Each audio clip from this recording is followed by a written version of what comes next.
As you open your mouth wide, inhale through the hollow of your throat in Bhujangani Mudra, visualizing yourself as a cobra in Bhujangasana. अंगुष्ठनाभिपर्यन्तम् अधो भूमौ विनिन्यसेत्. Next up is Shashasana. Now push your body back up into a plank position and alternate, bringing the knees back in towards your chest, back and forth. Visualize Swamiji in your inner space as you breathe calmly through your nose in Sahadra Kumbhaka, leading the prana along the spine, controlling the breath completely as you perform the Mula Bandha.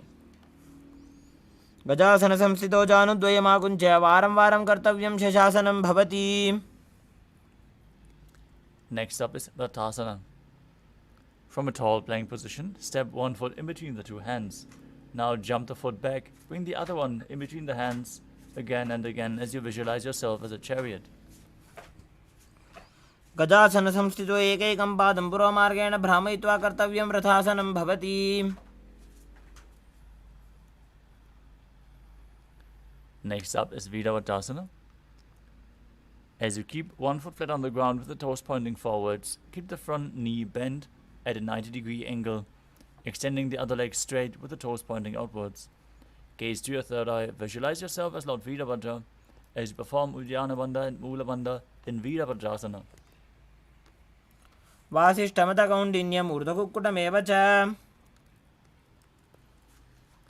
Now exchange the position of your feet. Repeat Virabhadrasana on the other side.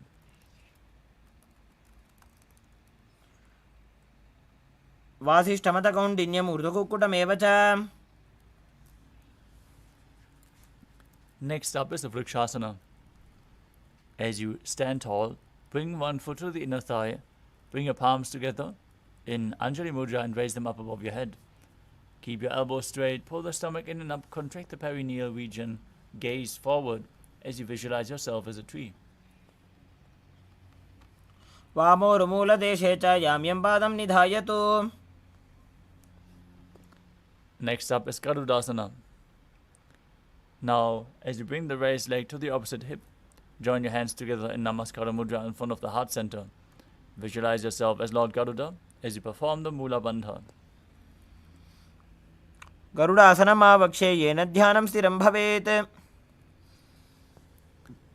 Now repeat Vrikshasana, the tree posture on the other side.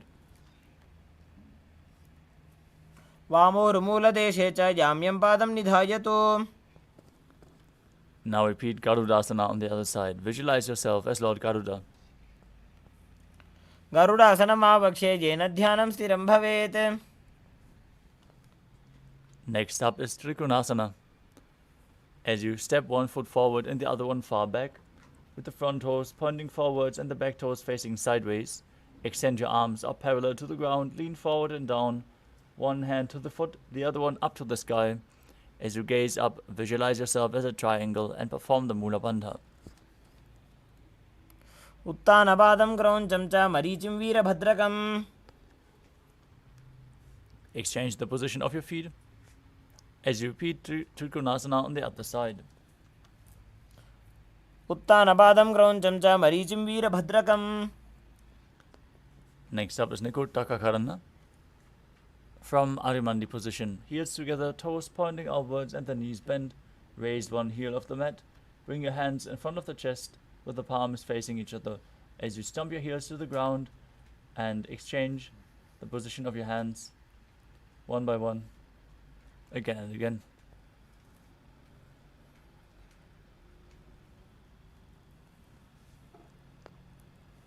The next asana is Angushtasana. Now lower your body down onto the tips of the toes as you place your perineum onto the back of your heels. Keep your knees together. Join your hands in Namaskara Mudra in front of your heart center. Visualize Swamiji and start buzzing like a bee on the inhalation and exhalation in Brahmari Kumbhaka as you perform the Mula Bandha and internally chant the new japa Paramashivoham. कबन्धासनमित्याहुः गोरक्षासनमेव च. Next up is Saurasana. From the tips of the toes, extend one leg straight out with the heel down and the toes pointing up. Keep your fingers down on the ground by the sides of your body with the palms facing forward in Vara Mudra. Visualize Swamiji in your inner space as you perform the Mula Bandha. प्रसार्य एकं पादतलं संस्थाप्य त्वेकपादकम्. Next up is Vidhunanasana.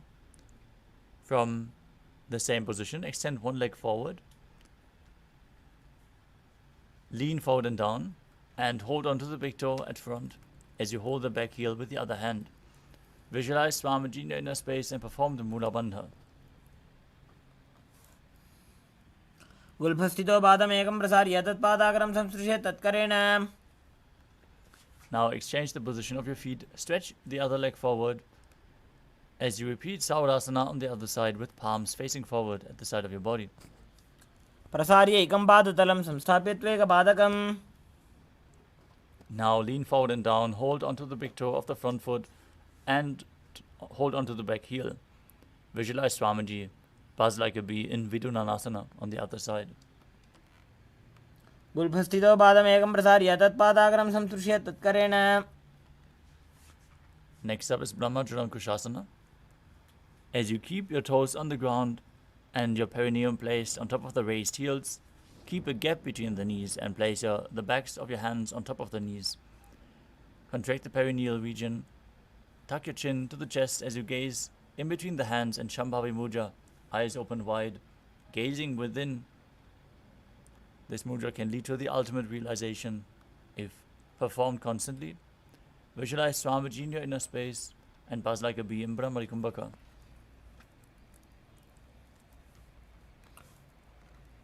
दो भणा पानी होए वैसे एड़ी दो गुदानी वैसे. Next up is Kapilasana. Now place your knees onto the ground, knees spread apart. As you keep your hands on top of the thighs, gaze to the tip of your nose. Visualize yourself as Sage Kapila Muni as you perform Uddiyana Bandha, the stomach lock, and Mula Bandha, the root lock. उभई पगदली समटारावे तिनकी माहिली कोर मिलावे. Next up is Bhadra Gorakhasana. Now place your knees, maintain the same position. Shift your gaze to the third eye. Visualize Swamiji in your inner space and perform the Mula Bandha. दो पगदली संपुट करे कोरवारली भूपरि धरे. Next up is Suryasana. Now raise your heels off the ground and lift your knees up as you keep them spread wide apart. Bring your thumbs and little fingers together and open up the palms in Padma Mudra, resembling a lotus flower. Raise your arms up above your head and gaze through the gap between the palms as you visualize Lord Surya in your inner space. Perform Uddiyana Bandha and Mula Bandha. एड़ी दो गुदा तरियाने फना पानी बैठक पुनिठाने. Next up is Mandukasana. As you sit with the toes flat, perineum on the heels, keep your hands on top of the knees and press your tongue against the roof of your mouth in Manduki Mudra. As you visualize yourself as a frog, gaze to your third eye and perform the Mula Bandha. पादतलौ पृष्ठदेशे अंगुष्ठे द्वे च संस्पृशेत्. Next up is Uttana Mandukasana. From Mandukasana, bring your hands behind your back and hold on to opposite shoulders. Gaze to your third eye, keep visualizing yourself as a frog. As you perform Manduki Mudra, engage Uddiyana Bandha and Mula Bandha. मंडुकासन मध्यस्थं गुरुपराभ्यां धृतं शिरः. Next up is Simhasana. Now cross your ankles and sit down on your feet. As you keep the knees wide, hands on top, gaze to your nose and open your mouth wide, stick out your tongue, exhale forcefully as you visualize yourself as a lion. Perform the Mula Bandha as you do so. दक्षिणं सव्यगुल्फेण दक्षिणेन तथेतरम्. Next up is Bhadrasana. As you sit with your heels together, perineum on top of the heels, cross your arms behind your back, hold onto the big toes in Prana Mudra. As you gaze to your nose, visualize Swamiji in your inner space. Return to buzzing like a bee in Brahmari Kumbhaka as you engage Jalandhara Bandha and Mula Bandha. गुल्भौ च वृषणस्य अधो विक्रमेण समाहितः.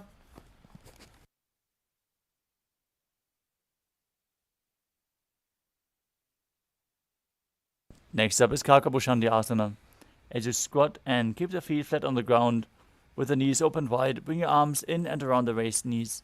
As you interlock your fingers behind your back in Parashu Mudra, gaze to your nose, visualize yourself as a crow and perform the Mula Bandha. प्रथमे वैसक उकट ठाने दो वो हाथ पगमीच आने. Next up is Kani Pavasana. Now place your hands flat on the ground, shoulder width apart, and bring your arms onto your arms towards your armpits. Lean forward as you lift your feet off the ground and visualize Swamiji in your inner space.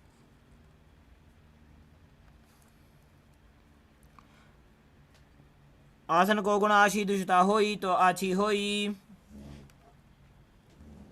Next up is Kapali Asana. This is going to be the first inverted posture of the sequence. So if you have any neck or upper back injuries, take it slow with any of the inverted postures. You can set yourself up in front of a wall if you need the support. As you place your hands on the ground, shoulder width apart, bring the crown of your head onto the mat, forming a triangle. With your knees onto your elbows, bring your hips over your shoulders and straighten your legs up. Gaze to the nose. Visualize Swamiji in your inner space as you perform the Mula Bandha. शीशी शीशा धरती टेकी पकदो वो मिलिवा ऊंचा कुकरे. Gently lower your body down to the mat. As we perform Parshvamayurasana, now squat on your toes with the legs together, twist your body and place both hands to one side. Align your elbows with the knee and the hip. Lean onto your arms as you extend the legs to the side. Balance above the ground. As you gaze to your third eye, visualize yourself as a peacock and breathe in Rechaka Kumbhaka, exhaling fully as you hold your breath and perform the Mula Bandha as you do so.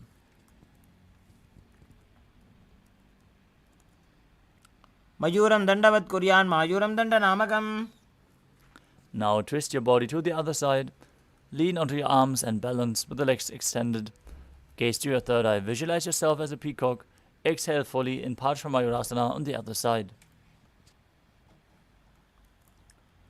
मयूरम दंडवत कुर्यान मायूरम दंड नामकम.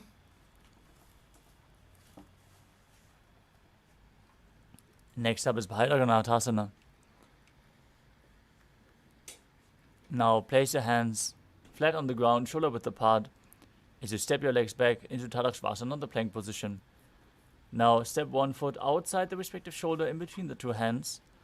As you push the hip forward, gaze to your third eye, visualize yourself as Lord Kala Bhairava in Bhairaganathasana. आसन को गुण पीती जाई. Exchange the position of your feet. Step the other foot forward in between the two hands outside the shoulder as you visualize yourself as Lord Kala Bhairava in Bhairaganathasana on the other side. आसन को गुण पीती जाई. Next up is Unmukhapitasana. As you return to Tadakshvasana, the plank position, bring your forearms flat on the ground. Walk your feet forward to raise your hips even higher. Gaze to your third eye, visualize Swamiji in your inner space and perform the Mula Bandha. भून्यस्तौ जानुनि हस्तौ चतुष्पदम वाङ्मुखम्. Next up is Vashishthasana. From Tadakshvasana, rotate your body onto one hand and lift the other hand up towards the sky. Gaze upwards as you visualize yourself as Sage Vashishta. ऊर्ध्वकुक्कुटवासिष्ठ मरीचिहल मत्स्यकम्.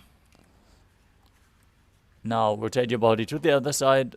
Balance as you repeat Vashishthasana on the other side. ऊर्ध्वकुक्कुटवासिष्ठ मरीचिहल मत्स्यकम्. Next up is Anjani Asana. Now sit with your legs together, extended at front, as you place your hands underneath your buttocks with the palms facing up. Gaze to your nose as you visualize yourself as Lord Hanuman. Perform Rechaka Kumbhaka. Engage Jalandhara Bandha and Mula Bandha and internally chant the new japa Paramashivoham. दोवू करगी उभय हथेली कोरबारली मैले भेली. Next up is Paschimottanasana. With the legs stretched out, lean forward and down from your waist as you hold onto the big toes in Prana Mudra. Bring your head towards the knee as you visualize Swamiji in your inner space and engage all three bandhas, Mahamudra Bandha. जानो परिललाटन्तो पश्चिमं ताणमुच्यते. Next up is Ugrasana. From the same position, interlock your fingers behind your neck in Padusha Mudra. As you lean forward and down, bring your head towards the knees, elbows outside the knee. As you engage all three bandhas and squeeze your body, visualize Kali in your inner space in Ugrasana. स्वपाणिभ्यां दृढं धृत्वा जानो परिशिरोऽन्यसेत्. The next asana is Marichyasana. Now bring one heel towards the groin with the knee raised. As you bring the arm in and around the raised knee and interlock your fingers behind your back. Lean forward and down, bring your head towards the knee as you visualize yourself as sage Marichi.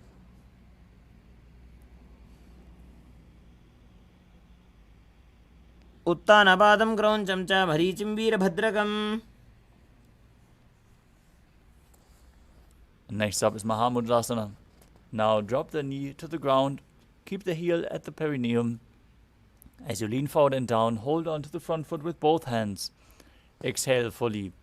Engage all three bandhas as you gaze to your nose and visualize Swamiji in your inner space.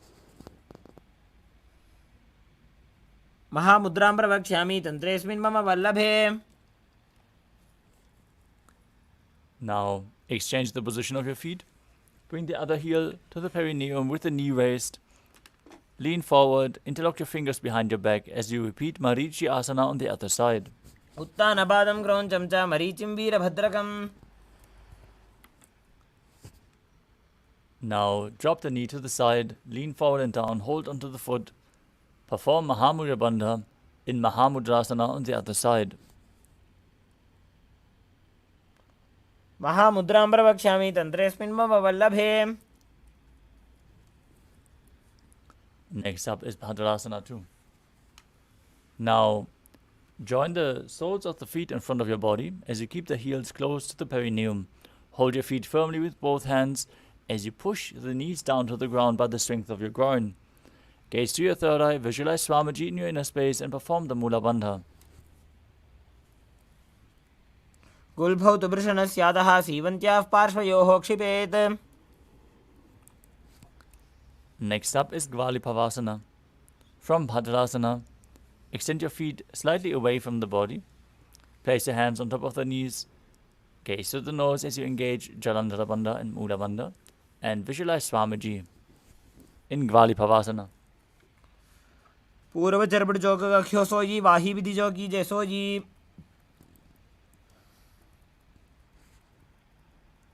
Next up is Joni Asana. Now bring the heels back towards your perineum.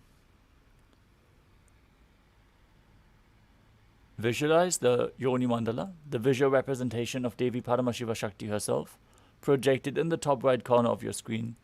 As you hold onto the feet, lean forward and down, bring your forehead to the feet and gaze to your nose. Dogu पगदली संपुट करे AD made के ढिंग दरे. Next up is Midaki Pavasana. As you sit, with the heels together, toes apart, and the knees open wide. Lean forward and down, extending your arms out to the side. Place the palms on the mat. As you place your forehead on the ground behind your heels. Gaze to the nose as you visualize Swamiji in your inner space. पूर्व विधि परिपगदली संपुट शोल एडी मिली राशे. Next up is Siddha Samadhi Asana. As you sit and keep the toes together, heels apart this time, bring your arms below the shins and extend them out with the palms facing up. Bring your forehead to the ground above the feet as you bring your toes to your throat if you can. Push your body and pull it as you gaze to the nose and visualize Lord Surya in your inner space. Dogu पगदली संपुट करे सोले made आगा में धरे. Next up is Shinaki Pavasana. As you sit and keep the heels together, toes apart, hold the feet and open them up like a book with your hands. Push your elbows down onto your thighs, bringing the knees closer to the ground. Gaze through your nose, visualize Swamiji perform the Mula Bandha in Chinaki Pavasana. दो बगा की AD धरती मगिवा में head लगावे. Next up is Chatupada Trikonasana. As you sit and bring the soles of the feet together, heels at the perineum, place your hands on top of the knees and gently press them down towards the mat. Gaze to your third eye as you visualize Swamiji in your inner space and perform Uddiyana Bandha and Mula Bandha in Chatupada Trikonasana. Dogu बगदली संपुट धारे आगा ने करे जा रे पसारे. The next asana is Bhairavasana. As you keep the soles of the feet together, raise your heels up and bring the toes down in this intense stretch. You can use the support of your hands if needed. But then place your hands on top of the knees in Bindu Mudra. As you bring the knees down to the ground, visualize yourself as Lord Kala Bhairava as you perform Uddiyana Bandha and Mula Bandha. गुल्फौ संपीड्य चान्योन्यं व्युत्क्रमेणोत्थितं शनैः. Next up is Samanasana. As you sit with one heel at the perineum, lift and hold the other foot, pulling the sole of the foot towards your chest. Gaze to your third eye as you perform the Mula Bandha and exhale fully in Rechaka Kumbhaka, holding the breath in the Muladhara Chakra. As you gaze to your third eye and visualize Swamiji in your inner space. समानासनमावक्षे सिद्धमन्त्रादि साधनात्. Next up is Apanasana. As you sit and place one leg on top of the opposite of the respective shoulder, raise the other foot forwards and straight. Keep your hands on the ground to the sides for balance as you gaze to your third eye and visualize Swamiji in your inner space. केवलं पादमेकं च स्कन्धे चारोप्य यत्ततः.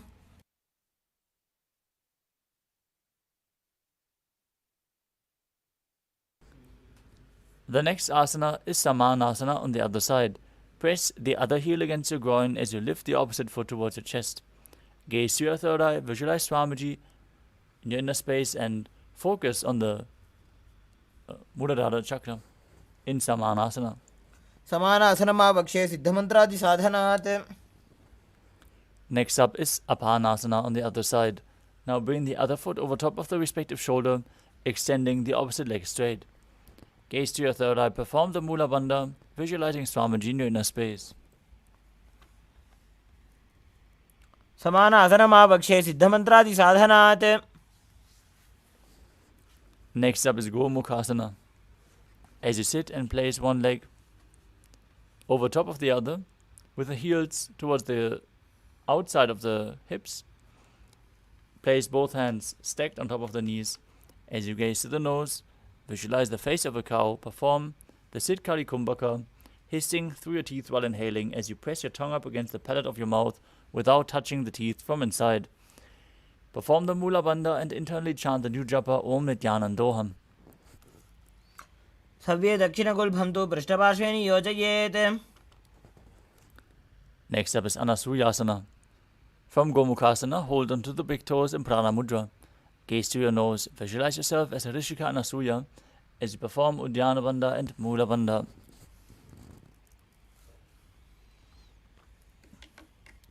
दक्षिण गोड़ों नीचे उठाने, बाबों ताके ऊपर आने. Now interlock your fingers behind your back in Parashamudra as you lean forward and down. Bring your chin over the knee, nose to the ground. Visualize yourself as Rishika Anasuya in Anasuyasana too. जीमणा गोदा की संधि, उपरिड़ा बागोड़ा की संधि. Next up is Garudasana too. As you sit on the ground with one heel pressed against your perineum, place the other foot flat in front with the knee raised towards your chest.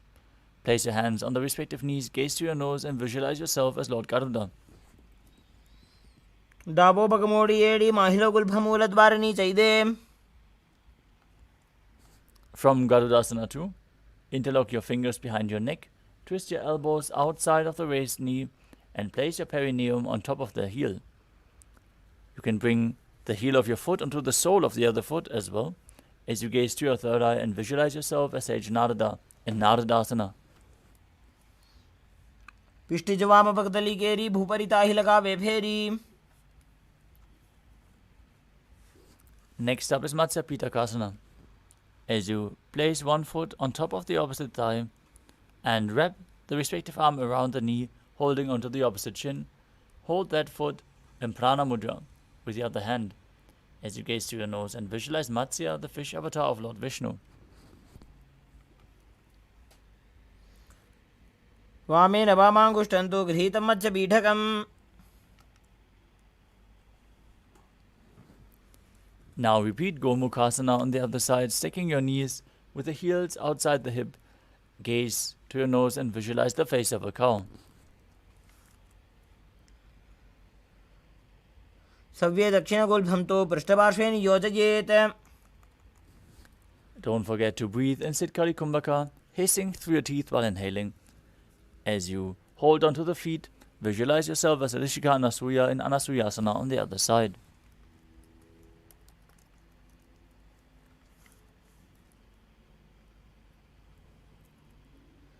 दक्षिण गोड़ नीचे उठाने, बाहों ताके ऊपर आने. Internally, repeat the japa Om Nithyanandoham as you interlock your fingers behind your back and lean forward and down. Chin over the knee, nose to the ground in Anasuyasana too. जीमणा गोदा की संधि, ऊपरी डाबा गोड़ा की संधि. Now repeat Garudasana too, with the other heel against the groin, opposite knee raised, hands on the knees, visualizing yourself as Lord Garuda. डाबो बगमोडी येडी माहिलो गुल्भमूलद्वारणी चैदे. Now repeat Naradasana on the other side as you raise your perineum onto the heel, interlock your fingers behind your neck and twist your elbows outside of the raised knee, visualizing yourself as Sage Narada. पिष्टिज वाम पगदली केरी भूपरि ताहि लगावे फेरी. Now repeat Matsya Pitakasana on the other side as you bring the other foot on top of the opposite thigh and hold onto the shin and the big toe of that leg. Gaze to your nose and visualize Matsya, the fish avatar of Lord Vishnu. वामेन वामाङ्गुष्ठं तु गृहीतं मत्स्यपीठकम्. Next up is Matsyendrasana. As you place one foot on top of the opposite thigh, raise the other foot flat on the ground with the knee raised. Twist your elbow outside of the raised knee and bring the raised hand towards your neck. As you place the other hand on the ground behind you, twist backwards, gaze up, visualize Sage Matsyendranath, the master of Hatha Yoga, as you perform the Mula Bandha.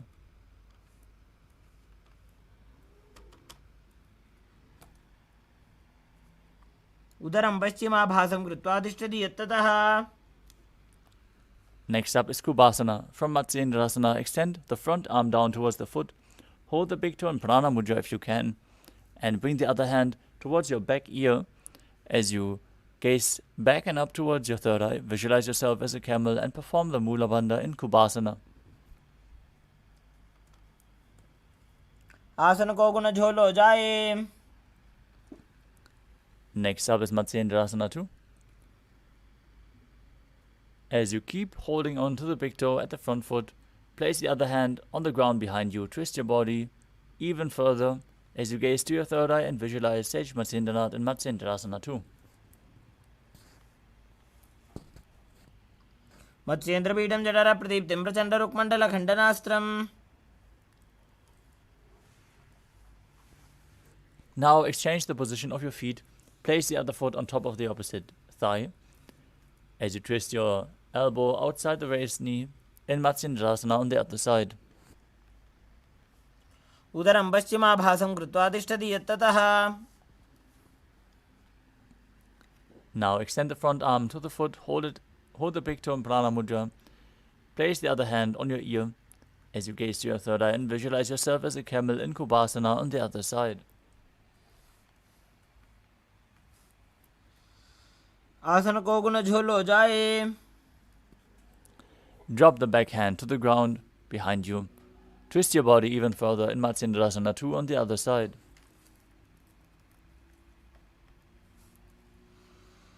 मत्स्येन्द्रपीठं जठर प्रदीप्तिं प्रचण्डरुक्मण्डलखण्डनास्त्रम्.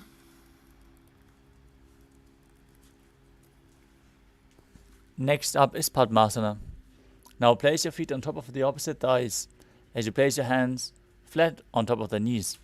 Gaze to your nose. Visualize yourself as Lord Shiva as you engage all three bandhas and breathe in Sitali Kumbhaka as you press your tongue against the teeth this time and hiss through the teeth while inhaling. Internally chant the new japa Om Nithyananda Sadashivoham. आसनं द्विधं प्रोक्तं पद्मवज्रासनं तथा. Next up is Padmasana 2. As you sit and place your feet on top of opposite thighs, cross your arms in front and hold onto the big toes in Prana Mudra.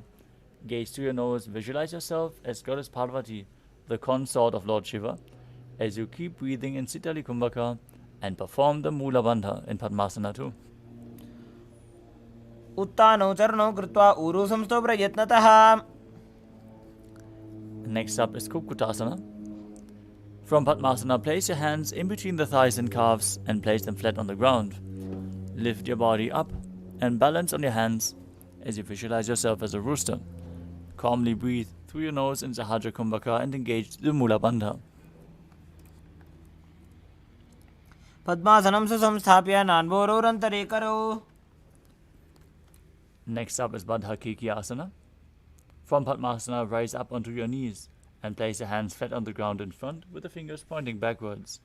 Now lean forward, place your navel onto your elbows, balance and lift the knees off the ground as you visualize Swamiji in your inner space.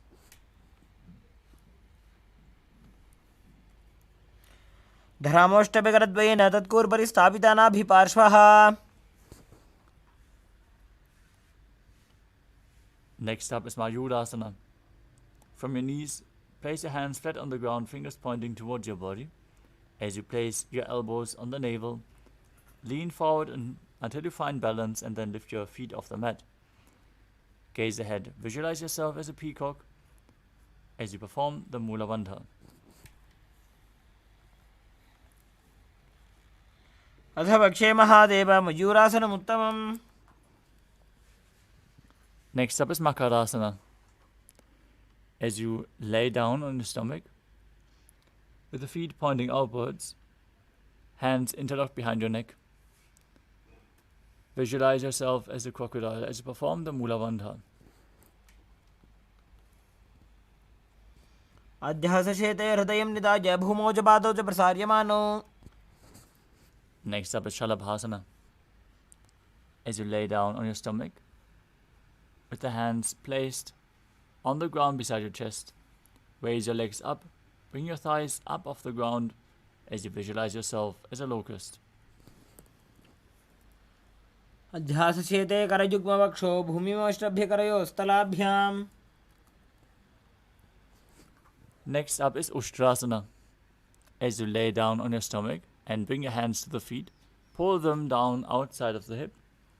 Bring them as close to the ground as possible as you visualize yourself as a camel in Ushtrasana. अध्यासशेते पदयुग्मव्यस्तं पृष्ठे निधायापि धृतं कराभ्याम्. Next up is Dhanurasana. From Ushtrasana, tighten the grip on your feet. Kick the legs back and up as you simultaneously lift your chest up off the ground. Raise your head, gaze up to the third eye and visualize yourself as Lord Shiva's bow. प्रसार्य पादौ भुजदण्डरूपौ करो च पृष्ठे धृतपादयुग्मम्.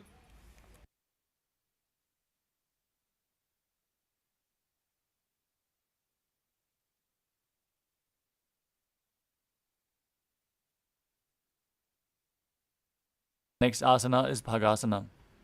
As you kneel on the ground, sit in between your heels outside the hips with the toes touching behind your body. Place your hands on top of the thighs, gaze to your nose, gaze to your third eye, visualize Swamiji in your inner space and perform the Mula Bandha.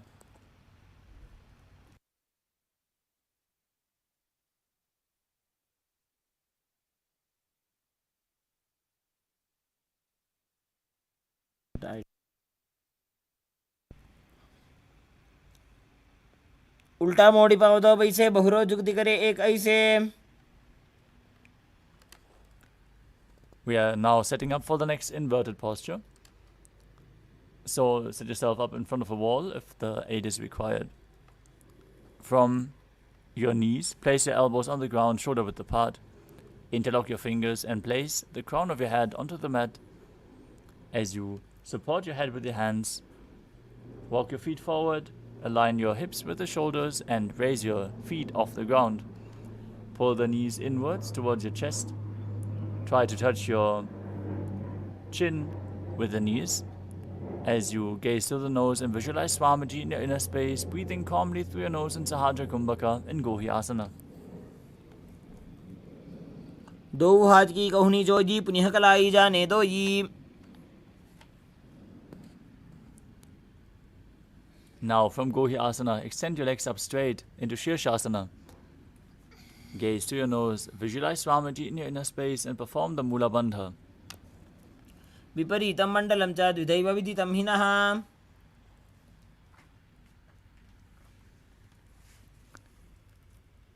Gently lower your body down to the mat. Come to a seated position with the legs in front as we prepare to enter a sequence of rapid exhalations in Bhastrika Kumbhaka, where you push the air out from your abdomen without inhaling. Just keep exhaling, the air will naturally flow back into your lung. Now hold the feet with your hand behind the calves and stretch your legs up. Bring your forehead to the knees as you come to a vertical position with your legs. Visualize Swamiji in your inner space and perform the Mula Bandha in Podhyasana. दो हाथ पग बाहर आने गोड़ा तरे काक सीठाने. Next up is Parikhasana. Now extend your legs straight up in front of you at a 45-degree angle. Gaze to your third eye. Place your hands behind your neck, holding onto opposite shoulders as you visualize yourself as a mace, still breathing in Bhastrika Kumbhaka. उत्तानं शयनं कृत्वा पादौ मिलित्वा प्रसार्य. Next up is Naukasana. With your legs extended forward and up at a 45-degree angle, extend your arms at front, parallel to the ground. You can place your elbows down to the ground if you can't hold this posture. As you gaze to your third eye, visualize yourself as a boat. Keep breathing rapidly in Bhastrika Kumbhaka and Naukasana.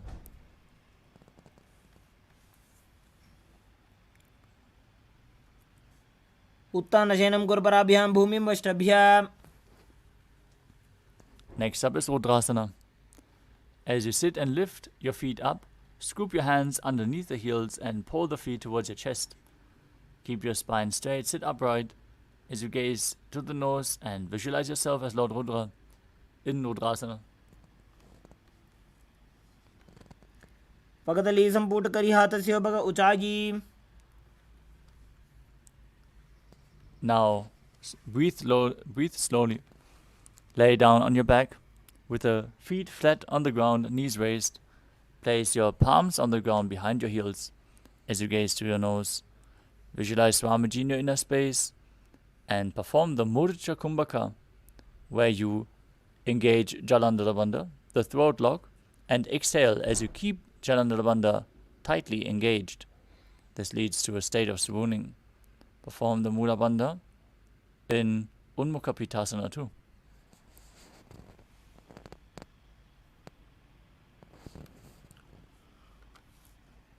ऊर्ध्वे च जानूनि कृत्वा शवित्वोर्ध्वमुखं तथा.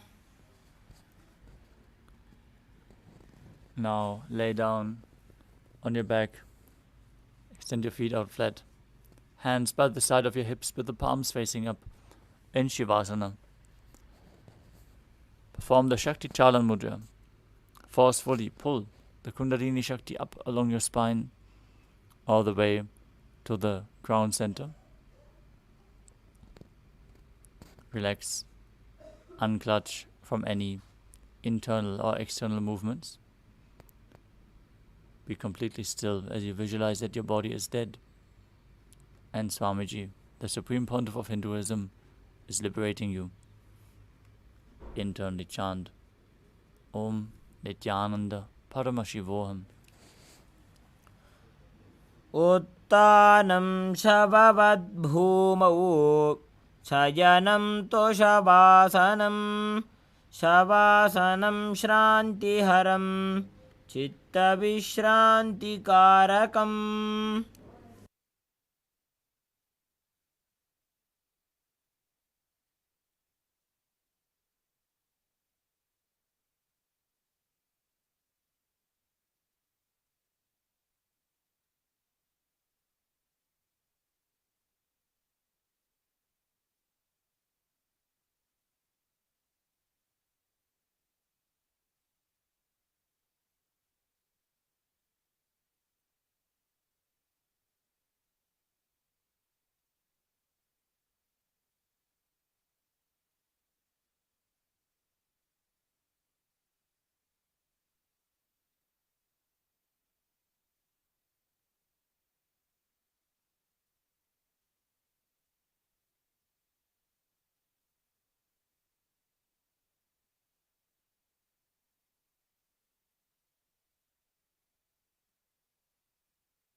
Now slowly return to your physical body.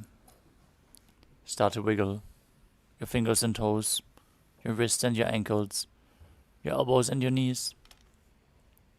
Wake up your body. Shake your arms and legs.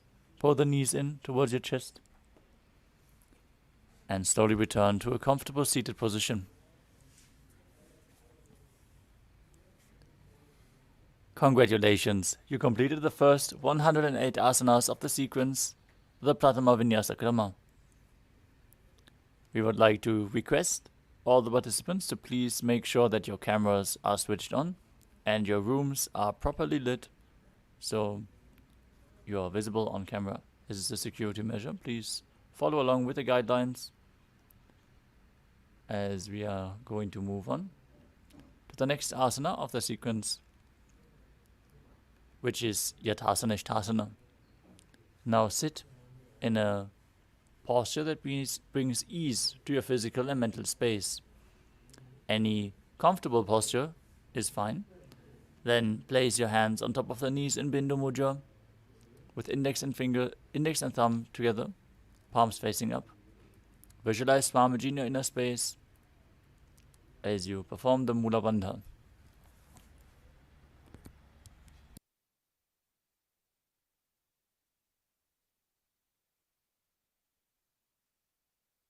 पर्यङ्कं तत्समाख्यातं यथसंस्थं यथा स्थितिः.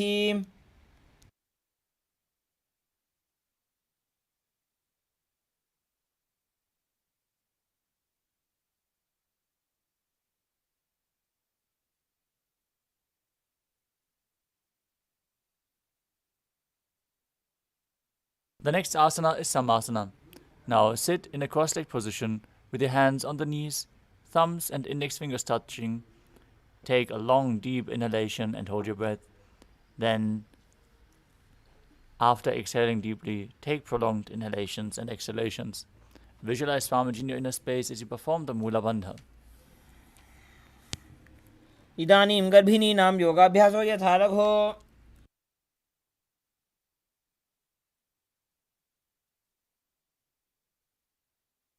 Next up is Muktasana. Now, place the left foot against the genital region and the right foot on top of the left. Keep your hands facing down on top of the knees as you gaze through your nose. Visualize yourself as a sage liberated by the Supreme Pontiff of Hinduism. निपीड्य जीविनीं सूक्ष्मां दक्षिणेतरगुल्फतः। Next up is Siddhasana. Maintain the same position as in Muktasana. As you switch your gaze to the third eye, visualize Swamiji in your inner space and engage the Mula Bandha.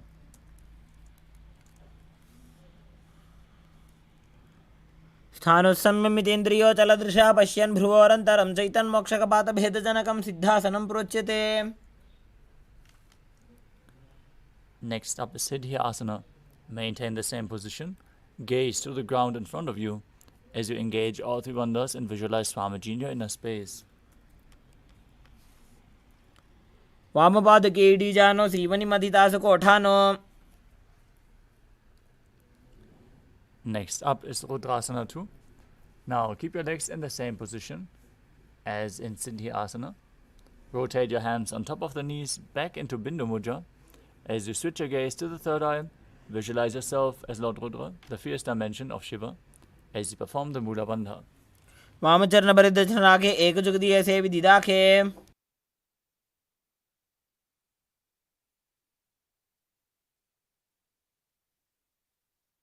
Next up is Santadhunasana. Now maintain the same position. Switch your gaze to the nose and embody tranquility and an unshakable nature.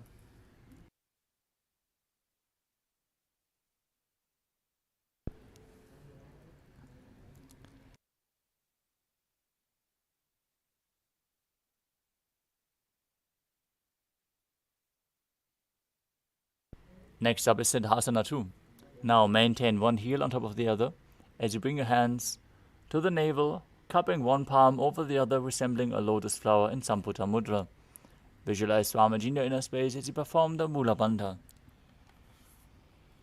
ऋजुकाय समासीना सिद्धासनमुदीरितम्। Next up is Bandha Yoni Asana. Now maintain one heel on top of the other as you set the sankalpa of manifesting through the womb of creation, preparing yourself to enter Shanmukhi Mudra. Now exhale deeply as you place the little and ring fingers on top of your lips, the middle fingers closing the nostrils, the index fingers closing your eyes, and the thumbs closing your ears. यत्र मध्ये महादेव बन्धयोन्यासने शृणु।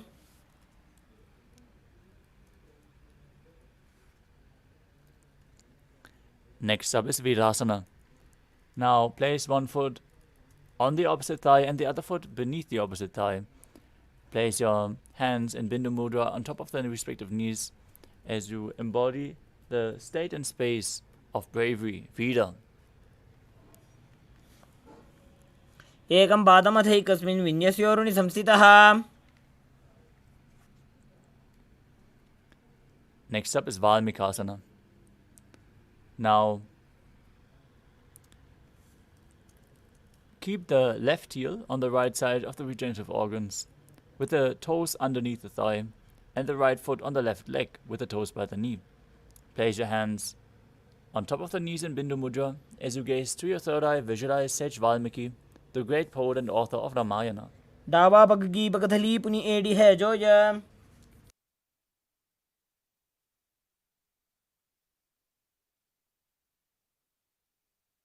Next up is Joni Mudrasana. As you keep your legs in the same position, with the heels pressed against the perineum.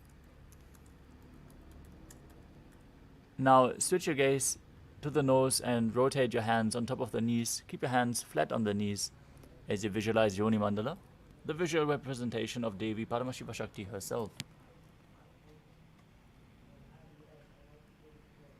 वामपादकी पगदली जाहि माहिली core.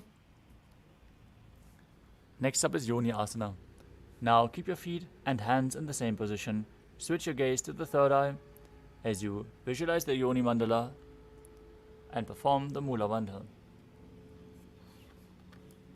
योन्यासनं पर्वतेन योगं योगफले नीलम्. Next up is Bhadrasana 3.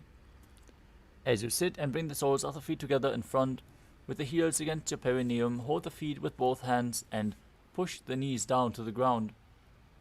Gaze to your nose and visualize Lord Vidavata in your inner space as you perform Uddiyana Bandha and Mula Bandha. गुल्भौ च वृषणस्याधः सीवन्त्याः पार्श्वयोः क्षिपेत्.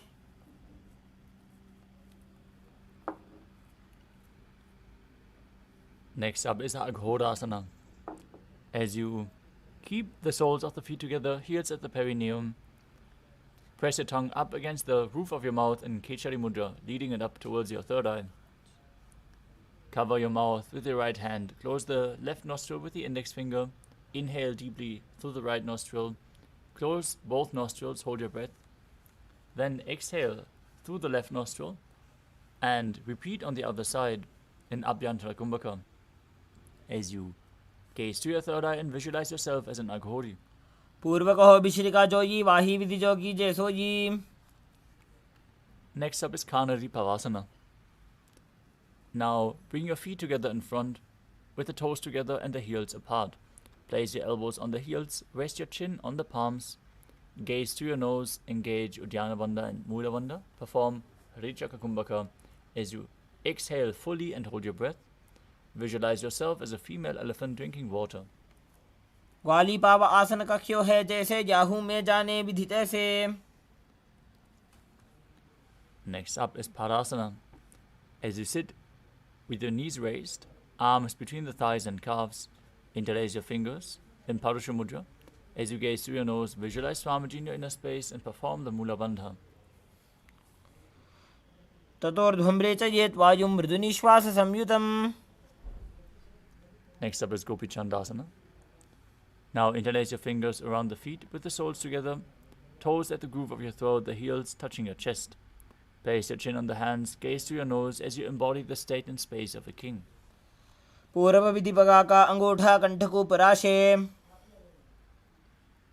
Next up is Uddarasana. As you sit with the soles of the feet together, the hands inserted underneath the legs, holding the feet with interlocked fingers. Bring the feet up to your chest and bring the head down, touch your chin to your soles. As you gaze to the nose, visualize your body free from any defects and perform the Mula Bandha. Dogu बगदली संपुटटाने उभय हस्तकरिव्रत हिताने. Now, from the same position, lift your feet even higher in front of the face with the interlocked fingers in front of your forehead. Visualize yourself excelling in everything as you perform the Mula Bandha. Dogu बगदली जोड़ी संपुट करे. Next up is Bhujasana. From a seated position, lift both legs over top of the respective shoulders. Bring your arms underneath the legs and up, interlacing the fingers around the back of your neck. As you visualize yourself as a cobra, perform the Mula Bandha.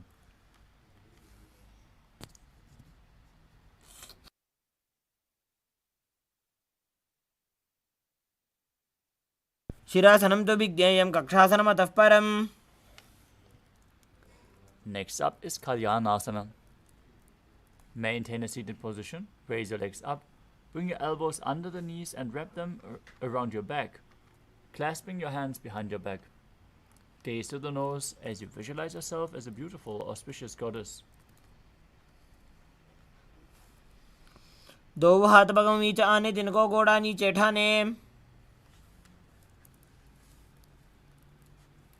Next up is Sankatasana. As you place the top of the left foot on the mat, sit on top of the left heel with the right leg stacked over top, with the right heel close to the hip of the left. Place your hands on top of opposite knees as you visualize yourself as a swan and Breathe in Ujjayi Pranayama, making an ocean-like sound with your mouth as you engage the Mula Bandha. वामपादं चितेर्मूलं सन्न्यस्य धरणीतले.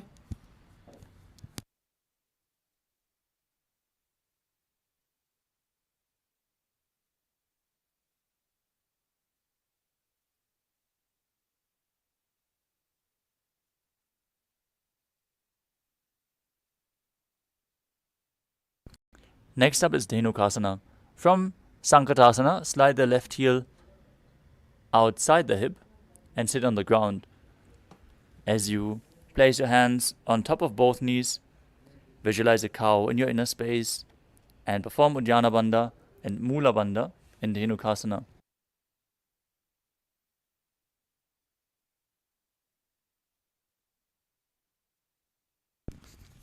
अनुषागी नगर पंचडं वृषीलिन्दगल्यम्नी.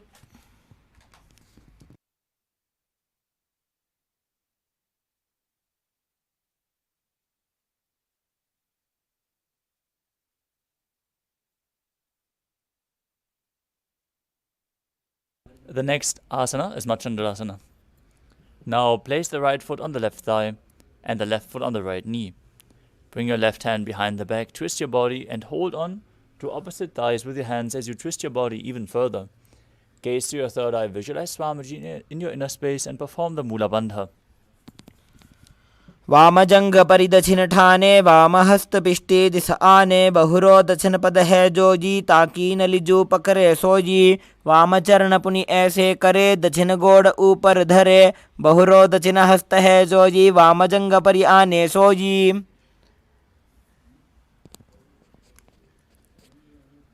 From Machandrasana, untwist your body, hold onto the feet and lean forward and down. Bring your chest to the heels and the forehead on the ground. Visualize Swamiji in your inner space as you perform the Mula Bandha in Machandrasana too.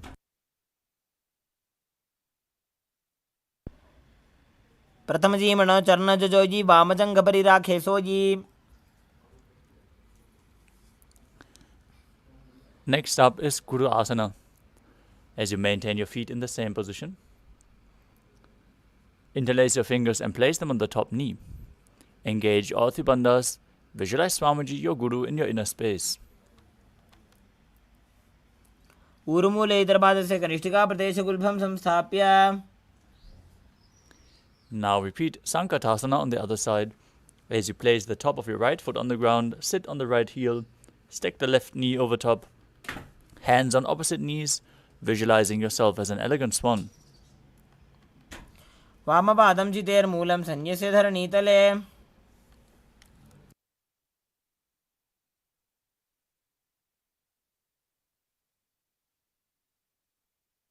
Now repeat Dhenukasana on the other side. As you bring the right heel outside the hip, sit on the ground, visualize a cow in your inner space. अनुषागी नगर पंचडं वृषीलिन्दगल्यम्नी.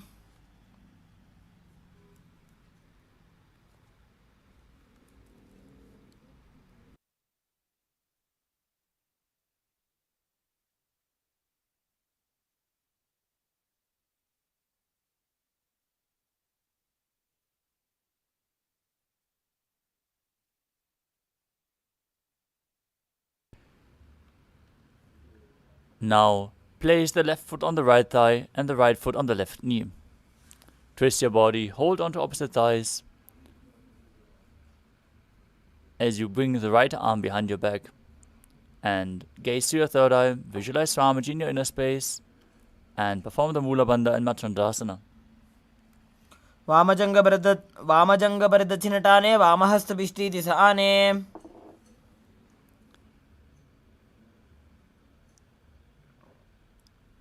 Now untwist your body, hold onto the feet as you lean forward and down in Machandrasana too. प्रथम जी मनो चरण जोजी वामजंग परि राखे सोई.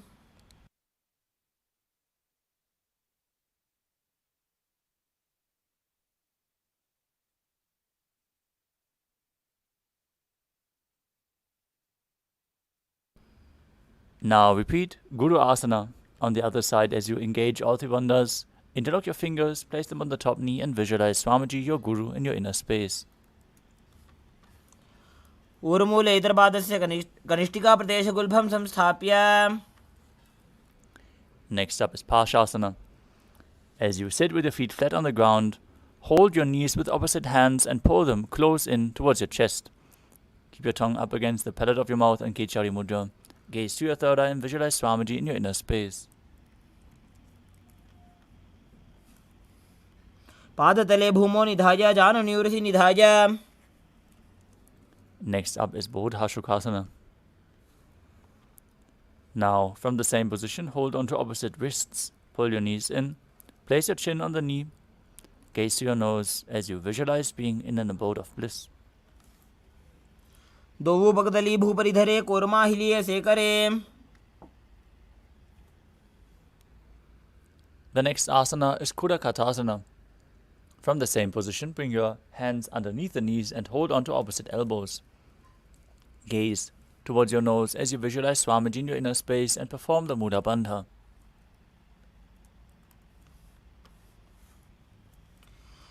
दोवु हाथ पग बाहर ल्यावे गोड़ा नीचे ले टहरावे. The next asana is Sumati Asana. Maintain the same hold underneath the knees as you gaze through your nose. Cross your ankles with the right foot over top, toes pointing up, visualizing the great sage and Maharishi Sumati in Sumati Asana.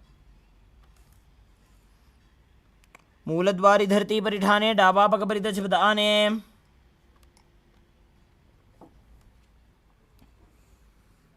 Next up is Dandasana. As you extend your feet in front, raise your arms up straight. Above your head, interlace your fingers with the wrists pointed outwards. Engage all three bandhas. Gaze to your nose. Keep your tongue up in Kechari Mudra as you visualize Swamiji in your inner space. इदानीं गर्भिणीनां योगाभ्यासो यथा लघो. Now lean forward and down. Hold onto the big toes in Prana Mudra. Bring your head towards the knees. And inhale through the left nostril. Exhale through the right. Then inhale through the right interchangingly. Performing Nadi Shodhana, cleaning your nadis, without using the support of your hands. In Arambhasana, visualize Swamiji as you do so. दो पग मिलिवा पसारी पगा का अंगूठा पकड़ी लीला टकोड़ा लगावे.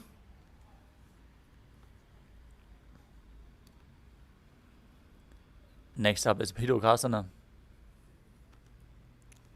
As you sit with your legs extended, bring your knees slightly upwards and your heels apart. Then lean forward, bring your shoulders in between the knees as you wrap your arms in and around the legs and hold the soles of the feet from the outside. Gaze to your third eye, visualize Swamiji in your inner space and perform the Mula Bandha. प्रथम बैसी दो पाव पसारी कछुक ऊर्ध को कुरडो डारे. Next up is Jalandhari Pavasana. As you extend your legs slightly forward, bring your hands underneath the shins with the palms facing up. As you bring your forehead down behind your heels. Gaze through your nose as you visualize Swamiji in your inner space. दो वेड़ में लिखे दीजिए हाथ पसारी.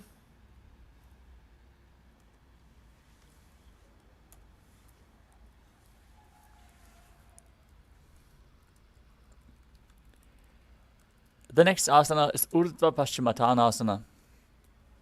As you sit and extend both legs out, lift one foot behind the neck, lean forward and down as in Paschimottanasana.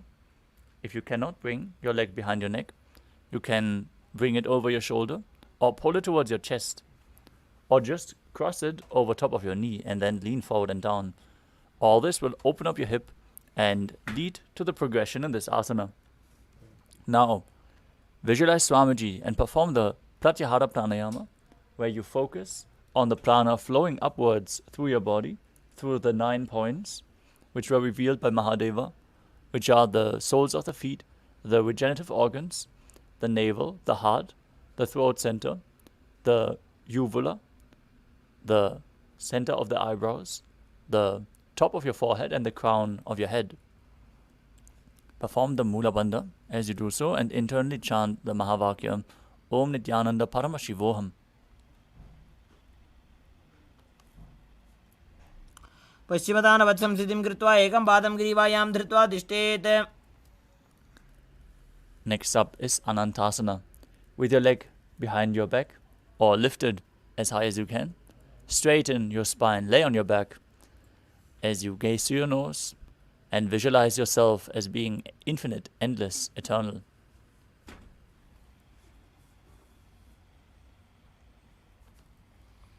पश्चिमतानवत्संस्थितिं कृत्वा एकं पादं ग्रीवायां धृत्वा तिष्ठेत्.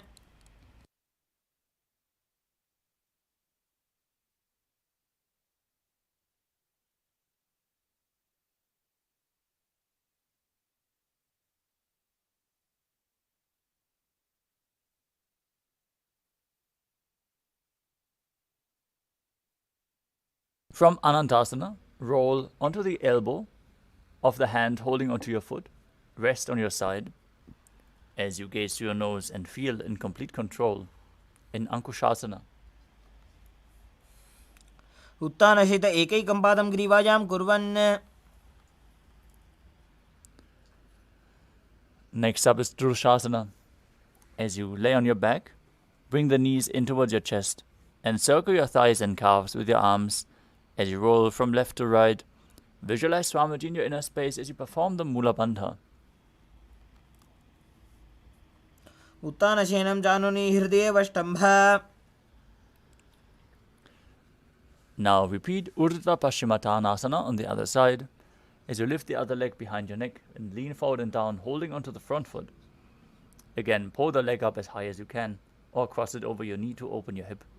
Visualize Swamiji, focus on the 9 points and your Kundalini raising up your spine. पश्चिमतानवत्संस्थितिं कृत्वा एकं पादं ग्रीवायां धृत्वा तिष्ठेत्. Lean back into Anantasana. Visualize your unending Ananta as you hold onto the foot behind your neck. उत्थानशयनि एकैकं Pai ग्रीवायां विन्यस्य. Now repeat Ankushasana as you roll onto the side of the hand holding onto the foot. Feel in complete control as you perform the Mula Bandha. उत्थानसहित एकैकं पादं ग्रीवायां कुर्वन्. Next up is Yoga Nidrasana. As you lay on your back, lift your legs one by one up behind your head. Hold your hands behind your back, gaze to your nose and visualize Swamiji in your inner space as you perform the Mula Bandha.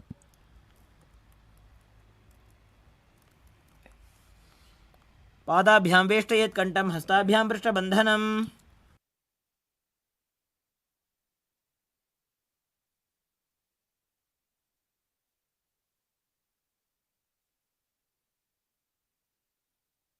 The next asana is Atma Ramasana.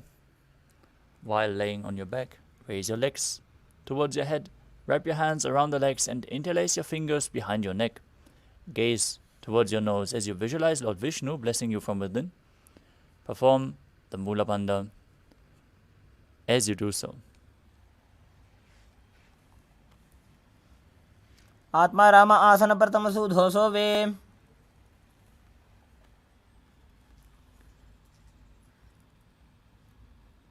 Next up is Kochikasana.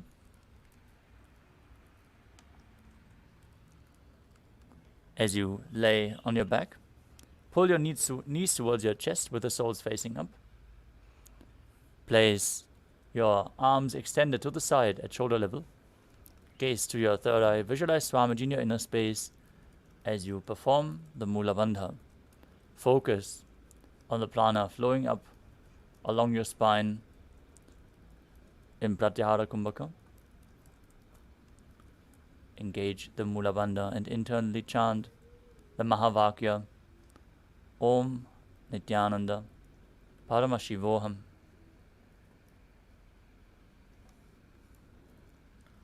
दो हाथ सीधा सा करे, 300 ube Sapa करे. The next asana is Jatara Parivritti.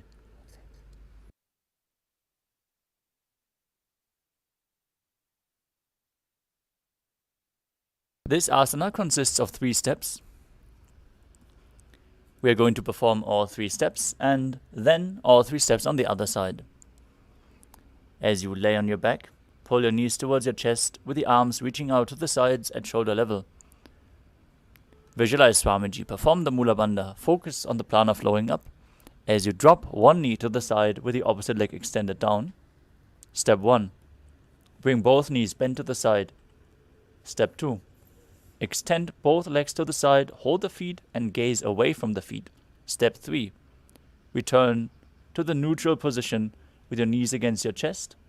Drop the other knee to the ground, leg extended. Step 1. Bring both knees to the side. Step 2. Extend both legs, hold the feet, gaze in the opposite direction. परिवृत्य कुक्षिभागे त्रिदाहि परिकीर्तितः. Next up is the Dviparapidam. As you lay on your back, bend your knees and place the feet flat on the ground. Hold onto your ankles and lift your hips up. Gaze towards your nose. Visualize yourself as sturdy as a bridge. As you breathe in Mudra Kumbhaka, with Jalandhara Bandha and Mula Bandha engaged, forcing the air out through the throat lock, internally chanting the Mahavakya. प्रतिक्रियायुतं द्वन्द्वपीठ सर्वबलप्रदम्. Next up is Paryankasana. As you lay on your back with the feet flat, bring your arms over your head and place your hands flat on the mat as well, with the fingers pointing towards your feet. Lift your entire body up off the ground as you visualize yourself being as sturdy as stone furniture. As you calmly breathe through your nose in Sahadra Kumbhaka, engage the Mula Bandha. उत्तानशयनं हस्ततलाभ्यां भूमिं वष्टभ्याम्. Next up is Shvotanasana. As you lay on your back, pull your knees towards your chest and keep your hands on the shoulders, moving your hips in a circular motion. Visualize yourself as a dog, playfully rolling around on its back. शवच्छरीरं संस्थाप्य जानुनी सम्मील्य नाभौ वाणिज्य. Next up is the Viparita Karani. As you lay on your back, raise your hips and legs up with your hands flat on the mat. Now move your legs around in a circular motion. As you visualize Swamiji in your inner space, perform the Mudra Kumbhaka with Jalandhara Bandha and Mula Bandha engaged. भूतले सशिरो दत्त्वा खेनये चरणद्वयम्. Now stop the movement of your legs, performing Viparita Karani 2. These inverted postures intensely increase your digestive fire. Karni विपरीताख्या सर्वाधिव्याधिनाशिनी.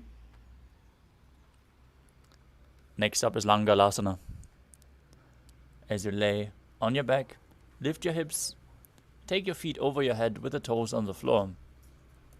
Stretch your hands out behind your back and interlace your fingers in Parusha Mudra as you rest on your neck and shoulders.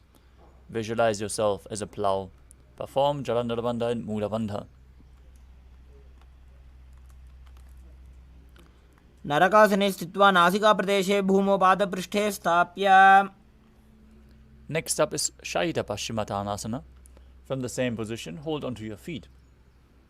Keep your arms and legs straight. Engage Jalandhara Bandha and Mula Bandha. This is one of the 84 different asanas revealed directly by Lord Paramashiva himself. Visualize Paramashiva in your inner space and chant the Mahavakya. तानं शयित्वात् कुर्वीत शयितपश्चिमतानकम्. Next up is Supta Konasana. In the same position, bring your hips over your shoulders and then open your legs wide. Visualize Swamiji in your inner space. Perform the Mudra Kumbhaka. परिवृत्य कुक्षिभागे त्रिदाहि परिकीर्तितः. The next asana is Chakrasana. From the same position, with the feet joined together, hold onto the ankles of your feet and roll onto your back, keeping your arms and legs straight. Visualize yourself as a chakra, a wheel, in Chakrasana. शवासनस्तद्वौ पादौ कुर्यान्मस्तकतः परौ. Now hold on to the tips of the toes. Hold on to the big toes in Prana Mudra. As you visualize Swamiji in your inner space, keep your legs extended upwards and then open them up wide to the side. engaging the Mula Bandha, breathing in Ujjayi Pranayama, making an ocean-like sound with your mouth in Supraprasarita Parangushtasana.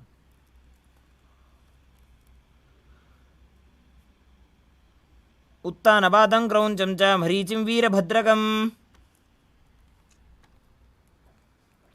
Now join your feet together over top of your body, keeping the legs and arms straight, holding on to the big toes in Prana Mudra as you visualize Swamiji in your inner space in Supta Parangushtasana. उत्तानपादं क्रौञ्चं च मरीचिं वीरभद्रकम्.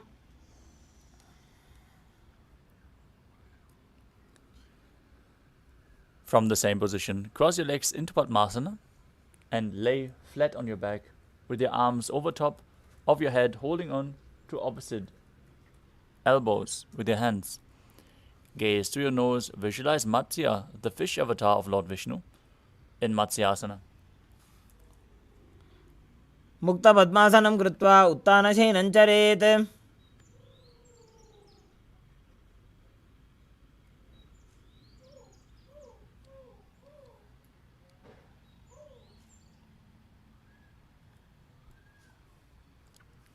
Next up is Parasharamasana. As you're laying on your back in Padmasana, place the backside of the right hand onto the left palm, gaze through your nose and visualize Lord Rama in your inner space. प्रथमकरे पद्मासन आछे सूधो सोबे भूपरि पाछे.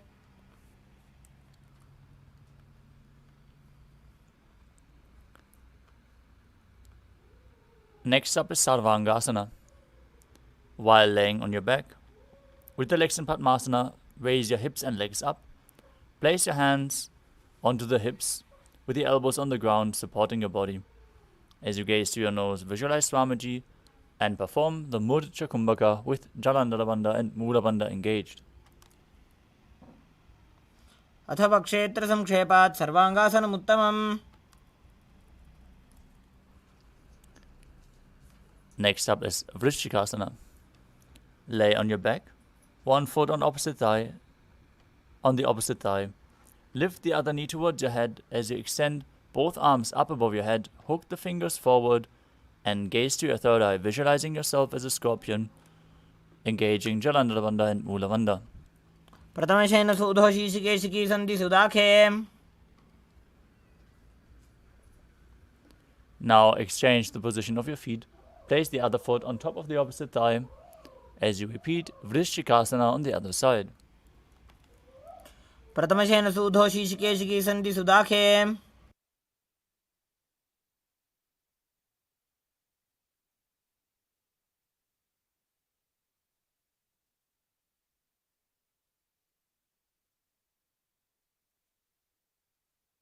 Next up is Vrishaparakshipasana. As you lay on your back, interlace your fingers around the neck and lift both feet off the ground, pulling the knees towards your chest, alternatingly, one by one.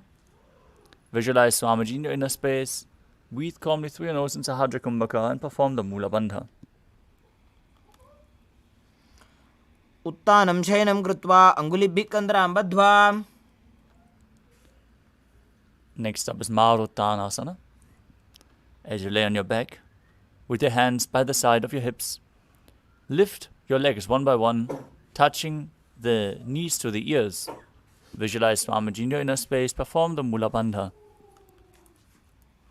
श्रोतानवत् संस्थितिः कृत्वा जानुद्वयं पर्यायेन कर्णयोः संस्पृशेत्. Next up is Vrikasana. As you lay on your back, place the soles of the feet flat on the ground, stand up and sit back down as you visualize yourself as a wolf.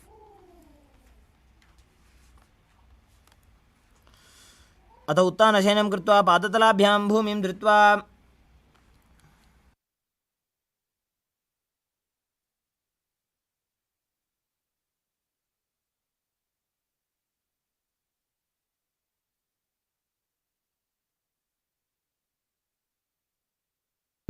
Next up is Luthasana.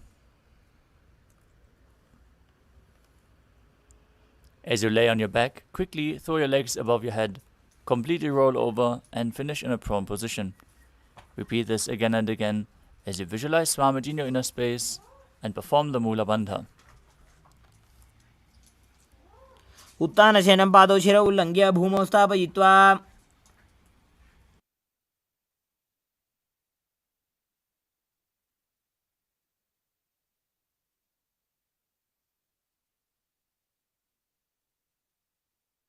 Next up is Saradhasana. As you lay on your belly with the toes extended, keep your hands on the ground by the shoulders, contract your lips, make the sound of a flute, whistling while inhaling, as you visualize yourself as a chariot, carrying warriors into a battle for Dharma on your chariot back. युज्यशयनं कृत्वा नाभिं भूमौ निधाय स्तम्भध्यस्ताभ्यां भूमिमष्टभ्य. Now push your body up into a plank position and jump your feet forward and back between your arms in Dehal Yolanganasana. As you visualize yourself transcend body and mind, calmly breathe through your nose in Sahajra Kumbhaka. हस्तद्वयं बद्ध्वा तन्मध्यचरणद्वयम् उड्डानैव बहिरानीय.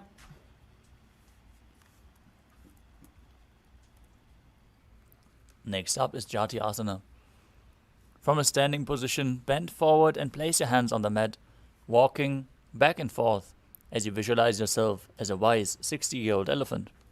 अथ च अत्यासनं वक्षे येन जातिस्मरो भवेत्. Next up is Lolitika Karana. Stand with your knees bent, feet pointing outwards, bend your elbows, and keep your hands at the chest level as you rotate your arms around your body, lean backward, open your chest, and move your head in all directions.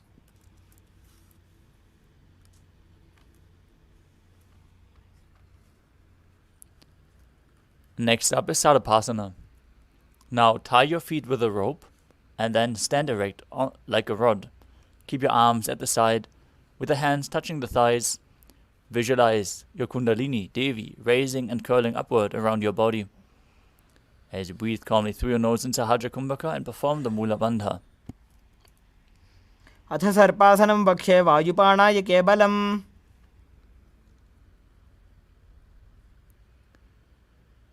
The next asana is Ushtra Sadhanasana. While standing, place all fingers on the mat and then stand on your hands. Hold on to the feet from the front as you start walking around on the mat, visualizing yourself as a camel. मुष्टिकनिष्ठिकाप्रदेशेन भूमौ निधाय उपरिपादतले संस्थाप्य. Next up is Ashvasana.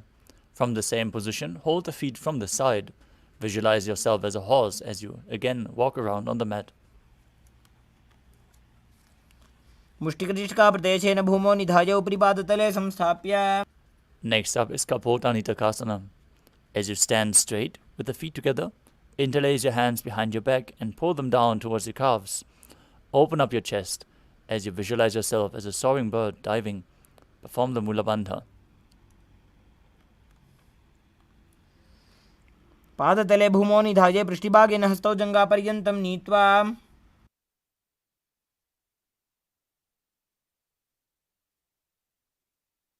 Next up is Tala Pushpa Putam Karana. Stand tall with the palms together, Namaskara Mudra. Gently bend the knees.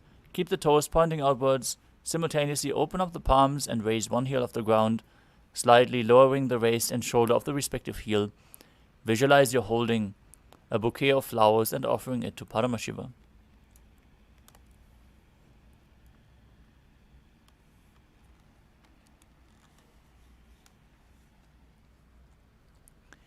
Next up is Khadgasana. Now visualize yourself as a rhinoceros and gaze to your nose as you lay down on your stomach. Jump your feet up towards your hands and stand. Bring the palms together in Namaskara Mudra in front of your body, forming the horn of the rhinoceros. नुजसरतमासनं कृत्वा पादतलाभ्यां भूमिं धृत्वा.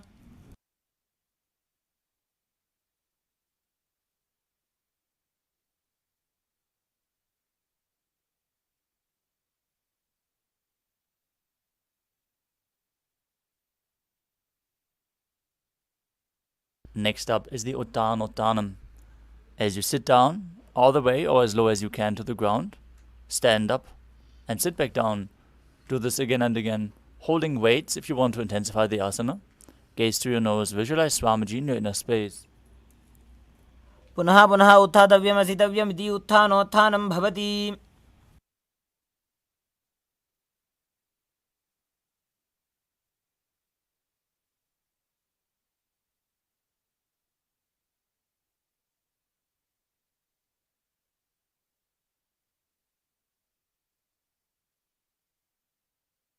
Next up is Musalasana. Now stand up straight, raise your arms over your head and jump repeatedly as you visualize yourself as a mace. सरलं स्थित्वा ऊर्ध्वं बाहु नयेत्. Next up is Utshir Shakasana. From a standing position, pull the sole of one foot towards your chest as high as you can. With the other leg, sit down and stand back up, alternating on both sides as you gaze to your nose and visualize Swamiji in your inner space. एकैकं पादतलं कुक्षौ निधाय तिष्ठेदुत्थिर्षकं भवति.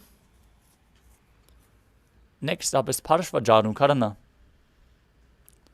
Now stand and keep one leg slightly bent with the toes pointing to the side. Bend and lift the other foot, hold it with the hand in a fist as you place the opposite hand on top of the respective thigh with the fingers pointing inwards.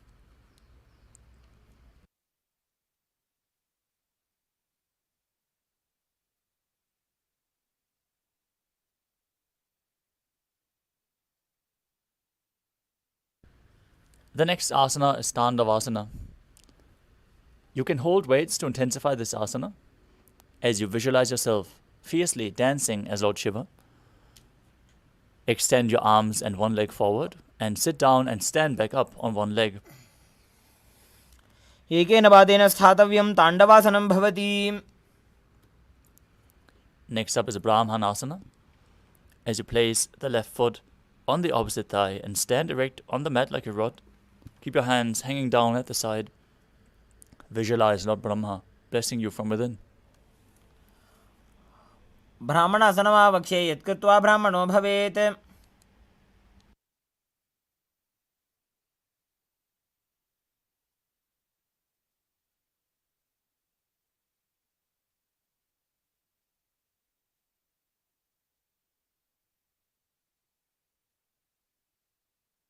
Next up is Garudasana 3.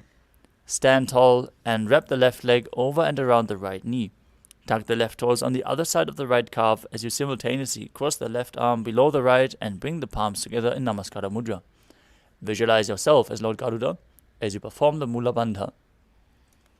उत्तानकूर्मपीठं च संहस्गारुणमेव च. Next up is Ekapadasana.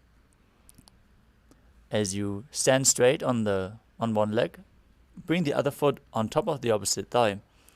Keep your hands resting by the knees. Visualize Swamiji in your inner space and perform the Mula Bandha.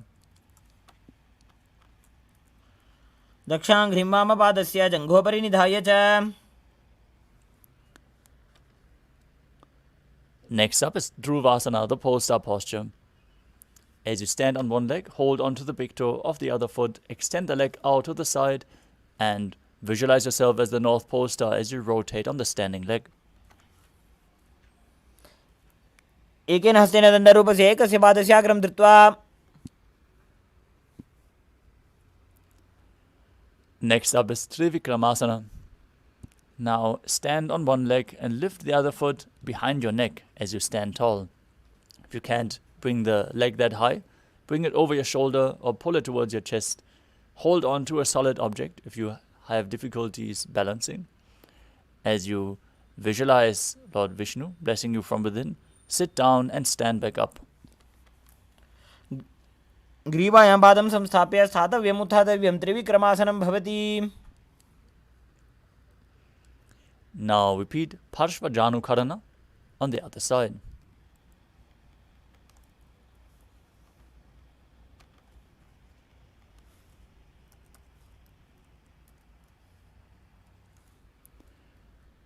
As you visualize yourself fiercely dancing as Lord Shiva, repeat Tandavasana on the other side.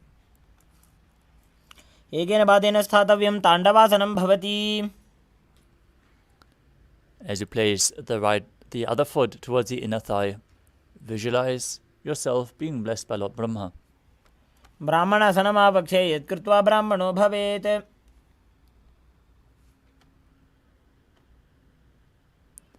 As you intertwine your arms and legs, standing on one leg, visualize yourself as Lord Garuda in Garudasana 3 on the other side. उत्थानकूर्मपीठं च सिंहस्गारुडमेव च. Now place the raised foot on top of the opposite thigh. As you visualize Swamiji, repeat Ekapadasana on the other side. दक्षाङ्घ्रिं वामपादस्य जङ्घोपरि निधाय च.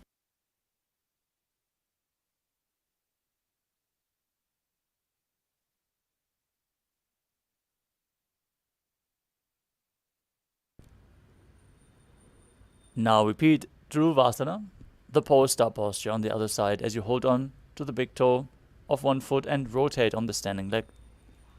एकेन हस्तेन दण्डरूपस्य एकस्य पादस्य अग्रं धृत्वा. Now repeat Trivikramasana, the 3 steps of Lord Vishnu on the other side, with the leg behind your neck, sitting down and standing back up. ग्रीवायां पादं संस्थाप्य स्थातव्यम् उत्थातव्यं त्रिविक्रमासनं भवति.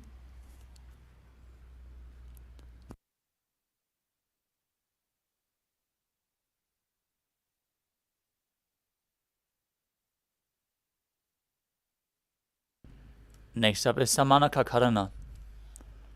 As you stand with your feet close together, heels touching, toes pointing slightly out, keep both hands extended to the side, fingers one by one, in a natural posture.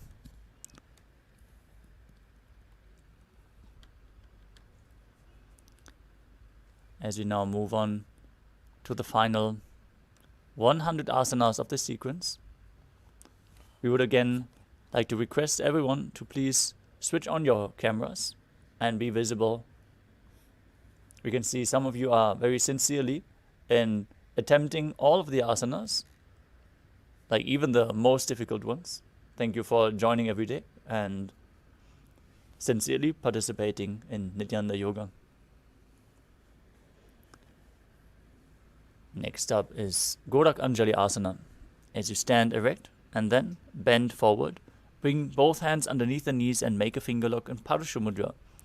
As you squat down, bring the finger lock towards your navel. Visualize the great sage Goraknath, founder of the Natha Yoga Hindu Sampradaya. Perform the Jiva Chala Kumbhaka, where you inhale deeply and move the prana inside your body, up and down and through your limbs by the force of your will, along with your mind. Engage the Mula Bandha, internally chant the Mahavakya, Om Nithyananda Paramashivoham. प्रथमहि उभो होए बाहुरी नीचो पुनि होवे.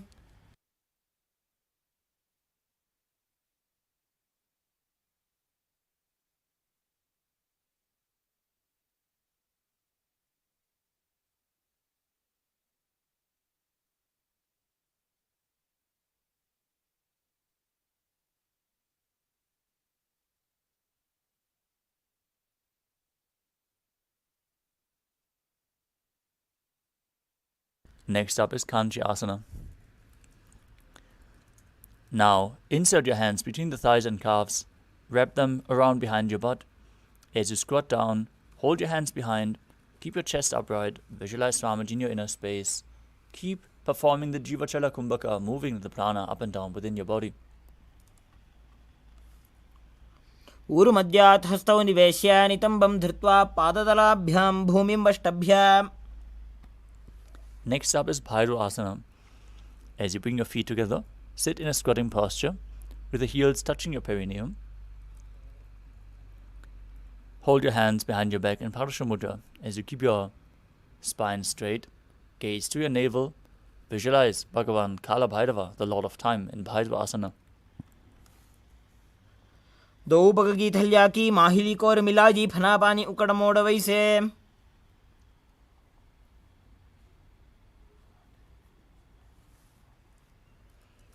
Next up is Varahasana.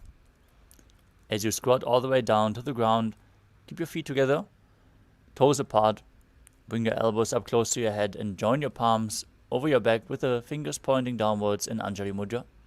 Gaze to your nose, visualize yourself as Varaha, the boar avatar of Lord Vishnu, in Varahasana. Suryam च पाकथली की माहिली core मिला जी फणा पानी उकड़ मोड़ वैसे.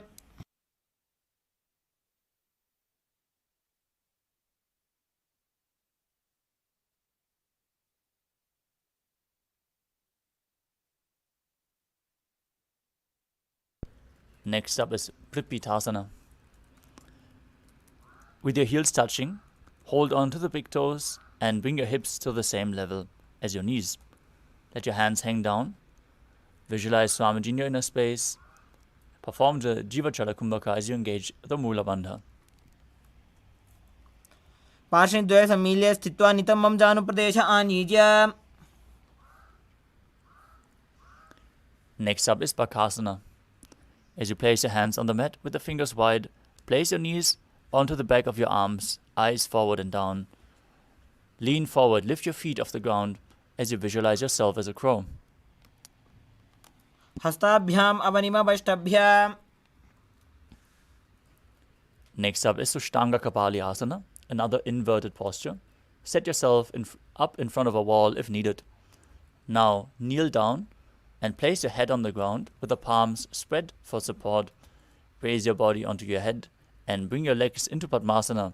As you gaze through your nose, visualize Swamiji in your inner space and perform the Mula Bandha. आसन को गुण कपाल आछो होई. Gently lower your body down. Come to a kneeling position with your toes touching behind, the heels outside the hips sitting down on the ground.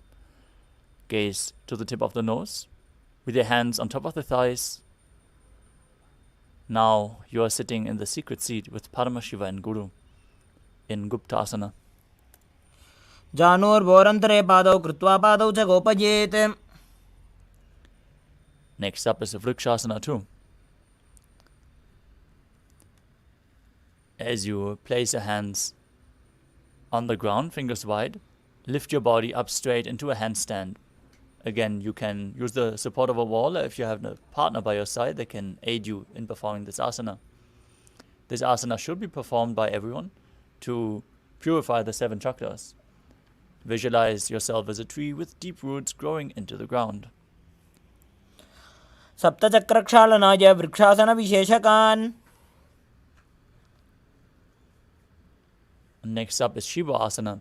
From the handstand position, bring your hands and feet closer together as you gaze up to your third eye and visualize Tejas, energy flowing to the third eye, rejuvenating your body and bringing the divine radiance to your being. दो उपग जोड़ी माही Gulf मिलाए.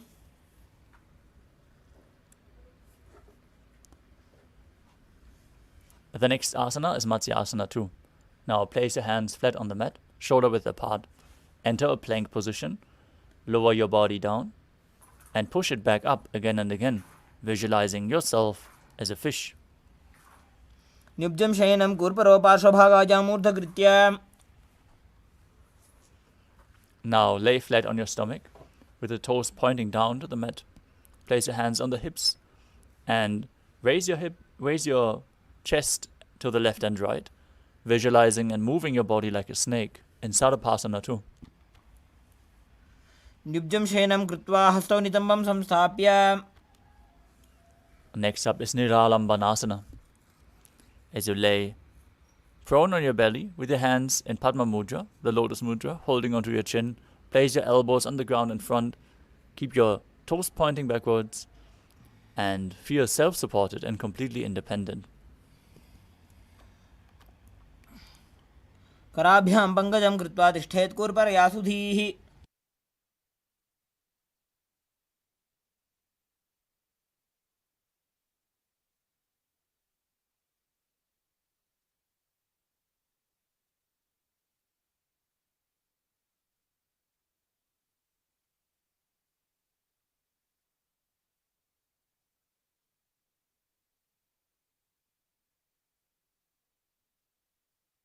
Sorry for the technical glitch. We are back now. I hope our acharyas are visible. Let us continue with the next asana of the sequence, which is Chaturasana. as you lay on your back, on your belly. Place your hands flat on the mat in front, straighten your arms and bend your knees. Bring your feet towards your upper back as you lift up your head and chest, visualizing yourself as an umbrella protecting your guru from the sun rays.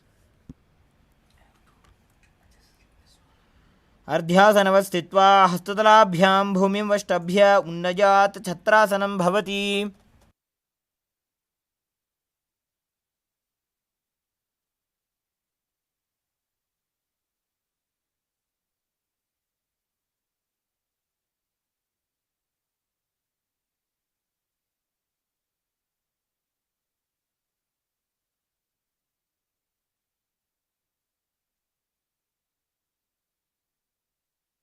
Next up is Vajrasana. As you sit on the knees with the top of the feet on the mat, bring your butt onto the heels, stretch your arms out in front with the palms facing down. Place your forehead on the mat, gaze to the nose and visualize yourself as a Vajra, the weapon of Indra, symbolizing your indestructibility in Vajrasana. इदानीं गर्भिणीनां योगाभ्यासो यथा लघु. Next up is Meshasana. As you push your body up into Gajasana on your hands and feet, alternate striking the ground with your hands as you experience yourself as powerful as a ram. गजासन संस्थितो एकैकं बाहुं भूमौ ताडयेत् मेषासनं भवति. Next up is Ajasana. From Gajasana, lift your legs into the air. Slowly bring your forehead to the ground as you visualize yourself as unborn, existing for all eternity. गजासन संस्थितो पादद्वयमन्तराळे कृत्य मस्तकेन भूमिं स्पृशेत्.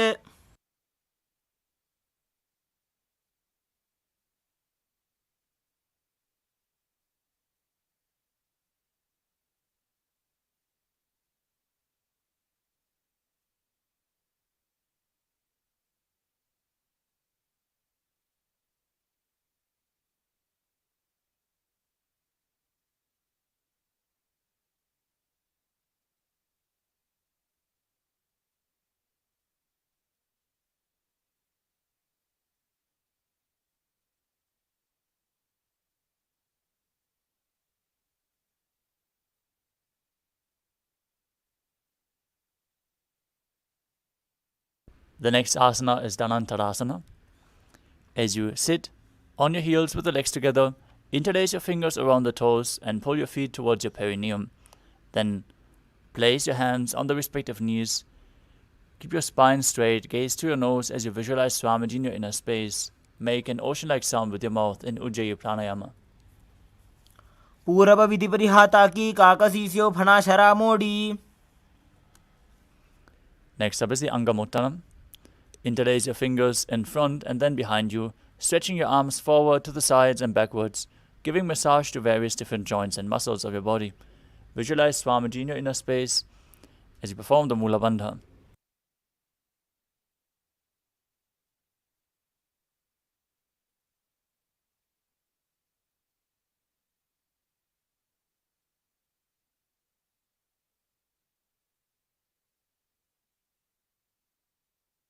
Next up is Garudasana form.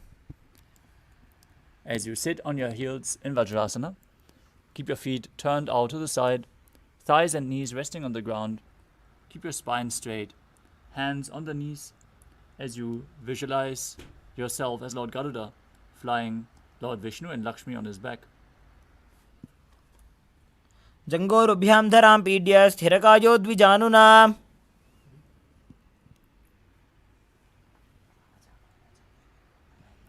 The next asana is Ananda Mandirasana. As you sit with your legs folded back, with the toes pointing backwards, keep your knees wide, front of the buttocks on the ground, gaze to your third eye as you visualize yourself residing in the blissful space of a temple. अथ वक्षे वीरनाथ आनन्दमन्दिरासनम्.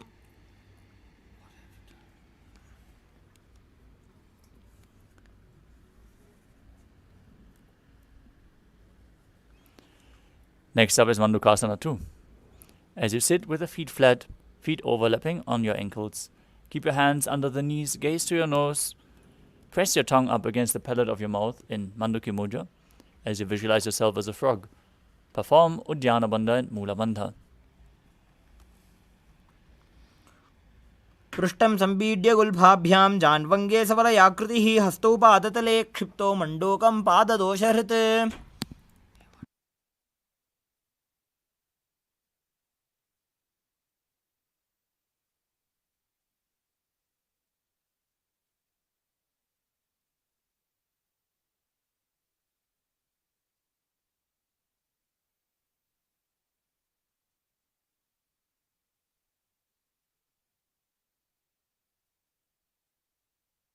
Next up is Narasimhasana.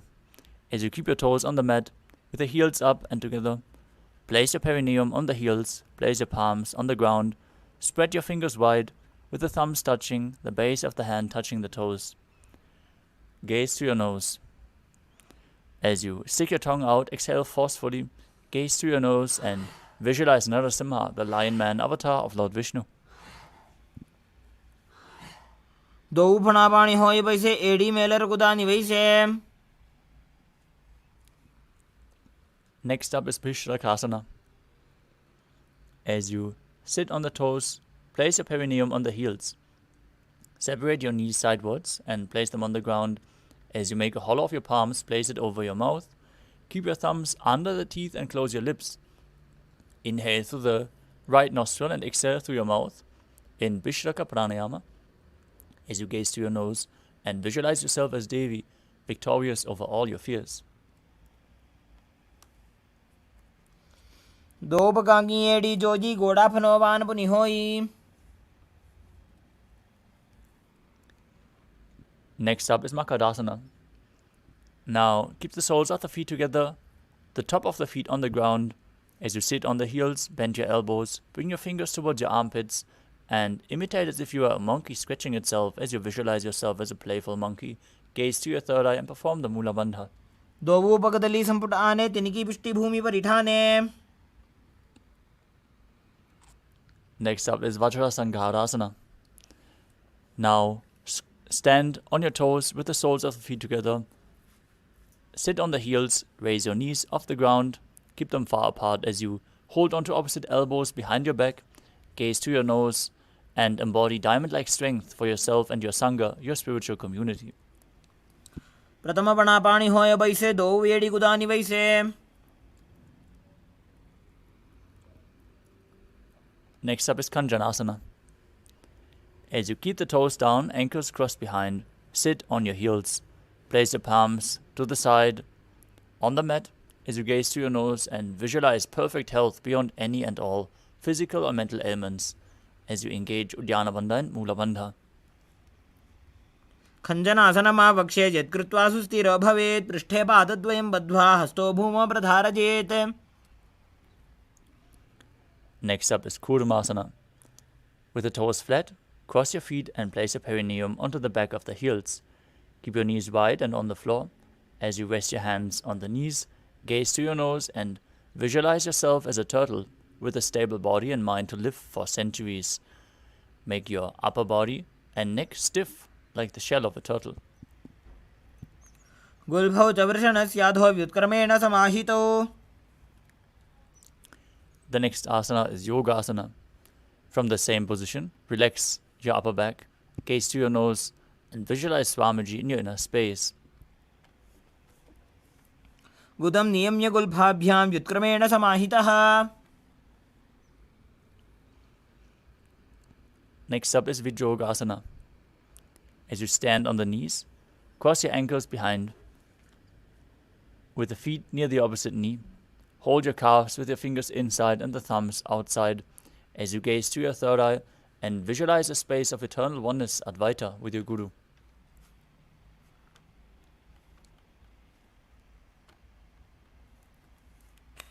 गोड़ा वामौ बौ होई गोड़ा आड़ा राखे दोई.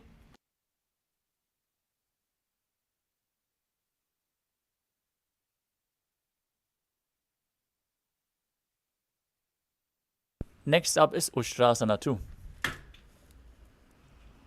In a kneeling position, bend backwards and hold your ankles with your hands.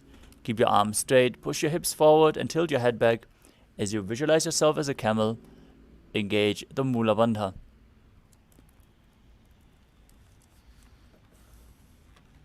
मेरुदण्डग्रन्थि दाढ्य संविपादयिषु पुमान्.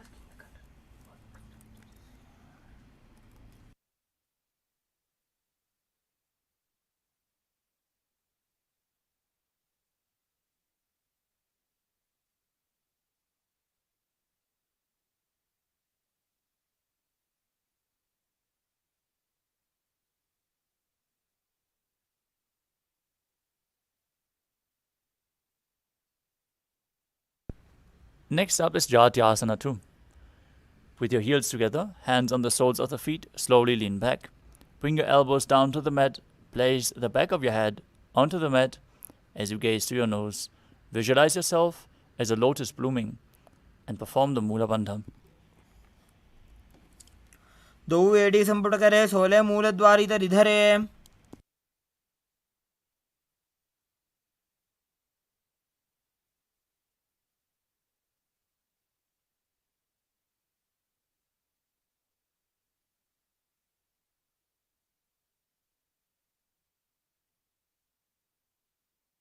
Next up is Viratasana.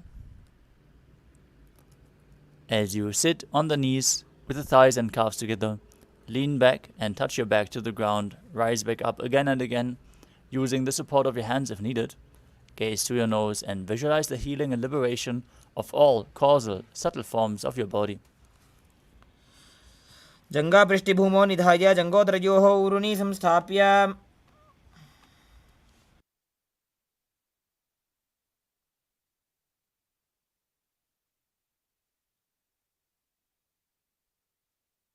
The next asana is Kapotasana. As you raise your hips even higher from Viratasana, bring your forearms to the mat and hold the back of your heels. Bring your head in between the feet as you visualize yourself as a beautiful dove. Perform the Mula Bandha as you do so. मेरुदण्डग्रन्थि दाढ्य संविपादयिषु पुमान्. Next up is Varasana.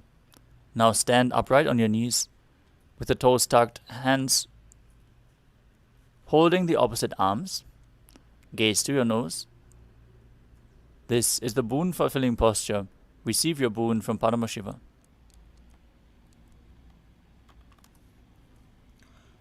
जानुनी भूमौ संस्थाप्य हस्ताभ्यां बाहु परस्परं धृत्वा.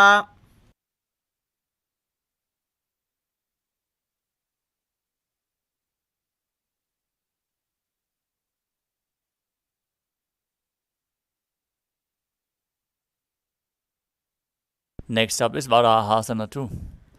As you keep your knees together, toes tucked, lean forward and bring the elbows to the mat.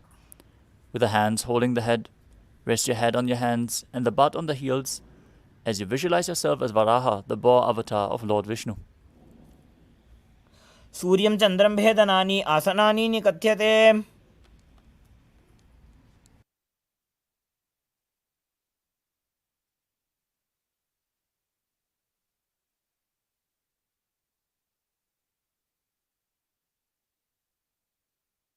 Next up is Mundasana.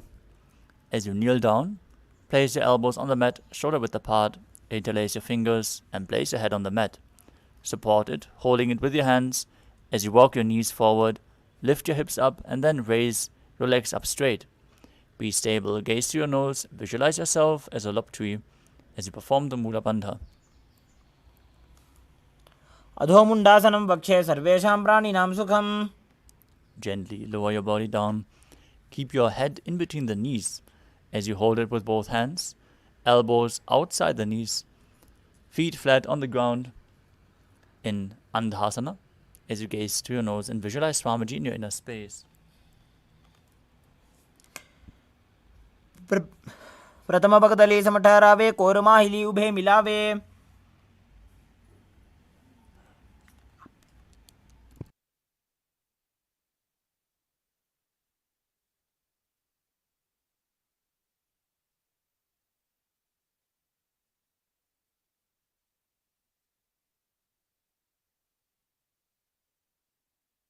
Next up is Viparita Shalabhasana.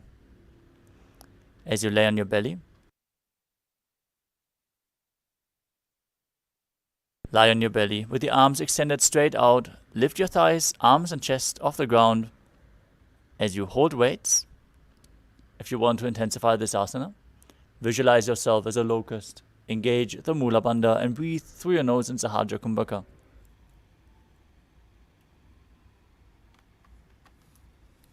शलभासन भेदाश्च नटभेरुण्ड नामके गण्डभेरुण्ड सहिते शीर्षदण्डासनं तथा.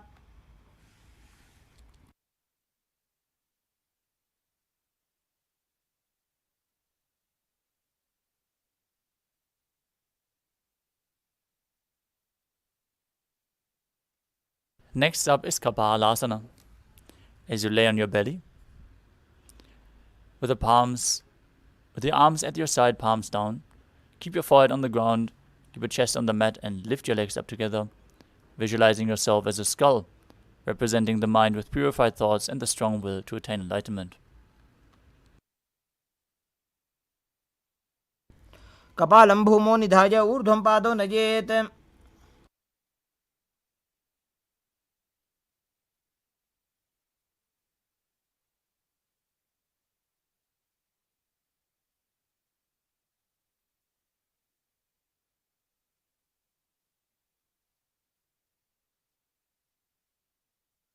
The next asana is Akasha Kapotasana.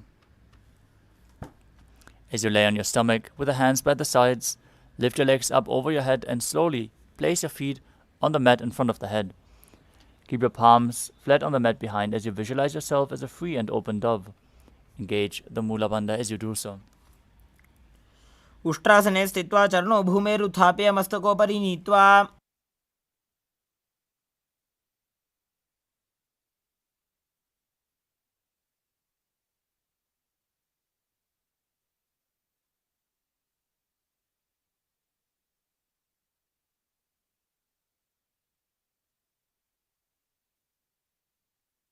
Next up is Chatakasana. As you sit on your knees, bring your chest down so your navel touches the knees. Keep your hands flat on the mat, forearms on the ground.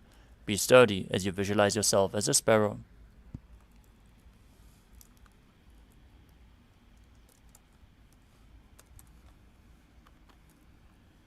कूर्परपर्यन्तो हस्तौ धरामोष्टभ्याम्.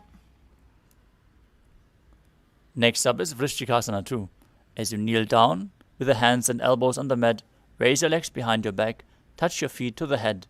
As you lift your chin, visualize yourself as a scorpion in this position. विच्छेव पुच्छ प्रतिमाङ्ग्रिपाश्ने धृत्वा स्वशीर्षे चिबुकं विधार्यकौ.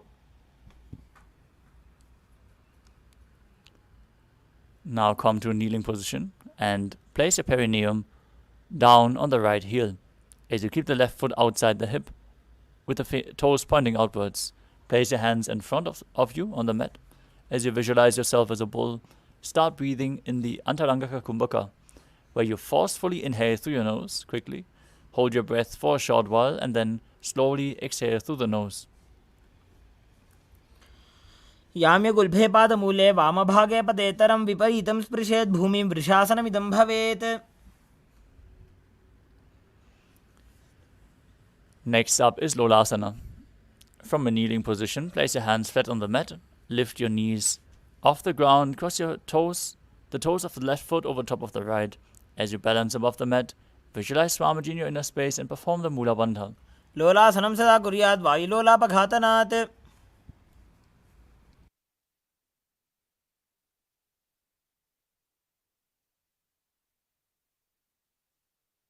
Next up is Vrishasana on the other side. Place your perineum down on the other heel as you visualize yourself as a bull. याम्य गुल्भे पादमूले वामभागे पदेतरम्. Next up is Balagunasana. As you visualize Balagunahai, place the left toes down on the mat with the heel raised. Sit down on the heel and keep the other foot flat with the knee raised towards your chest. Hands on the respective knees. Visualize Balagunahai, one of the 84 siddhas in your inner space. आसन को गुण जल विकार जाई. Next up is Grahasana. Now squat with the feet flat on the mat, bring the elbows under the thighs and wrap the hands around the shins, holding onto the ankles from the outside. Visualize yourself as the entire planet as you perform the Mula Bandha. पादतले भूमौ संस्थाप्य जानुमध्यकूर्परौ स्थाप्य हस्ताभ्यां गुल्पप्रदेशौ धृत्वा. Now repeat Balagunasana on the other side. Place the toes of the right foot down, sit on the right heel, with your hands on the respective knees with the opposite knee raised. आसन को गुण जल विकार जाई.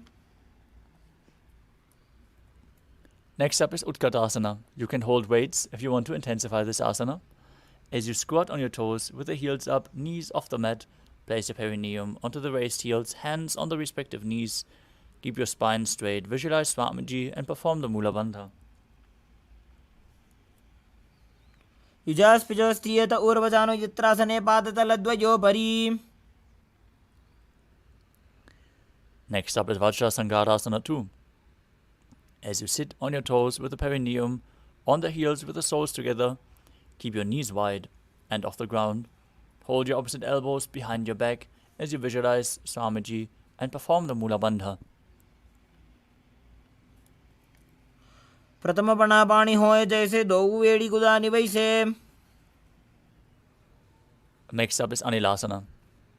Now squat or sit with the feet hip width apart, hands under the soles of the feet from the inside with the palms facing down. Keep your arms straight, elbows at the navel, and gaze to your nose, visualizing that you are able to live off of air alone. दो हाथ भूमि पर ठाने कहुनी जाड़ी नाभि लगाने. Next up is Padukasana. From a standing position, place the back of your hands onto the mat with the fingers pointing towards your body. Step on your hands, wrap them around the feet like a shoe, and start walking around on the mat as you visualize yourself wearing padukas walking across India. हस्ततलयोः पादतले कृत्वा तिष्ठेत् गच्छेत् पादुकासनं भवति. Next up is Kukku Todanasana. As you place your palms on the mat, raise both feet upwards into the air and let them fall back down. Do this again and again as you visualize yourself as a rooster. हस्ततले भूमौ कृत्वा पादतले च ऊर्ध्वमुड्डानं कृत्वा. Next is Viparita Nrityasana. With your hands on the mat, raise your legs upwards into a handstand. Move around on two hands dancing as you feel yourself become free of all inhibitions. हस्ततलाभ्यां भूमिं वष्टभ्य ऊर्ध्वपादाग्रे कुर्वन्. Next up is Kunjarasana. From a standing position, keep your feet apart and place one palm down to the mat. Hold your neck with the other hand as you visualize Swamiji in your inner space. Breathe calmly through your nose in Sahajra Kumbhaka and perform the Mula Bandha. अथ वक्ष्ये महादेव कुञ्जरासनम् उत्तमम्. Now exchange the position of your hands. Repeat Kunjarasana on the other side. अथ वक्ष्ये महादेव कुञ्जरासनम् उत्तमम्. Next up is Karambasana. As you sit on the ground with the feet flat, heels close to your body, hold onto the respective ankles, lift your feet off the ground as you visualize yourself as a Kadamba tree, a pious tree that promotes a long life. पार्श्वभ्यां भूमिं वष्टभ्य हस्तद्वयेन गुल्फौ धृत्वा.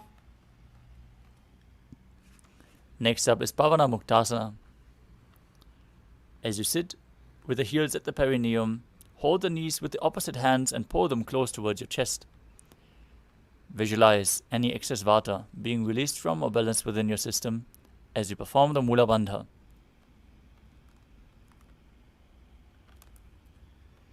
द्वयोस्तु पादयोः पाणिं लात्वा स्वस्वनितम्बके.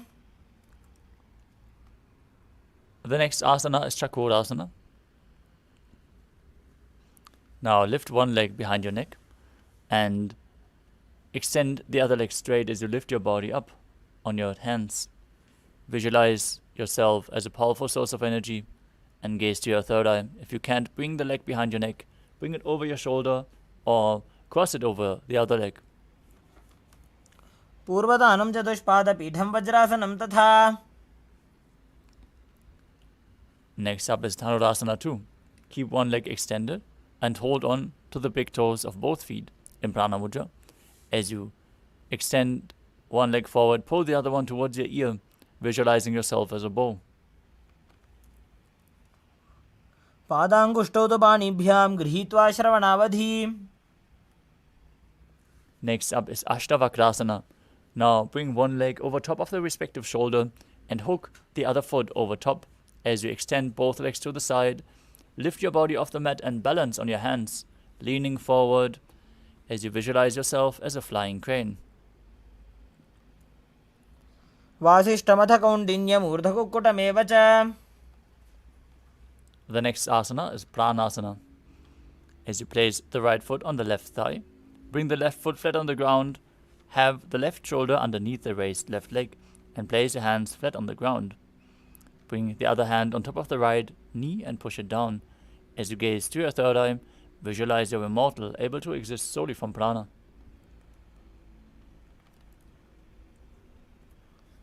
एतत् प्रभेदं वक्ष्यामि करोति यः स चामरः. Next up is Parashvamatsendrasana. Now place one heel outside of the opposite hip with the knee flat on the ground. Step the other foot over top of the knee. As you twist your body outside of the raised knee, bring your arm underneath the leg and hold your hands behind your back. In this intense stretch, gaze to your third eye and visualize the great sage and yogi Matsyendranath, master of Hatha Yoga.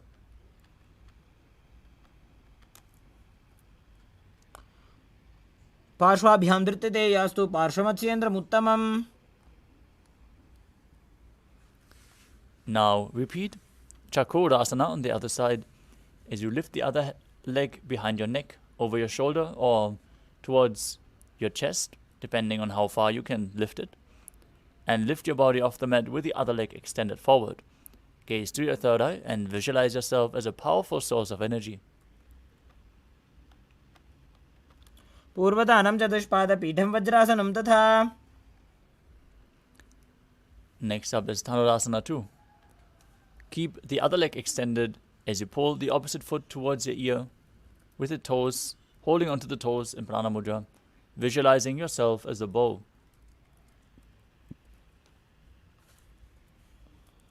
पादाङ्गुष्ठौ तु पाणिभ्यां गृहीत्वा श्रवणावधि. Now repeat Ashtavakrasana on the other side as you bring the other leg over top of the respective shoulder, hooking the opposite foot over top, legs extended to the side, balancing on your two hands as you lean forward and visualize yourself as a flying crane.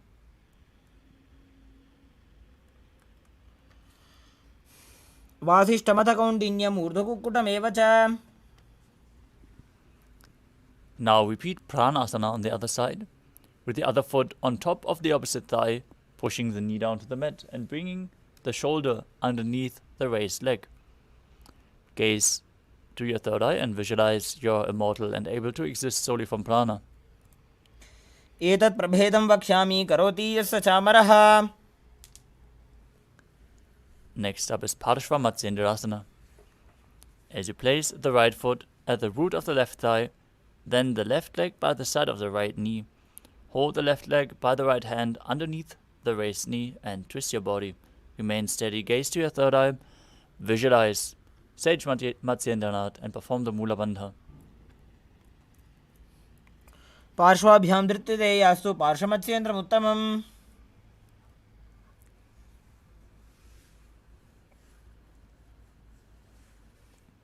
Next up is Ardha Paschimottanasana.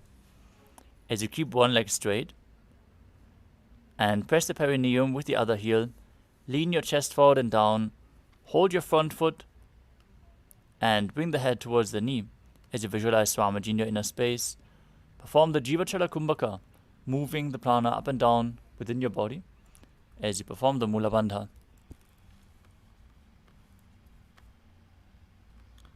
एकं पादं प्रसार्य एकं पादस्य पार्श्वनासीवनी सम्पीड्य.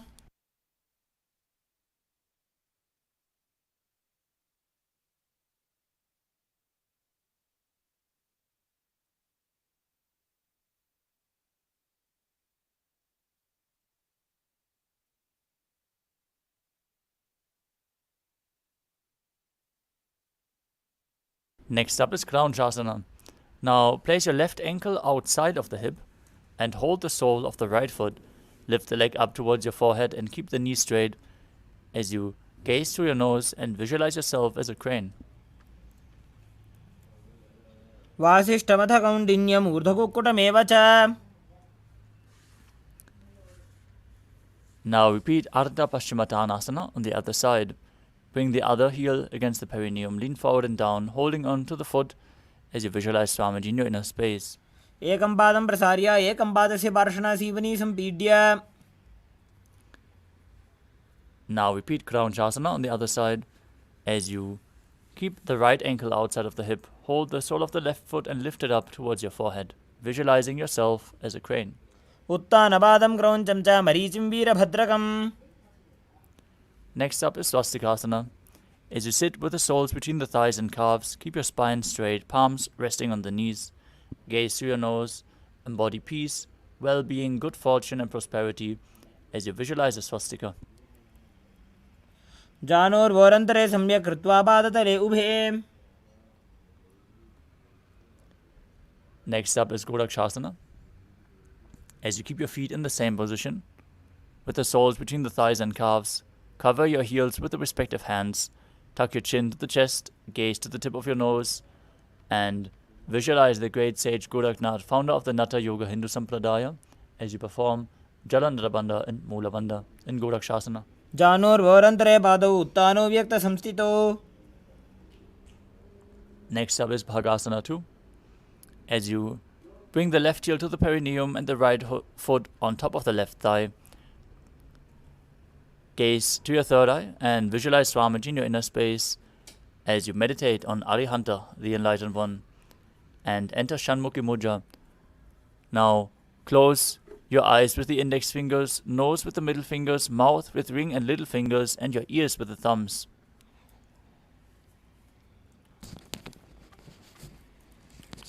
वामपार्श्वोक्तं संस्थाप्य दक्षाङ्घ्रिवामजगने.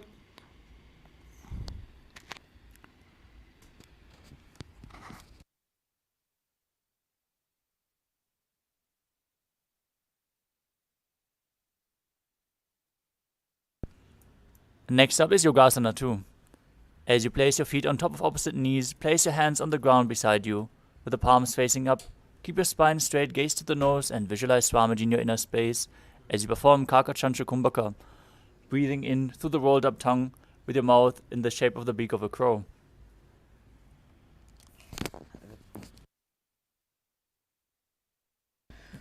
उत्तानौ चरणौ कृत्वा संस्थाप्योपरि जानुनोः. आसनोपरि संस्थाप्य चोत्तानं करयुग्मकं पूरकैर्वायुमाकृष्य नासाग्रमवलोकयेत्. योगासनं भवेदेतद् योगीनां योगसाधने.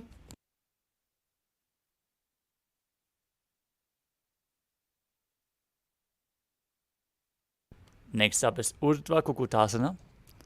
From Padmasana, place your palms flat on the mat beside your body. Press your hands into the mat and lift your knees off the ground. Balance above the ground as you visualize yourself as a rooster. वासिष्ठमथ कौण्डिन्यम् ऊर्ध्वकुक्कुटमेव च. Next up is Siddha Haratali Asana.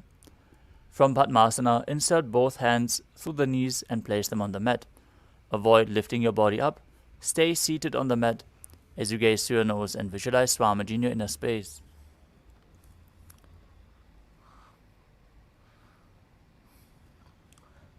प्रथम पद्मासन को करे हस्तुदो वो गोड़ासन दिदरे. Next up is Hamsasana. From Padmasana, place your hands on the mat through the gap of the calves and thighs. Lift your thighs up to the shoulder and the legs of the mat. As you stay above the mat, gaze to your nose and visualize yourself as an elegant swan. कुक्कुटासनं स्थित्वा स्कन्धपर्यन्तं ऊरोनि नीत्वा. Next up is Karmukhasana. From Padmasana, place your hands between the thighs and calves. While sitting, lean forward and push your hands behind your body, interlocking the fingers in Parusha Mudra, placing the forehead on the ground as you gaze to the nose. Visualize yourself as Pinaka, Lord Shiva's bow. प्रथम पद्मासन को करे, घोड़ासन दिमाही करी धरे.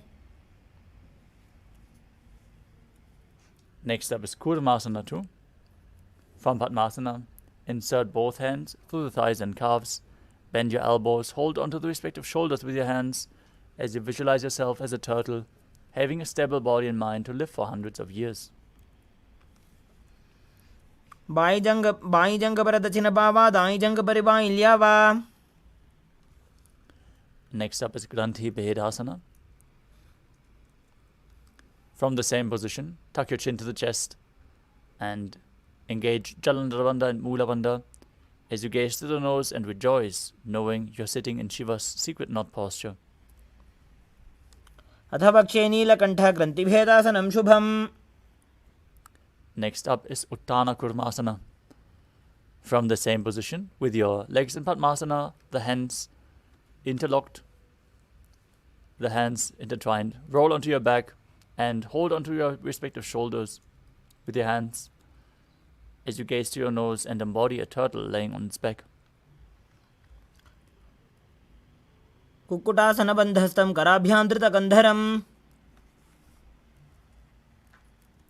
Now sit back up into Padmasana and place both hands through the thighs and calves as you hold the wrist of one hand and lift your body up onto the mat, balancing on one arm. As you visualize yourself as a rooster, engage the Mula Bandha and keep breathing in Kakachantra Kumbhaka through your tongue in Pangu Kukkutasana.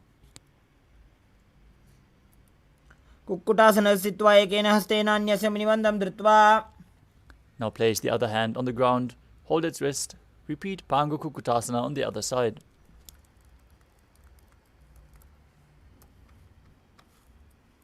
Kukkutasana स्थित्वा एकेन हस्तेन अन्यस्य मुनिबन्धं धृत्वा. Next up is Gridrasana. From Padmasana, place your elbows on the toes, interlace your fingers in Parashamudra. As you rest your chin on the knuckles, press your thumbs to the throat and visualize you have gone beyond all greed and covetous. जानुर्भोरन्तरे पादौ उत्तानौ व्यक्तसंस्थितौ. Next up is Padmasana 3. From Padmasana, hold one hand over the other with the palms facing upwards. Keep your spine straight, gaze to your nose as you visualize Swamiji in your inner space and perform all three bandhas Mahamudra Bandha.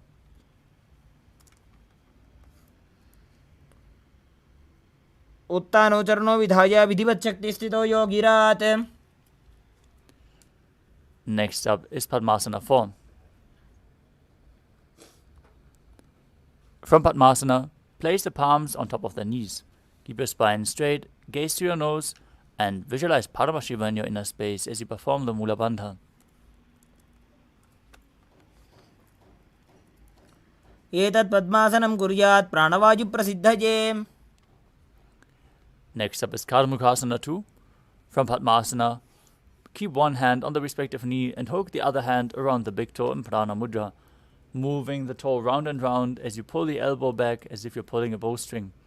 Visualize yourself as Pinaka, Lord Shiva's bow, as you perform the Mula Bandha. अथान्यासनमावक्षे योगपूरकरक्षणात्. Next up is Karmukasana 3. From Padmasana, cross your arms behind your back and hold the big toes as you inhale through your tongue straight in like an arrow in Kakachantra Kumbhaka. Gaze to the nose and visualize yourself as Lord Shiva's bow as you engage all three bandhas. कार्मुकासनमाक्षित्य उदरे पूरयेत् सुखम्. Next up is Dridhasana. Maintain the same position. Lift your chest. Gaze to your third eye. Visualize yourself as the action of Paramashiva's third eye, destroying anything you come across.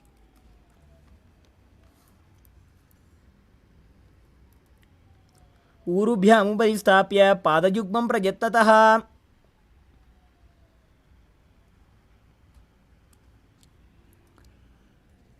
Next up is Nagarasana. From Karmakasana 3, with the arms crossed behind your back, holding on to the big toes in Prana Mudra, roll onto your back and lay flat. Gaze to your nose, visualize yourself as a snake, breathe calmly through your nose in Sahadra Kumbhaka and engage the Mula Bandha in Nagarasana. प्रथम पद्मासन कोठाने दो हाथ पाछाने आने. Next up is Kandukasana. You can free your arms and legs as you lay on your back, bend your knees and lift your feet off the ground as you embrace your knees towards your chest with your head touching the knees. Squeeze your body into a ball in Kandukasana. वेत्रासने स्थित्वा हस्तपादान् निष्कुष्य ऊर्ध्वं नयेत्. Next up is Urdhva Pavanasana. As you lay on your back, with the knees raised together, feet flat on the ground, hands interlocked underneath your head. Gaze to your nose and visualize Swamiji in your inner space. प्रथमे सूधो सही न करावे गोड़ा उभा राशि मिलावे. Next up is Malakata Pitasana. As you lay on your back with the feet flat, place upturned palms underneath the heels and lift your hips up high. Engage Jalandhara Bandha and Mula Bandha. As you visualize yourself as a powerful alpha ape, perform the Mudra Kumbhaka. Exhale through the Jalandhara Bandha. उत्तानशयनं पादतले उत्तानहस्तयोः स्थापयेत्.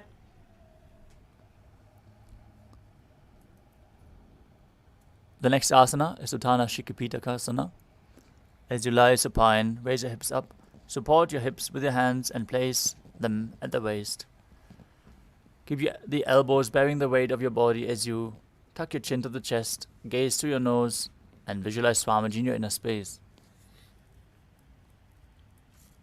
जङ्घोरुबलहीनश्चेत् उत्तानशिखिपीठकम्. The next asana is Narakasana. As you lay on your back, raise your hips and legs up, keep them straight, support them with your hands on the ground, arms flat. Visualize yourself blissfully traversing through Narakaloka unscathed as you keep Jalandhara Bandha and Mula Bandha engaged. ग्रीवाकण्ठेन भूमिं विष्टम्भ पादाग्रद्वयमूर्धमुन्नयेत्. Next up is Tiryan Naukasana, where you bring your hands to the lower back with the elbows on the ground.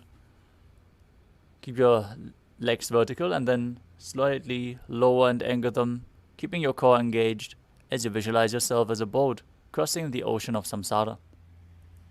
नौकावत् स्थित्वात् ऊर्ध्वं पादाग्रद्वयं नयेत्. Next up is Dajasana.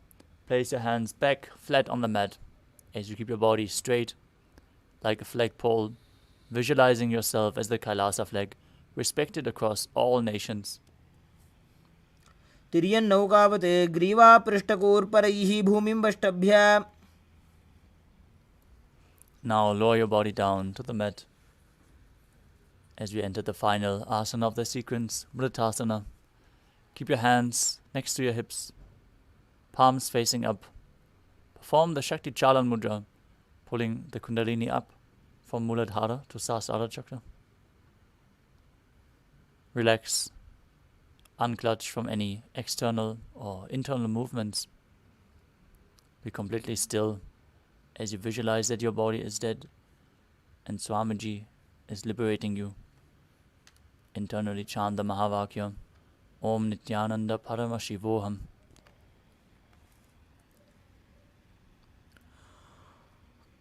उत्तानं शववद्भूमौ शयनं तोषवासनं शवासनं श्रमहरं चित्तविश्रान्तिकारणम्.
Slowly return to your body.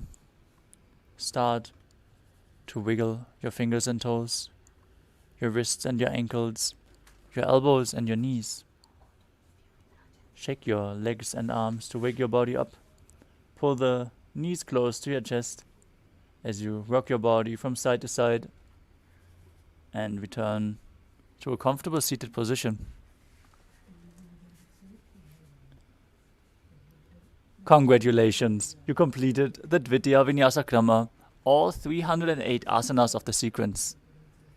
We want to thank all the participants for the sincere participation, and we would like to request everyone to stay tuned for the next session, which is the power manifestation session.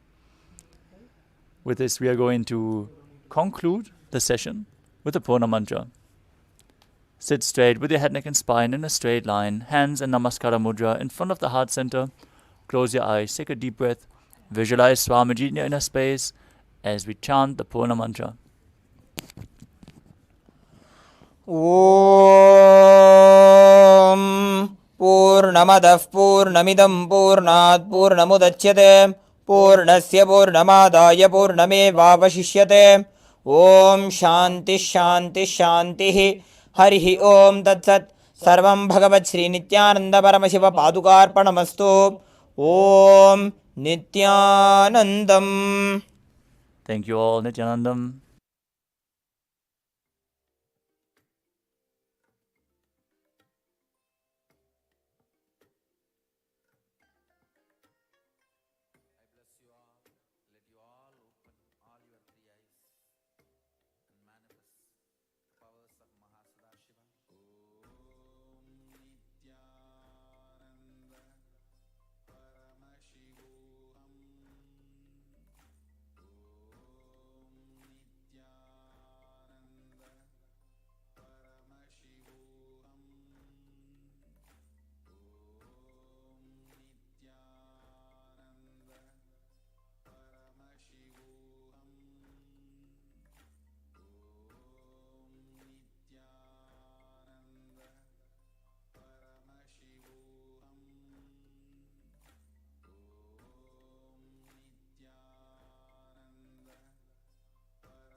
Nithyananda Paramashivoham.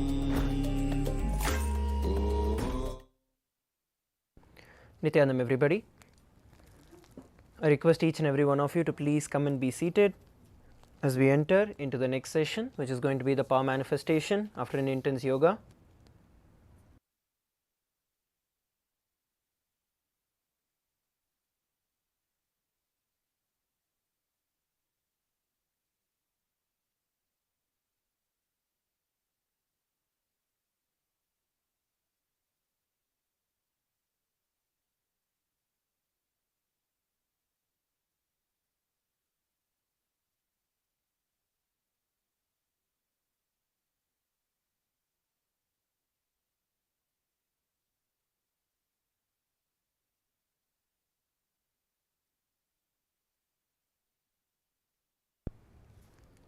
Nithyananda everybody, please be seated. Let's begin. We're going to be entering into the power manifestation today. The first session where we manifest the power of third eye reading. Please sit straight. Let's begin with the Sadguru Vandanam. Nithyanandam Paramasukadam Kevalam Jnanamurtim Dvandvatitam Gagana Sadrisham Tattvamasyaadhilaksham Ekam Nityam Vimalamachalam Sarvadi Sakshibhutam Bhavatitam Trigunarahitam Sadguruntam Namami. Yes. Welcome everybody. Let's enter into the power manifestation. So we have a lot of you who are sitting in after the power manifestation. We have Pavan, we have Tirthrupaya, we have Ashokaya. Yes. I request all of you to please sit straight. We're going to be entering into the power manifestation for 21 minutes. So especially the time after we do the yoga, or the time after we offer the puja, or after we receive the darshan of Swamiji, all these are prime times, I would say, hotspots, I would say, for us to experience the extraordinary power manifestation. And let me tell you the reason why also. See, it is during that time, especially after yoga, is the time when the entire body is reverberating with that high energy. So whatever initiation that we have received from Swamiji, we have been continuously receiving from Swamiji. Literally, when we do so much of physical activity, especially when we do the Tritiya Vinyasa Krama, the whole body becomes so active that the mind becomes, it completely becomes zero. There is no action for the mind that is there. So that by nature puts you in a space where you are only in that space of receptivity and ready to express the powers. That is the reason this 21 minutes immediately after the yoga is very, very important. Similarly, the 21 minutes after you do the puja or after you receive the darshan, all of those times, by the very nature, your mind becomes zero. It comes to a standstill. And those are the times when the power manifestation can be at its peak. So, given this, let's now enter into the power manifestation. We're going to be entering into the power of third eye. So, please get yourself a pen and a paper, get yourself your eye bands and be seated. Just sip a cup of water and settle down. We are going to be manifesting the power of third eye reading. Please take a few moments and come back and be seated.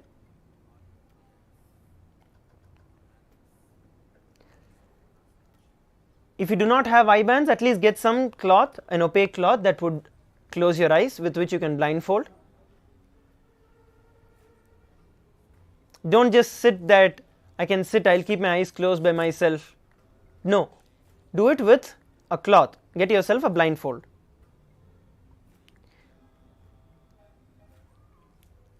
Yes, please come and be seated.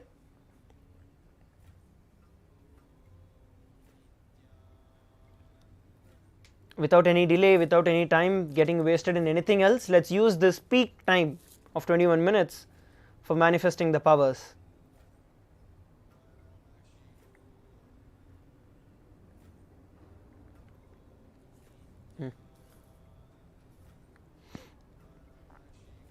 Yes, let's begin. Shastra Pramana, which is the scriptural reference for this power of third eye. So as we know, almost 16 days into the program, so we know the Shastra Pramana.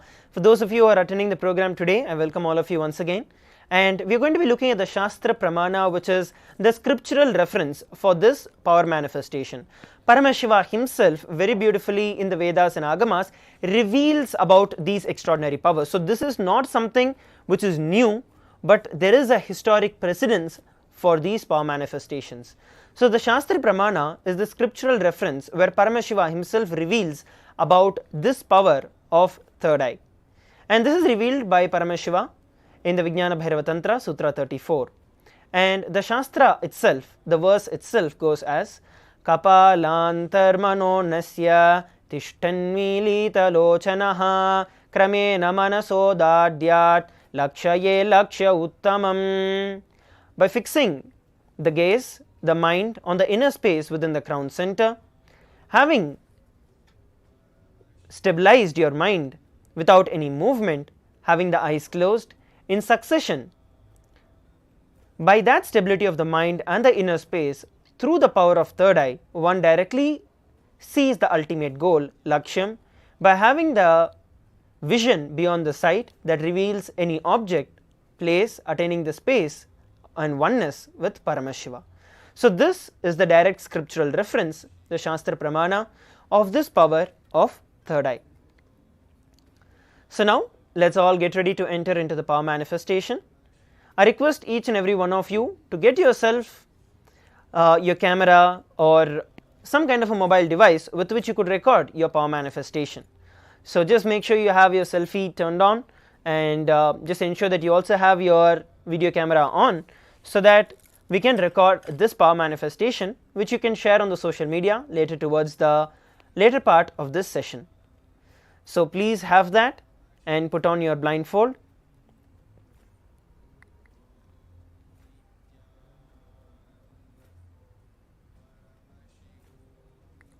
Please put on your blindfold.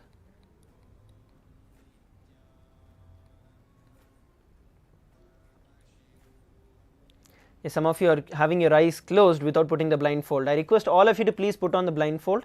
See, if you do not have a blindfold, at least tie your eyes, blind yourself with a opaque cloth at least, because we want to minimize as much as light from the external sources coming in. So, please put on your blindfold. Especially after we have done the yoga, our whole body itself will be reverberating with that energy. All that you have to do is just follow that very rhythm of your breathing and just chant the Mahavakya Om Nithyananda Paramashivoham internally as you reverberate with your breath, and you will see that with that very flow itself, once you are able to establish yourself in that beautiful space of Mahavakya within yourself along with the breathing flow, you are just going to ask Swamiji to show you what is being projected on the screen. We will be projecting a few letters, and all that you have to do is just ask Swamiji to show you and just see it. Do not have any expectations, just sit as a blank book. So, inhale and exhale, inhale and exhale, reverberating with the Mahavakya.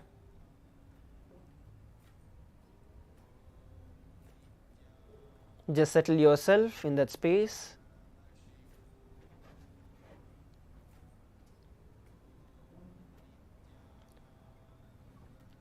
Relax into that space of Mahavakya.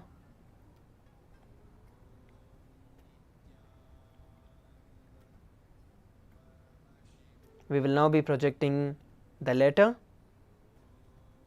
for all of you. As the Mahavakya will be played,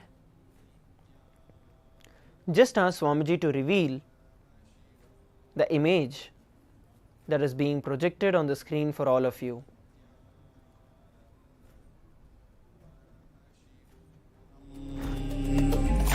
Om Nithyananda Paramashivoham. Om Nithyananda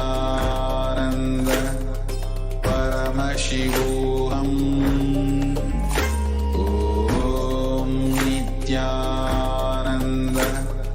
Paramashivoham.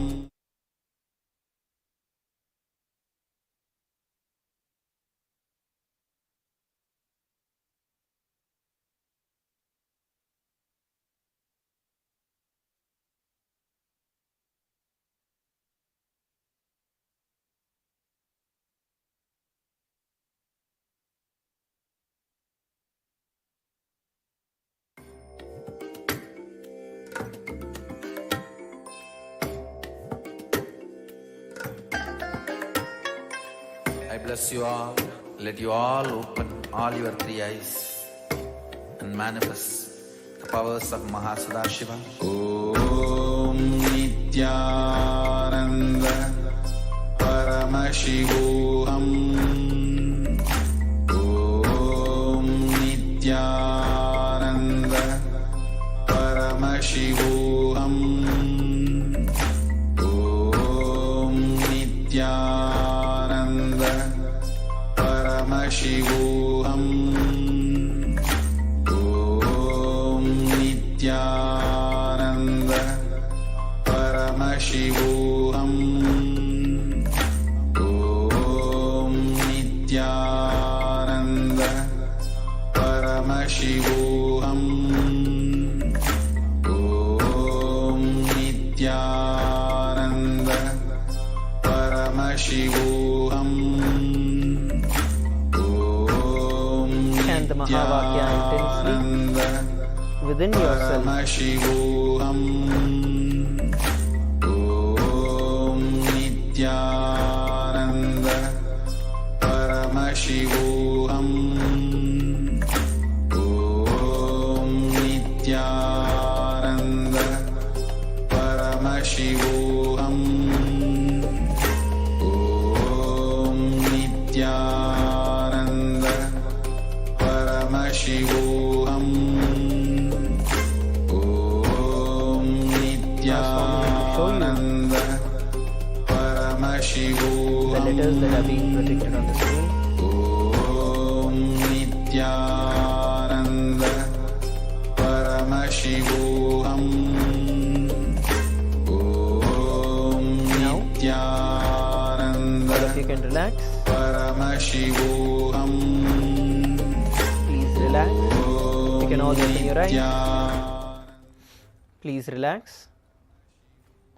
Please take a few moments to just pen down, to note down, to type down whatever Swamiji revealed, whichever were the letters that Swamiji revealed to you during the power manifestation. Just pen down as it is, even if it is multiple letters, non-coherent letters, or maybe you saw numbers or you saw some shapes, whatever Swamiji showed you.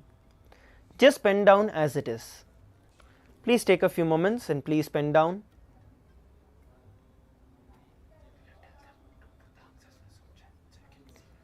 And all of you also can drop your questions, and you can also drop whatever you have seen, whatever Swamiji showed you in the Zoom chat.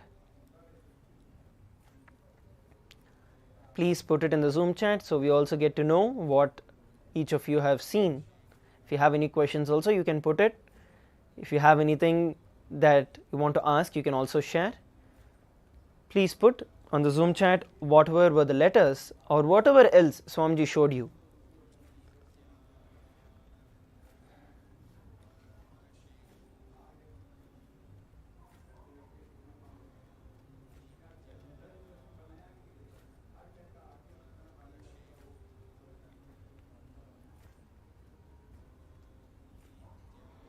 Please take a few more moments and please put in the Zoom chat.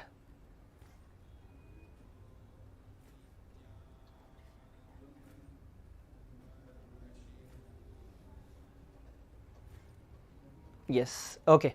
So let's now look at the answer. So we have various different participants who are also posting. Let's look at what was projected for all of us on the screen. So it was the letters A and J. So these were the two letters that were projected. So we have a couple of you who have posted. Yes, Tirtharupaya, you have posted BA7, B9 and CD. So of which we have A, which is there, which is good, and Feng, you have posted W, and Pavan R.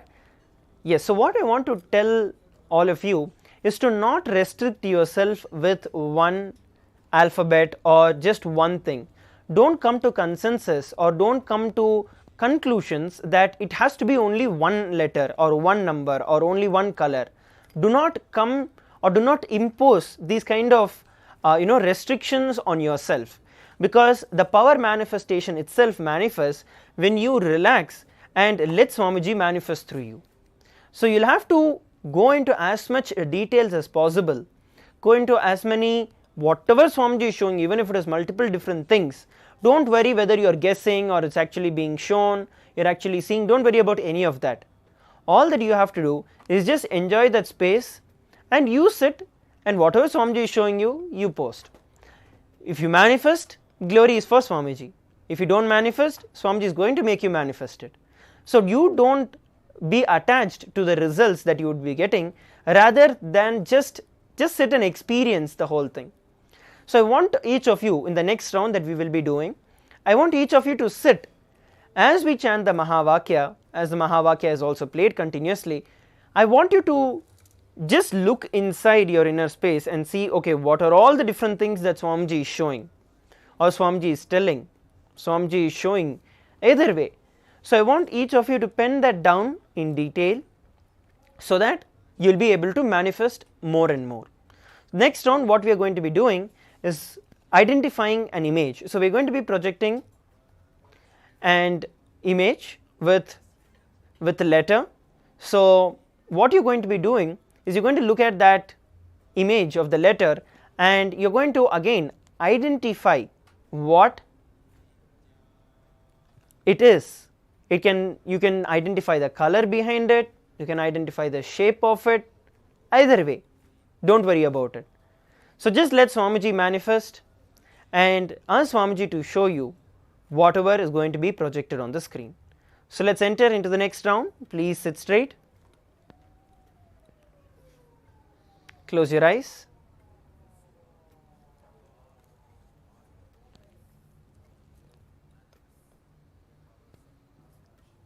Please sit straight and close your eyes. Let's begin.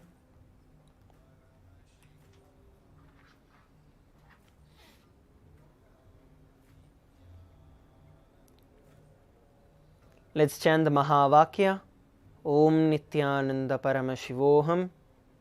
And this time, without any prejudice, without any restrictions, whatever Swamiji is showing you, just pen it down as it is.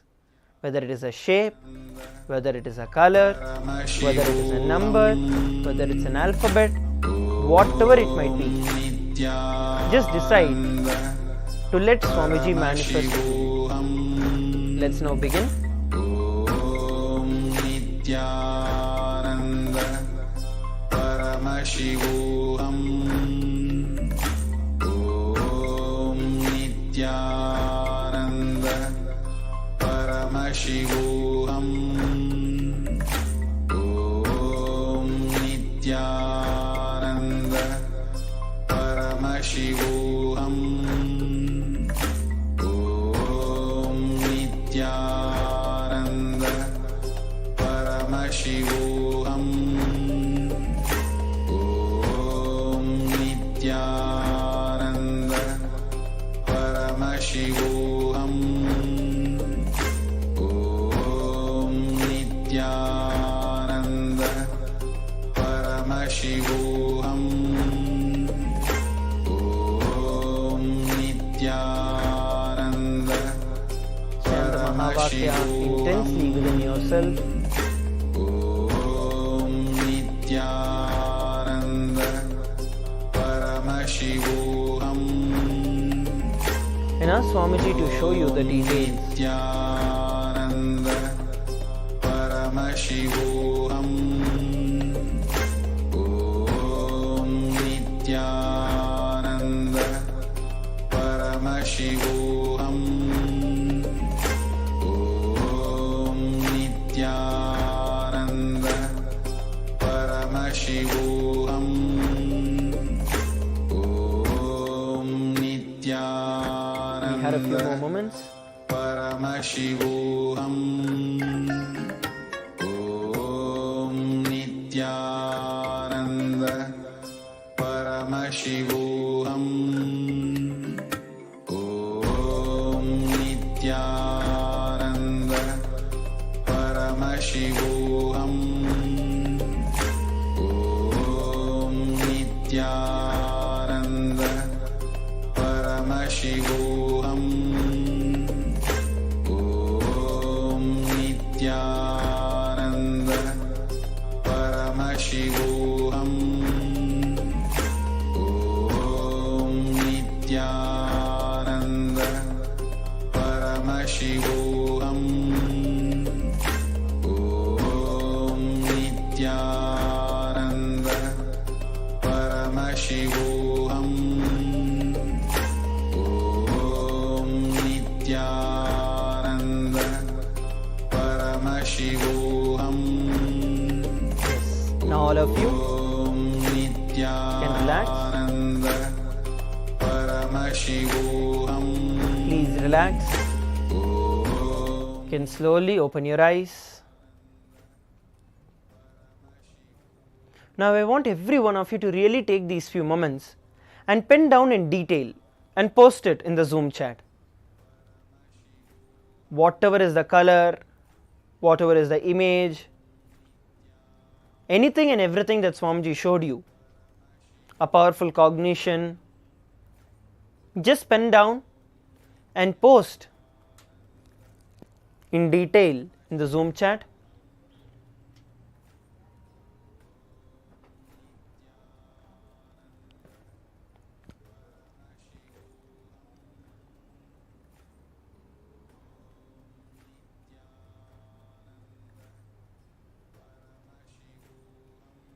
Please take a few moments to pen down and post it.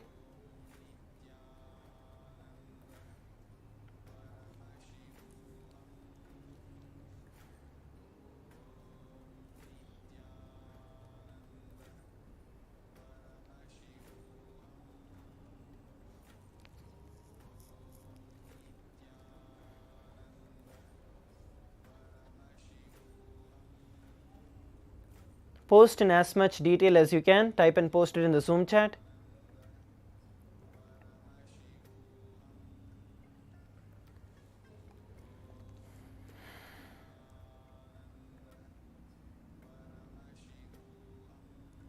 Any color, any image, any alphabet, whatever Swamiji showed you, post it.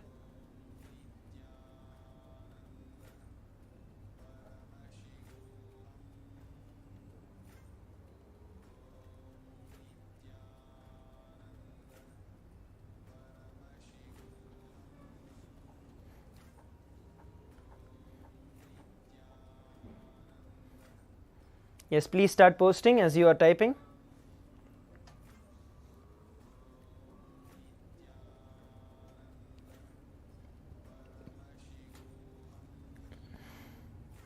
Try to get into the details to see, okay, which color was the image, which are the different shapes which would be there in that image. It's more about verbalizing it. It's not about whether you are seeing or not, because Swamiji shows you, but how and what is that you are selectively wanting to see makes the difference.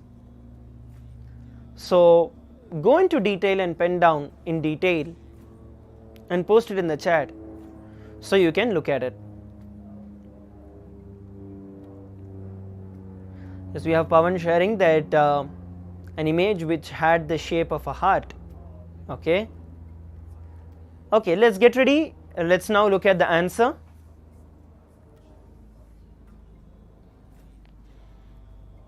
Let's look at the answer. As you can see, it's the letters K and O. And Pavan, I also want to specifically tell you, you see the design with between the K, I mean like the top letter of the K, which is in the shape of a heart, the top and the bottom. So yes, the more and more you actually enter into the details of what is there, you will see that Swamiji is manifesting through you. As Swamiji says, Paramashiva is in details. So it is not that we are not able to see, it is that we are not seeing what is Swamiji showing. So that is the reason I request every one of you also, please make sure that you are posting in detail about whatever Swamiji is showing you. It's only when you post in detail, you will start seeing in detail. And only when you see, you will understand that you are already manifesting the power.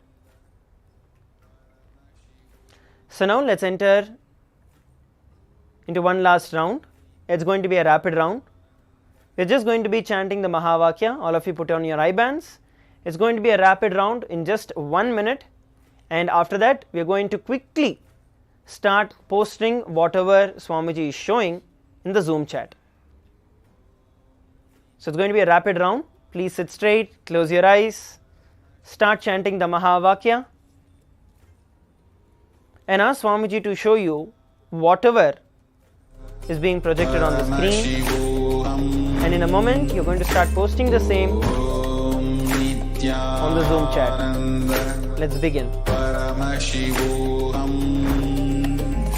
Om Nithyananda Paramashivoham.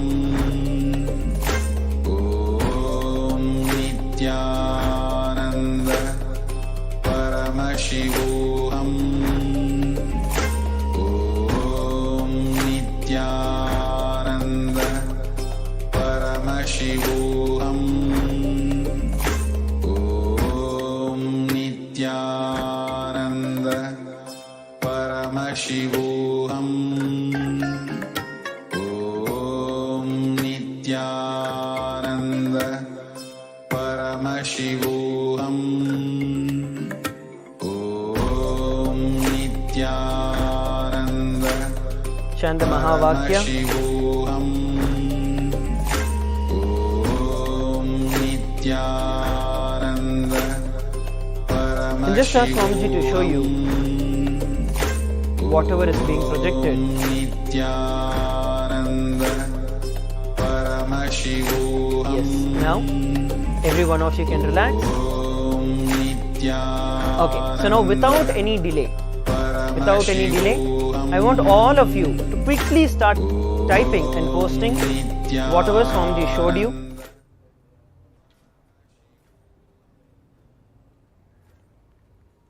Just start typing and posting whatever Swamiji showed you. Color, image, number, alphabet, whatever it may be. Post in detail. Just keep typing and posting. Don't even wait until you type everything and post. Just keep typing and posting.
Yes, please post it.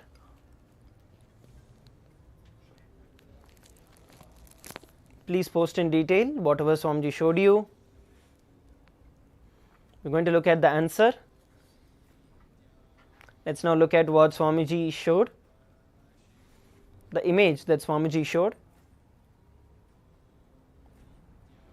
So it's actually the image of an apple. Not one apple, actually there are 3 apples which are there. So this is the image that Swamiji showed, that was projected. You have like the different shapes which are there, which are in the circles, the rounds. You also have those in the shape of the heart, in the leaves.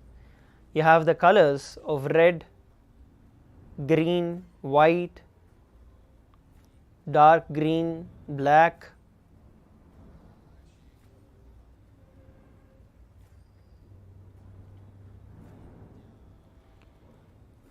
Yes, each of you can also post whatever Swamiji showed you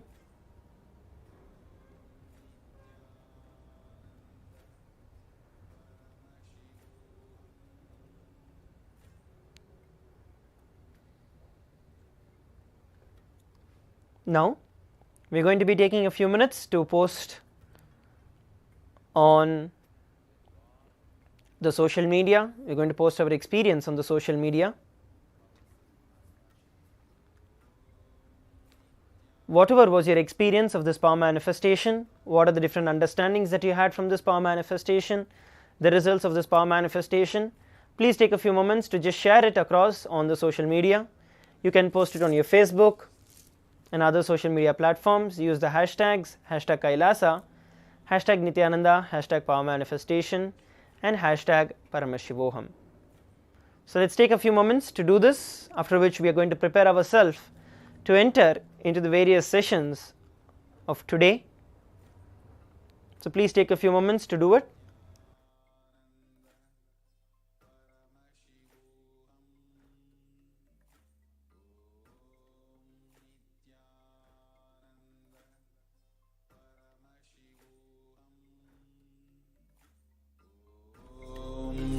Nithyananda Paramashivoham. Om Nithyananda Paramashivoham. Om Nithyananda Paramashivoham.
Come on, all of you post. Take a few minutes and post it. What is it that you have understood?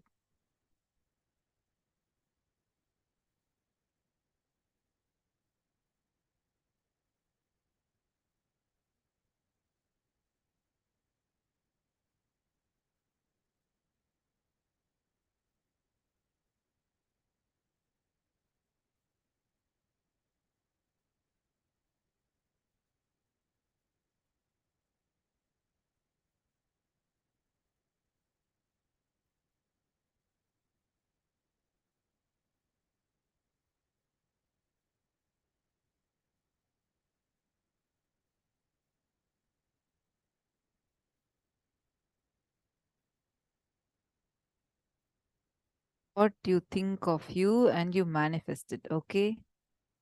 What about all others? I only see one person posted.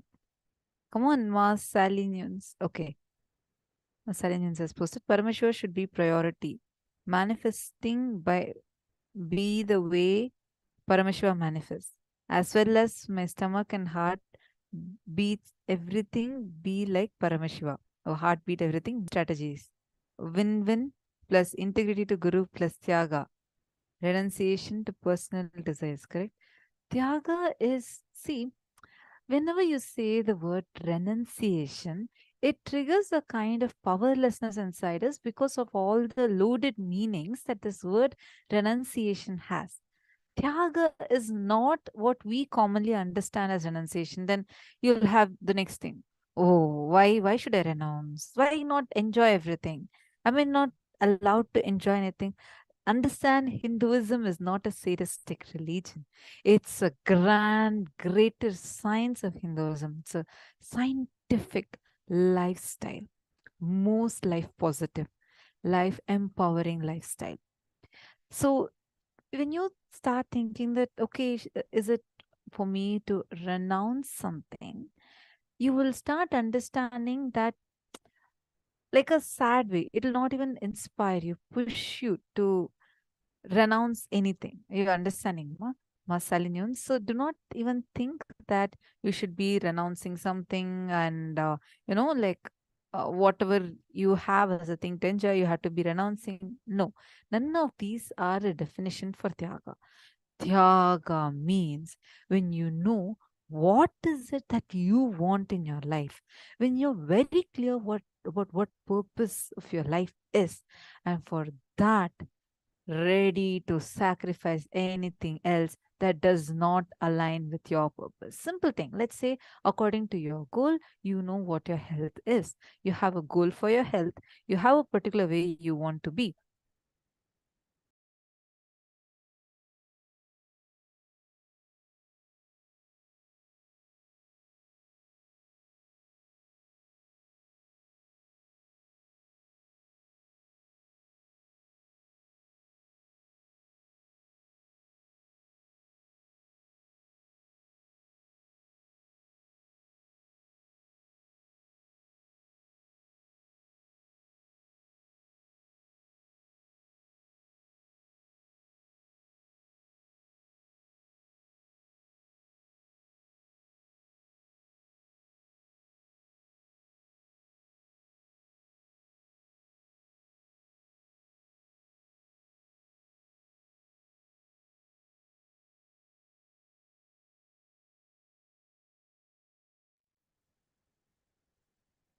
Sorry for that. I hope you're able to see me and hear me now. See, Ma Stephanie Lally. I just wanted to explain to you the understanding about Tyaga should not come from like, because when you say personal desires, that's not how it actually works. See, otherwise it'll create a lot of powerlessness in you. You'll start feeling like, it'll be a fight with yourself. Should I renounce this and I can't have this, I can't have that? It is maturing of cognition, having a particular goal, and you renouncing everything else that's not aligning to that one goal. For example, let's say that according to your goal, you want to be healthy, you want to be fit, you want to be really active. and you see that for that particular goal, you want to eat, you should not be eating junk food, or and you want to be really focusing on your healthy food, healthy diet. You want to eat proteins, you want to eat all the healthy stuff. Now, you can't say that, oh, my personal desire is to eat a burger, but look, I had to renounce that. That will create a powerlessness in you. Instead, you know what you want. From that maturity, you, when you see that this is not aligning to your goal, it'll drop by itself. That is the tyaga. You're understanding, ma? It's not tyaga, it's not renunciation that comes out of any powerlessness.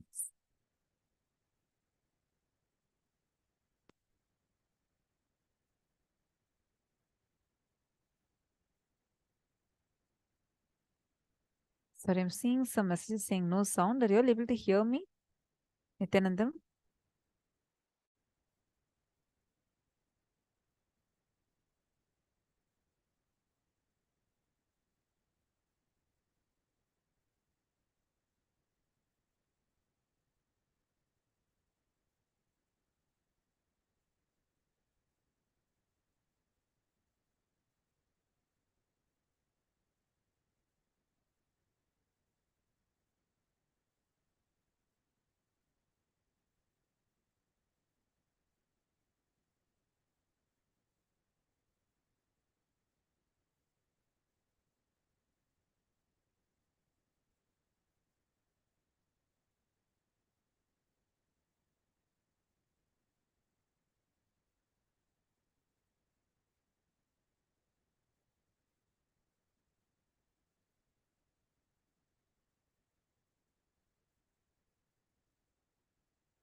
Then your presence exists in all the 14 lokas. You already have your identity established in all the 14 lokas. For example, in Nagaloka, there is a being with your face and a snake body. In Tapoloka, there is a rishi with your face and a rishi body, a tapasvi.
Has some technical glitch.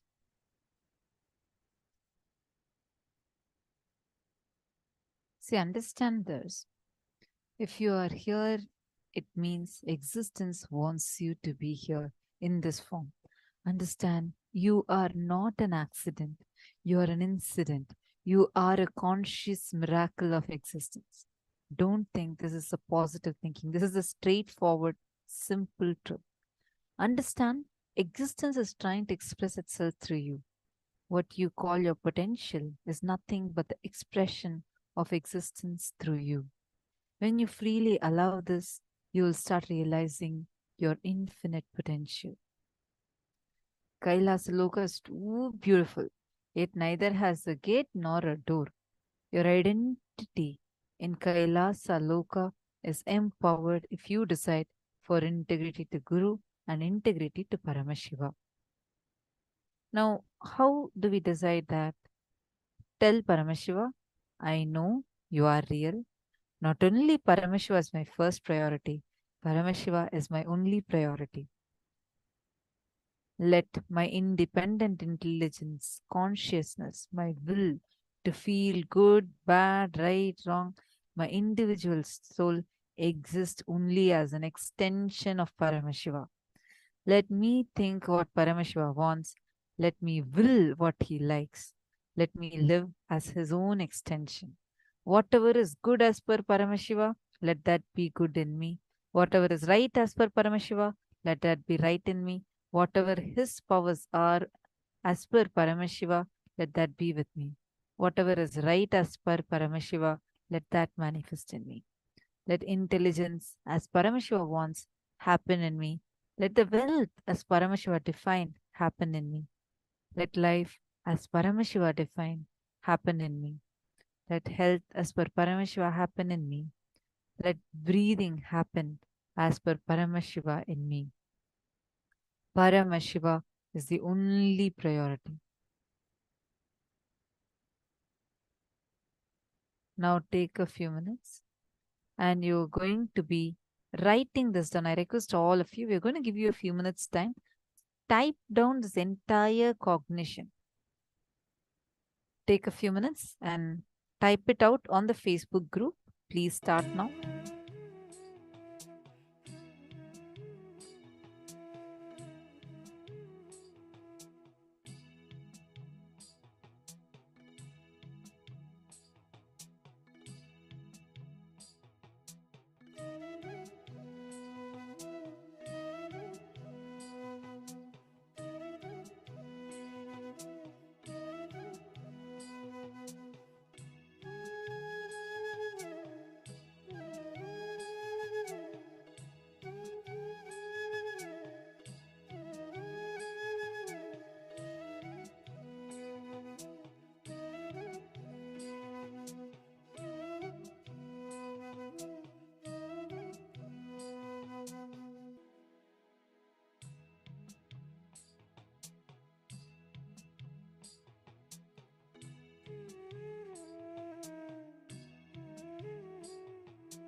So Trishanku wanted to do this, but he was not having the necessary qualities. So his Guru Vasishtha says, no, you cannot do this. This is not right. So then Trishanku goes to the sons of Rishi Vasishtha and says, will you do this for me? They get angry at him. They say, when the Guru has said no, then how can you come to us and ask for it? And they curse him, saying that, let you become a Chandala, let your whole body be, because of this space you have within you of disobeying the Guruva, you will become the lowest caste. It's not something like a type of person he becomes or anything. He becomes that because of the space he carries. But then he really wants to do this, so he goes to Vishwamitra, who is known to have an enmity with Vasishtha. So he knows Vishwamitra will help him, if not for any other reason, just to prove Vasishtha wrong. And when he goes to Vishwamitra, Vishwamitra says okay and performs the necessary ritual. When he's performing this, immediately Trishanku ascends to heaven. But at the gates of heaven, he is blocked. Indra says, no, we cannot allow you inside. You're not qualified for this. And that also you have disobeyed your Guru. So Trishanku starts falling back. But through the power of consciousness over matter, not only does Vishwamitra stop him mid-air, stop Trishanku in the middle, falling back from Swargaloka, he creates a heaven, he creates a whole universe for Trishanku. Till today, we see that as a constellation in the sky, where he created a whole universe through the power of consciousness over matter, just through 3D printing the reality. And he was able to create a whole universe for Trishanku in between the Swargaloka and the Bhuloka. Even Swamiji has very beautifully experienced this power of consciousness over matter, where he moved a rock on the Arunachala, a huge boulder. So when he was with his Guru Raghupati Yogi, and Raghupati Yogi was explaining the science, and he had the immediate thing like, how is it possible? Even when you think about it immediately, you're like, how can consciousness of move matter? So Raghupati Yogi said, okay, you experience your oneness. Just go into the space of intense connection and oneness with the boulder. So Swamiji just started experiencing that intense oneness. And suddenly Raghupati Yogi moved Swamiji's hand. When he did that, the whole boulder started rolling. In that space of intense oneness, the hand and the boulder had no difference for Swamiji. So when Raghupati Yogi moved Swamiji's hand, automatically the whole boulder started rolling. And then when Swamiji came and he's like, are you, the boulder is rolling. And Raghupati Yogi stopped Swamiji's hand and the boulder also stopped moving. So now this is the power we're all going to start with manifesting. Now you may be wondering why silicon specifically we need for the consciousness over matter power. That is a very beautiful thing Swamiji tells us, which is any signal you send to silicon, the silicon will amplify that signal and send it to the object. So we all have a feeling that consciousness over matter on our hand is very easy, because we feel it's a part of us and we can easily send the vibrations. Now, when we keep the silicon, the phone, the tablet, and keep the object on top, the signal that you have sent, that command, that will you have made is amplified by the silicon and transmitted to the object. Why silicon specifically? Modern science says actually that other than carbon, so if you know a little bit of biology or regular high school biology, you'll know that the basis for life is the carbon atom. It's because of the uniqueness of the carbon atom that we are able to be sustained as a biological organism, where such huge beings are able to be created with millions of cells due to many properties of it. And also, when scientists have to look one more candidate for life, that apart from carbon, what other species, what other base material could beings be made out of, could life be made out of, they find it is silicon. Silicon has so many similar properties as carbon that helps it sustain life. And one more very beautiful thing is, apart from hydrogen, it is the most abundant element on the planet Earth. Silicon is the most abundant element on the planet Earth other than hydrogen. All the sand you see, the mud you see, all of it is made out of silicon. Connecting to that space of Bhuma Devi, of silicon, just seeing that whole living, the way you see the earth as a living being, that silicon is that part, that amsha as we say, that extension of earth that is now within the object in front of you. So let's start now the power manifestation. We'll have a quick round of power manifestation. You can start with keeping your object, keep a deity, your Atmalinga, your favorite deity, your Ishta Devata that you have the deity of, or your Atmalinga. If you don't have any deity or Atmalinga, you can place any object, preferably something you feel very connected to. So now, just through the power of consciousness over matter, you're going to connect in the space of intense oneness with it. See, the space of oneness is nothing but friendliness, intense love with it. That's why I said keep an object you connect to a lot. Some Atmalinga or your deity or any other object that you feel very connected to. Sit straight. Chant the Mahavakya. That Mahavakya is the will, the frequency, the vibration you are sending to the object. So chant that Mahavakya intensely. Focus only on the Mahavakya. First unclutch, bring an empty space within you and fill that with the Mahavakya. Anything else comes up, just connect to the Mahavakya, connect to the Mahavakya. Remember Swamiji, feel that intense love, that oneness. So beautiful, how so overflowing Swamiji is in the darshans nowadays. Connect to Swamiji. And remember, that silicon there will catch the subtle frequency of your thought. Even now we have a device called, how we have the EEG, we have a MEG device which senses the magnetic waves of your brain, which can sense it even outside your brain. Not necessarily even at the surface as the EEG machine, but the MEG, the magnetoencephalograph, can measure it outside, at the outside layer. Your thoughts leave your body. Your thoughts are not contained within you as you think. That vibration of your thought is going to be transmitted now to the silicon and amplified by it, and the object is going to move. So you can start. Chant the Mahavakya intensely. Om Nithyananda Paramashivoham.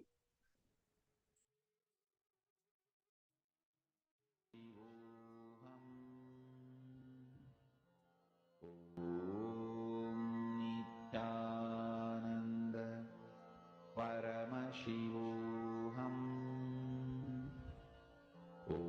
Hold the intense oneness constantly, again and again.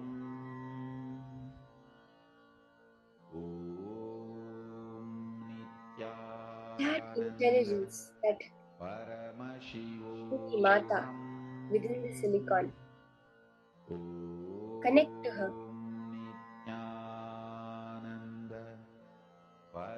Give that vibration through the Mahavakya for the object to move. Sit straight. You can close your eyes and keep your eyes fixed on the object. Connect intensely to Swamiji. Only He is now manifesting through you. His space, His love, His being of Paramashiva, His powers. That's all is happening.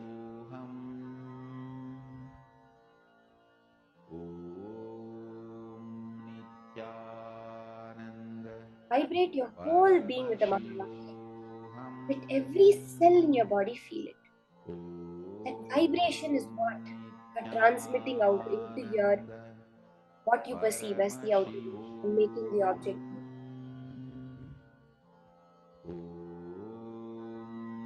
Nithyananda Paramashivoham.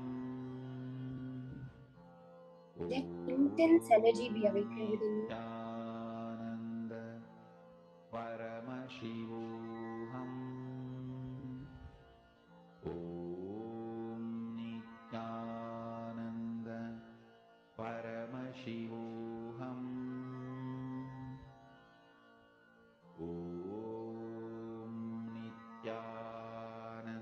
The object in front of you now is not separate from you. That love, that connection, that oneness. Oh, maybe two objects. Your body may not be physically connected in your perception to it. The space of both is one and the same.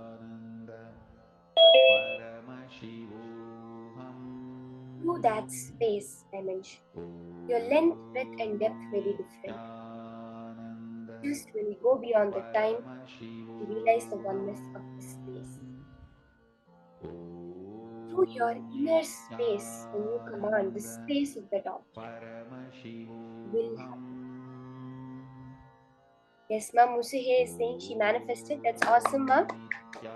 Yes, Ma'am Musu, can you please post a video of your manifestation or a photograph of the manifestation? You can mark the start point and mark where the object is now. Immediately go to Facebook, the Facebook group, and post your manifestation experience. Ma, what were you moving, Ma? Ma Musuhe? Which object were you moving?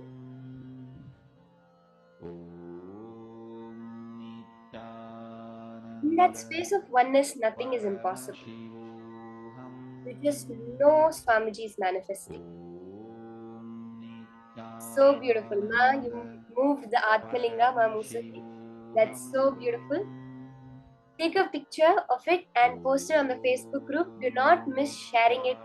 Do not miss celebrating it with as many people as you can.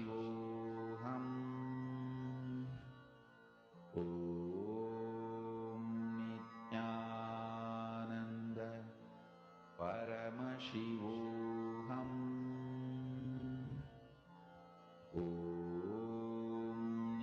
Nithyananda Paramashivoham. Nithyananda Paramashivoham. Nithyananda Paramashivoham.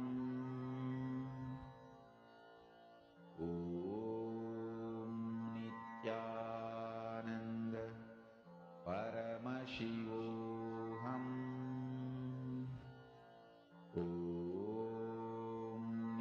Nithyananda Paramashivoham.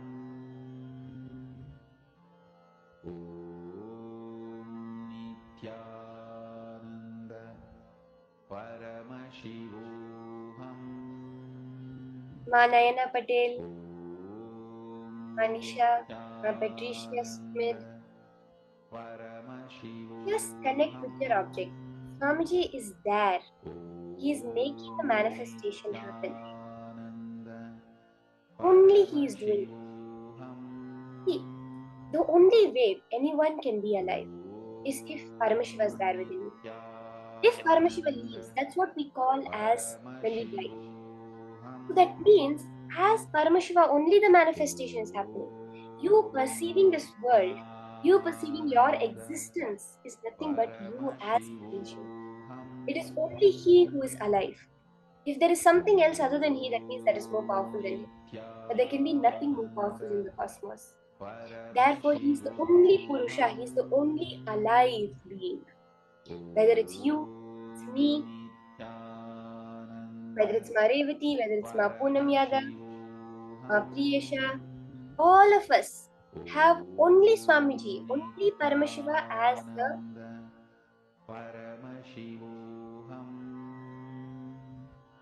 alive thing within us. Nithyananda Paramashivoham.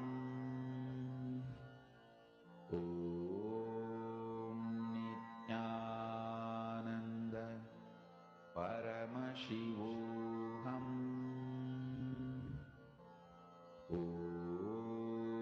Nithyananda Paramashivoham.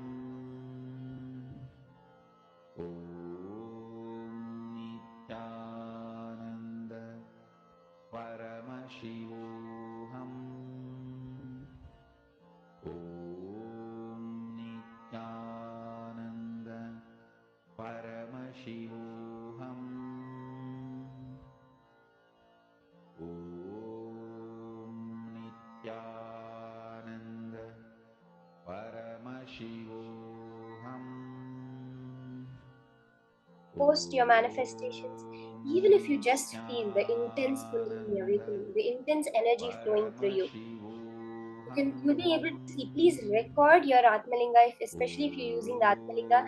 You'll very, very clearly be able to see an intense vibration happening.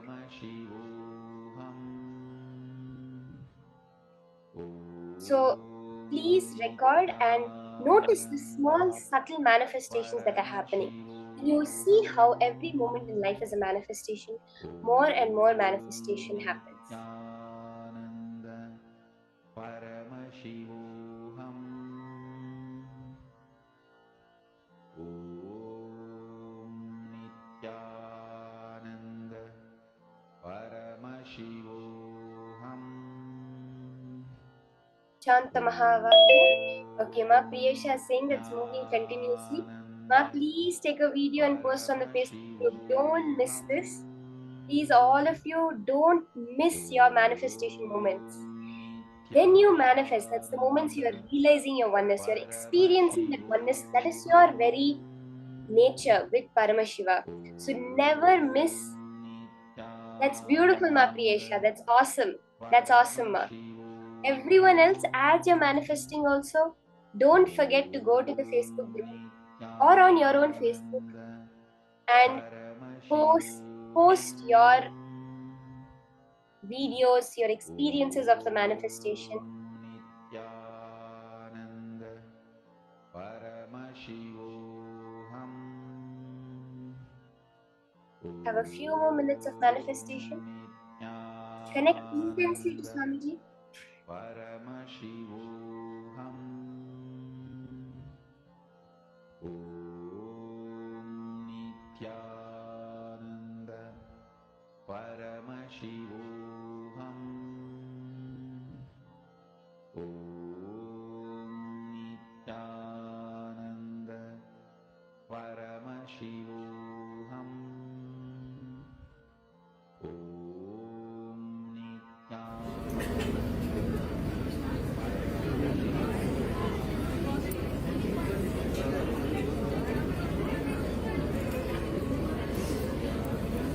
Put your hand close.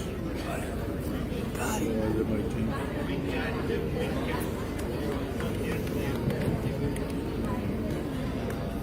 Nithyananda Paramashivoham. Om Nithyananda Paramashivoham. Om Nithyananda Paramashivoham. Om Nithyananda Paramashivoham. Om Nithyananda Paramashivoham. Om Nithyananda Paramashivoham. Om Nithyananda Paramashivoham.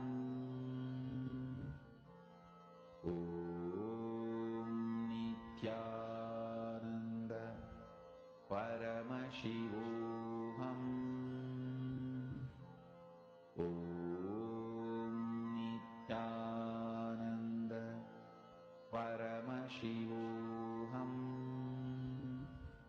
Om Nithyananda Paramashivoham.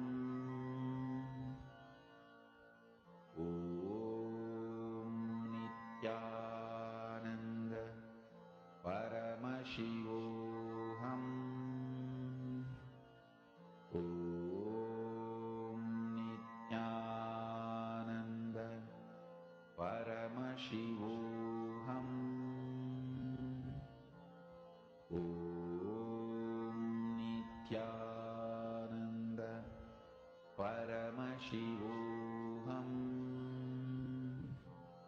Om Nithyananda Paramashivoham. Om Nithyananda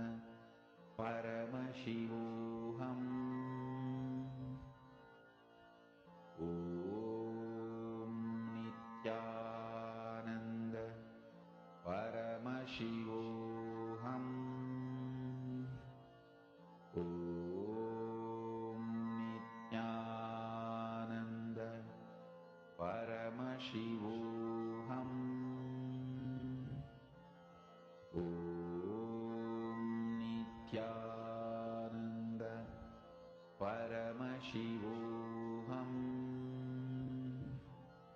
Om Nithyananda Paramashivoham. Om Nithyananda Paramashivoham. Om Nithyananda Paramashivoham. Om Nithyananda Paramashivoham. Om Nithyananda Paramashivoham. Om Nithyananda Paramashivoham. Om Nithyananda Paramashivoham. Om Nithyananda How many of you manifested? Paramashivoham. All the participants can Nithyananda experience how you were able to the object, Paramashivoham. feel that presence, the vibration, the kundalini movements with the object. See, now when you have connected to that object, now you are one. You are in that space of pure oneness with it. It will listen to you. Now, in further sessions, we'll be exploring much more deeper into this power. So stay tuned for the further sessions also, where we'll be very clearly manifesting, charging your battery, operating a silicon device, taking pictures on a silicon device. So many exciting powers are coming up. So be ready for that. Now we're entering into the next session. This is a very, very fun session where Swamiji is explaining about the second layer. So we live in our very physical layer, the Annamaya Kosha, where we are dependent on food for our energy, where we're so dependent on the physical world. Swamiji is going to now open up the next layer of us. How we can survive just by our breath. We hear the stories of when Parvati did the tapas for Paramashiva. She used, without any food, she did her fasting. Or we even see today, modern day, many breatharians who are there. What is that science Swamiji is explaining to us? How can we live without food? How can we live without being dependent on any other intake from outside? That is what Swamiji says is awakening the power of your pranic layer. The awakening the power of your prana, that life energy within your body, the reflection of consciousness within you. Let's now hear about this from Swamiji.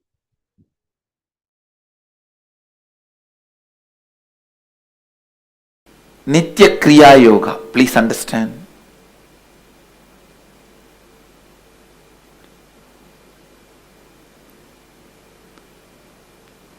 Whatever you want in life can be expressed by you when your whole being wants it. Please understand. Whatever you want to achieve in your life, you can manifest it, express it without any other effort, just by your whole being wanting it. Please understand. I am making some of the most important statements. It may look very controversial, it may look very different than your beliefs are.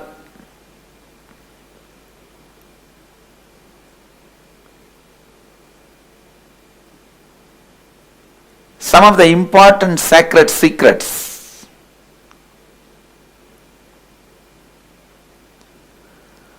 Whatever you want can be manifested in your life the moment your entire being wants it.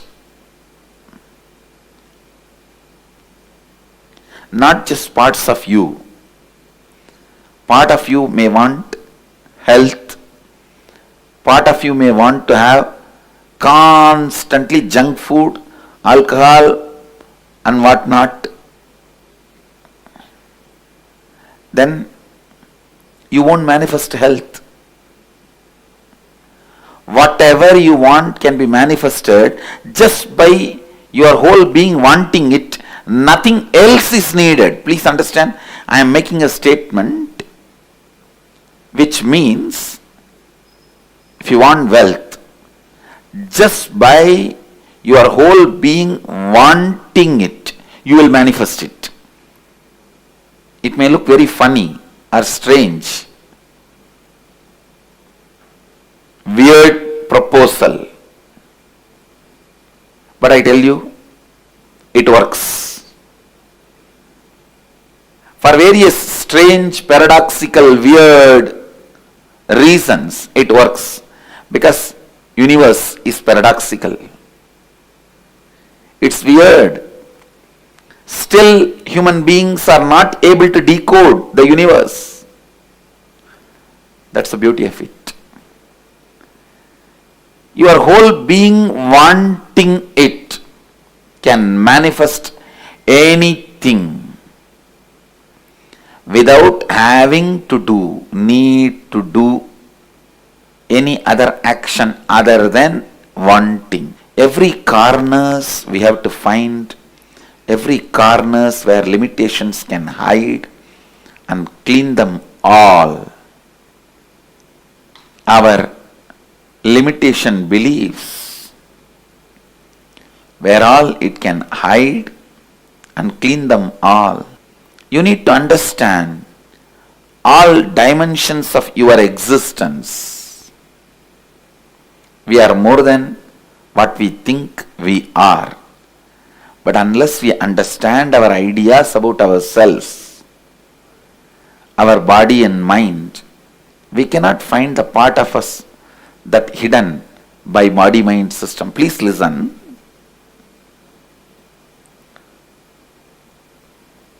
I am making two statements. What you think you are not that. That's the first statement.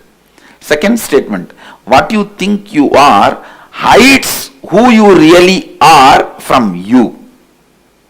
That's the second statement. Listen to these two. First, what you think you are is not you,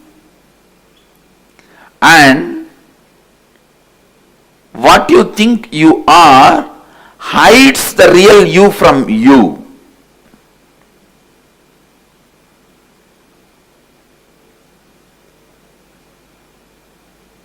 The ideas you carry about you, body, mind, you can't find you. The part of you which is hidden by the system for the flowering of the self,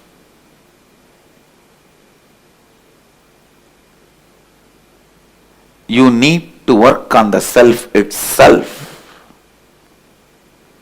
You need to work on your body, mind, emotions.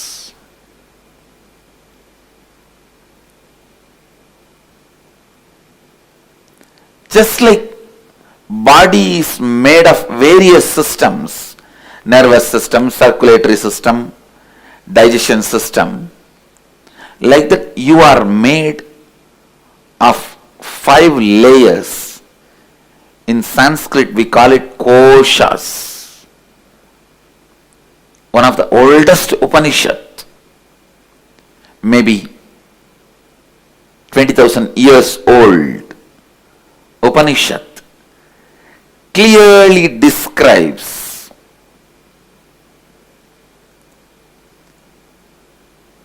the whole you.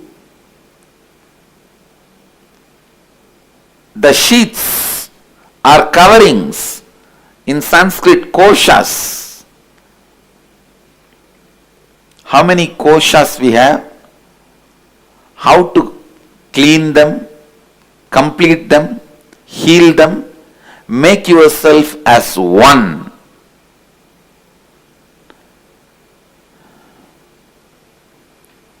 These 5 koshas, the Upanishads gives us the understanding. You are the 5 koshas.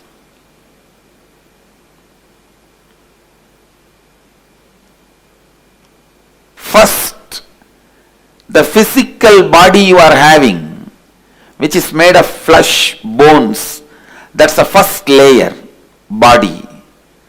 That's the first layer of you, which you can touch, feel. That's the first layer of you. Second, you are breathing, inhaling, holding, exhaling, the air spreading on your body and cleaning. All this is second layer, breathing layer. Third, mind, your thought current, your thinking trend. Fourth, your cognition about you. The ideas you carry about you, your karma pattern, the root of karma pattern, the ideas you carry about you.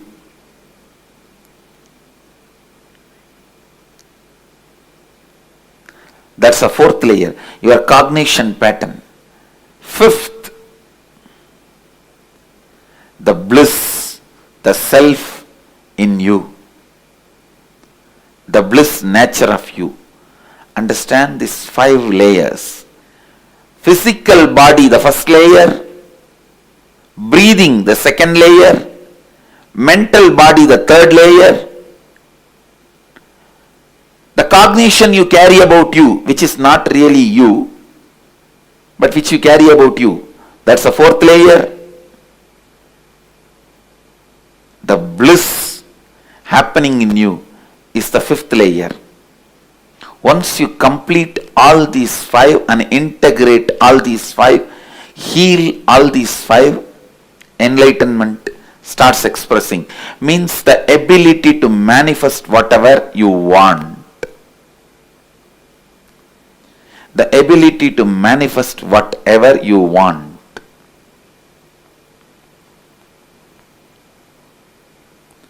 Only these koshas, these layers, need to flower, need to open, need to radiate and fall in tune. Ultimate self starts manifesting through you once these 5 layers start manifesting. All 5 layers need to be purified so they constantly radiate enlightenment.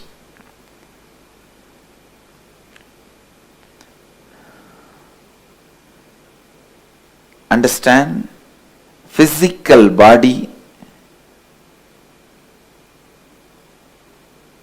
Annamaya Kosha. Physical body, the grass body,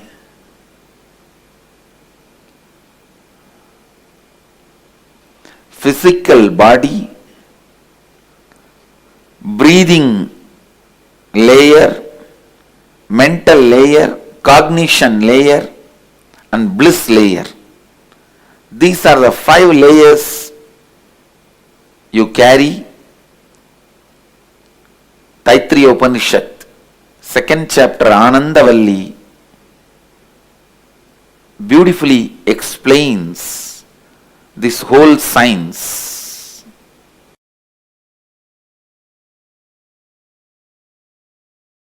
These 5 layers, understand, I'll repeat now. Physical body, breathing layer, mental layer, cognition layer, bliss layer. In these 5,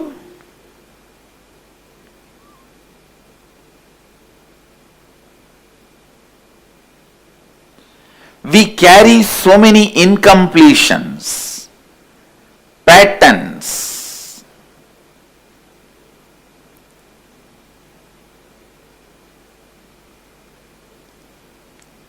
Removing all those incompletions, engrams, patterns, helping every one of you to completely integrate yourself.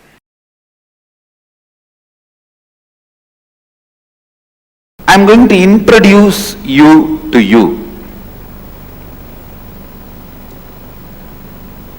As I said, you are not just the body or your mind or what you cognize as you.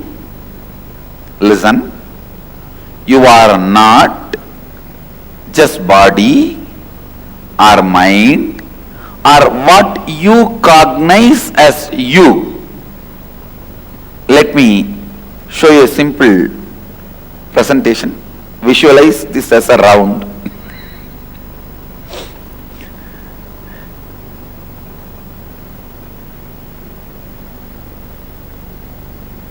I am trying to redraw whatever is projected.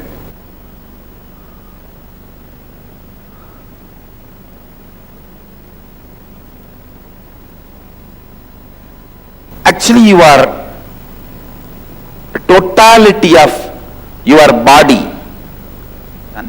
Please, the first component of you is your body, the physical body which you are carrying, which is made out of bone, flesh, blood. This is the first component. Then second is your breathing structure. Inhaling, exhaling, the breathing structure is the second. Third, your mind. Sometimes up, alive, excited, sometimes depressed, sometimes frustrated, sometimes feeling guilty, sometimes feeling alive, bright, sometimes feeling tired, bored. Mind. That is the third part of you. Fourth, what you cognize as you.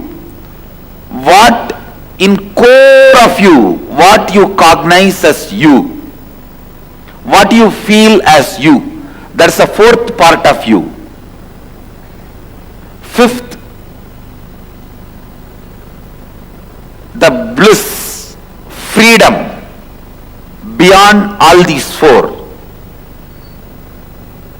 I can say the glimpse of real you. The real you is not what you think as you. Actually, the real you is covered by what you think as you. So whatever you think as you, your body, your breathing system, your mind, your cognition, when you penetrate all these 4, then you realize the real you. You experience the real you. These 5 layers, in each layer you have certain mental patterns, incompletions. I can say that when you travel in city, if you are going from here and want to cross the city, so many diversions. Suddenly one political rally, take diversion. Then road is cut by PWD, take diversion. Road is cut by BSNL, take diversion. Traffic jam, take diversion. Finally, instead of crossing the city, you will end up back in the same road. Now that's what exactly is happening in our life. When you try to cross layer by layer and reach your core, please understand, every day, every one of you are struggling to experience your core. When you are back from your work, the way you throw your shoes, throw your clothes, lie down on the bed, even in that moment, you are trying to reach the real you. Unfortunately, constantly you are facing the boards, take diversion, take diversion, take diversion. Each one of your mental pattern is take diversion board, no entry board. Take diversion, no entry, road closed, maintenance work going on, sorry for the inconvenience. These are the boards you are constantly facing. Every pattern, every incompletion you are carrying is no entry board which stops you experiencing the real you. The real you. I should define the word incompletion. Words, thoughts, emotions, residues, hangovers of the past sitting in your present and not letting you live your future is pattern. Listen. Words, thoughts, emotions, hangovers, residues sitting in your past, not letting you live your future is incompletion or patterns. It can be as simple as morning cup of coffee. There are many people without cup of coffee, they can't get out of their bed or they can't get out of their bedroom. Many can't even go for 1, 2, 3 without cup of coffee. Now it's a physical level pattern. It can be as simple as cup of coffee and as complicated as always attracting abusive relationships. Please understand, if you are constantly attracting the people in your life who cheat you, who abuse you, who exploit you, even that is your pattern. So please understand, I have to tell you the truth. I have to reveal the truth to you all. If you are attracting again and again people who are abusing you, cheating you, exploiting you, or hurting you, harming you, even that is a pattern. I'll explain step by step.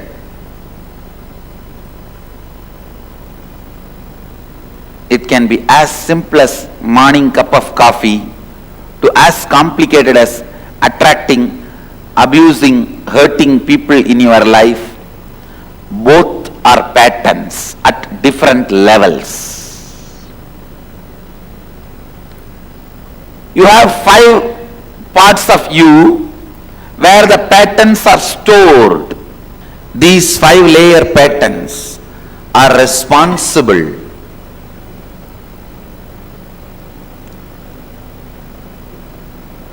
for you not experiencing completion. Once you experience completion, you will simply know how to rewrite your life.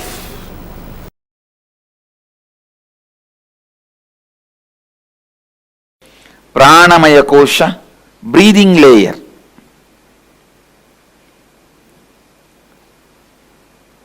See, prana is the energy which your body absorbs while you are breathing. Please understand. Prana is the energy your body absorbs while you are breathing.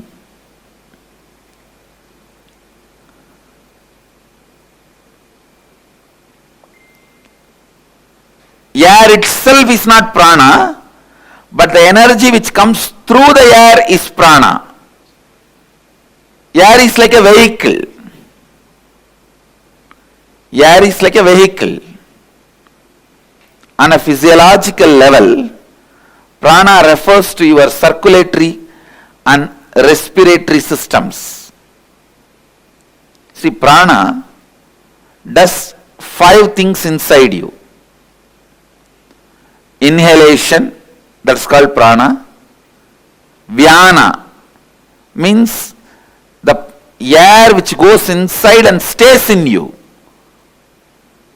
Third, udana, the air which goes inside and spreads all over the body. Samana, the air which leaves your body. Apana, the air which does cleaning process in your body. Actually, these 5 movements of air energy inside you, as totally called as pranic layer. Please listen. I'll repeat once more. The 5 breathing activity happens in you. Inhaling, holding, exhaling, spreading all over your body, and cleaning. This 5 put together is called pranic layer.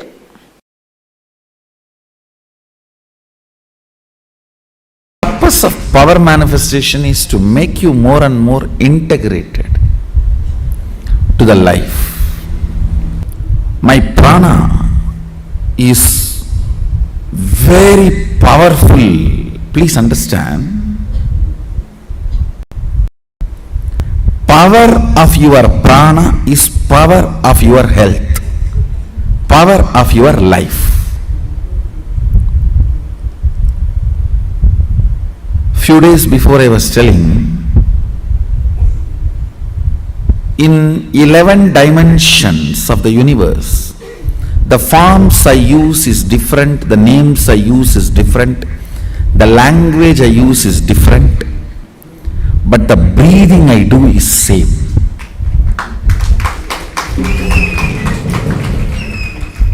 The inhaling, the air inhaled now goes up to Kailasa, Bhur, Bhuva, Suva, Tapa, Satya, crossing all the lokas, goes up to Kailasa and takes a turn and comes back.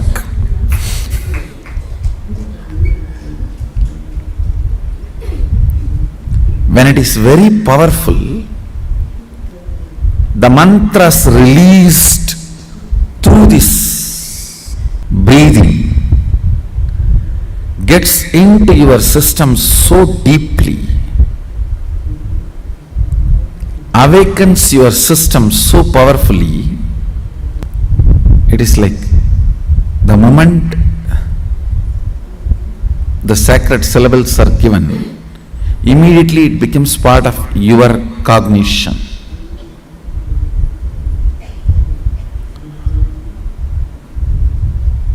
So now the breath is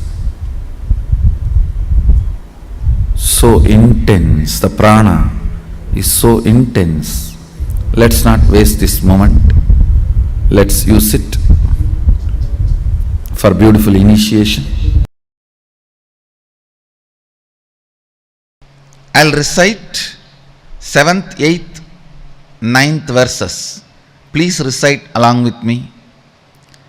Yat chakshusha na pashyati yena chakshumshi pashyati tateva brahmatvam viddhi netam yatitam upasate. Listen. 4th, 5th, 6th, 7th, 8th, 9th. All these 5 verses are powerful repetition, especially 5th, 6th, 7th, 8th, 9th. These 5 verses, same word. Viddinetam yatitam upasate, viddinetam yatitam upasate, viddinetam yatitam upasate, viddinetam yatitam upasate. The full line, Tadeva Brahma Tvam Viddhi Netam Yadidam Upasate. That full line is repeated 5 times. As I said, Tadeva Brahmatvam Viddhi Netam Yadidam Upasate is the most number of time repeated verse in all the 108 Upanishads.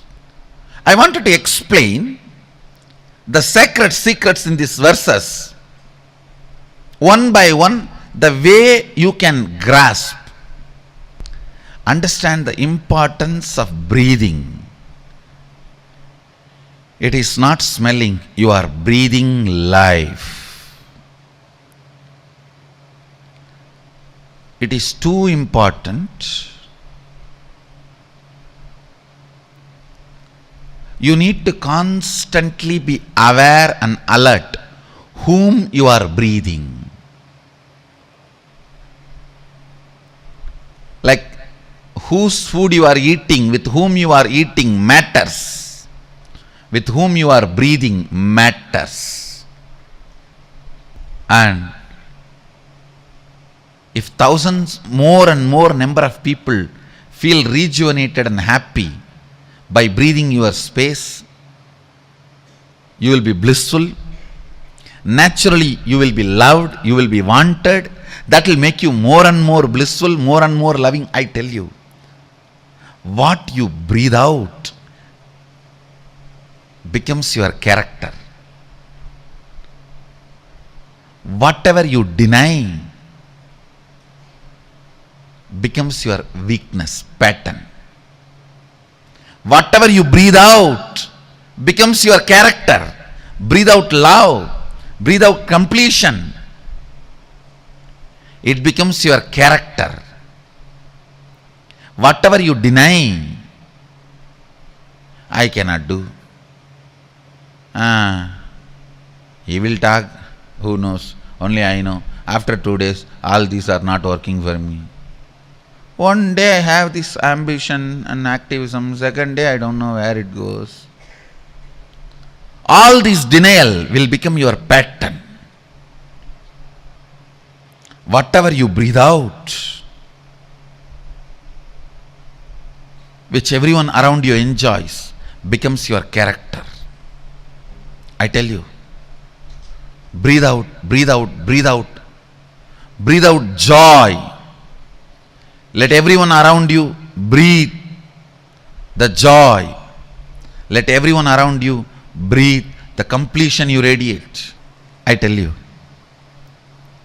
whether in business, personal fulfillment, joy, love, relationships, contentment, health, in everything, if you can breathe out more and more joy, completion,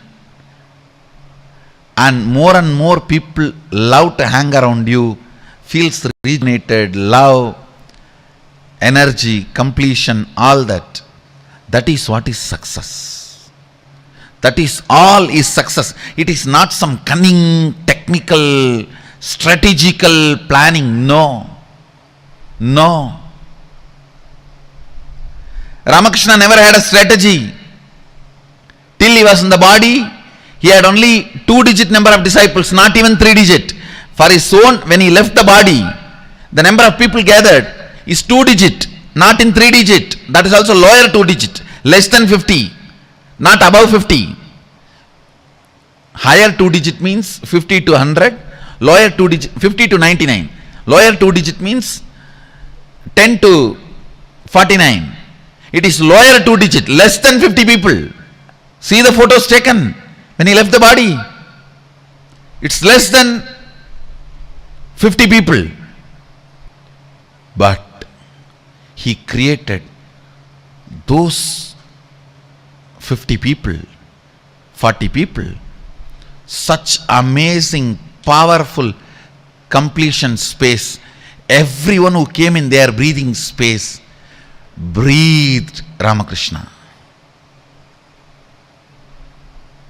That did the job. I tell you, more and more people enjoy your breathing space, more and more they will want you. When you feel you are wanted, you will start expressing more and more of this, and that will become your character. That's all is the virtuous cycle for completion, fulfillment, success. When something becomes character, you start living it, believing it as you, and that leads to enlightenment itself.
Nithyanandam.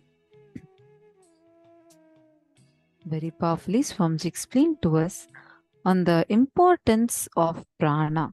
I hope all of us now understood about the pranamaya kosha, how the pranamaya kosha exists in us, and what is the difference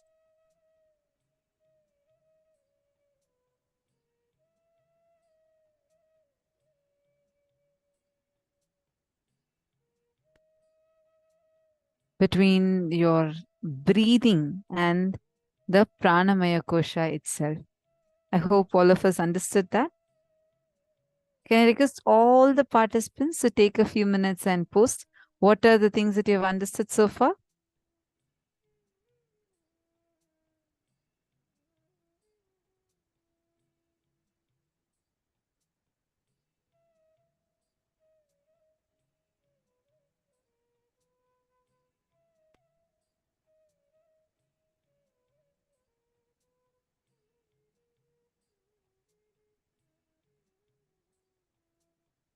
Okay, Ma Lucy is asking question, Ma, where can we acquire the Mrigendra Agama Loka Shastra to learn more about building our identity, specifically for Jana Loka and Swarga Loka? For Kailasa, we can enter with whichever identity, right?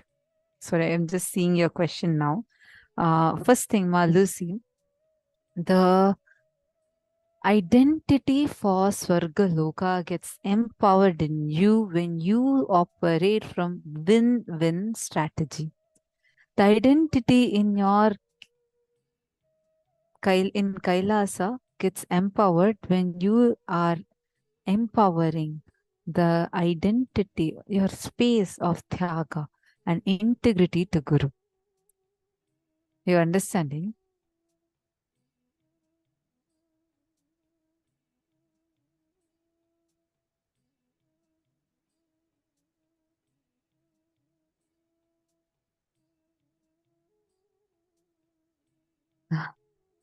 Lucy Singh, a bit off subject right now, but I have to say, Swamiji in today's background picture looks absolutely divine. Such a beautiful picture of him. Thank you for sharing it with us.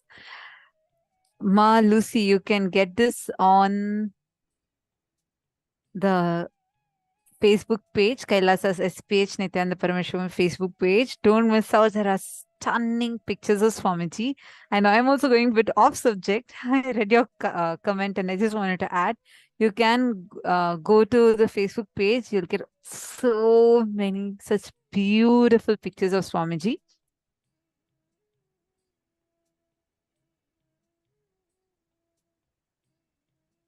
Ma Poonam Yadav is asking for the verse that Swamiji had revealed to us. That is from the Keno Upanishad. In Keno Upanishad, this is where this verse comes. Definitely, we can even send that satsang link itself to you, where Swamiji explains this verse elaborately. I request a support desk team to kindly send it. If we are attracting people cheating or lying, this lying to us, this is stored in one of our layers. Prana or breathing has 5 stages.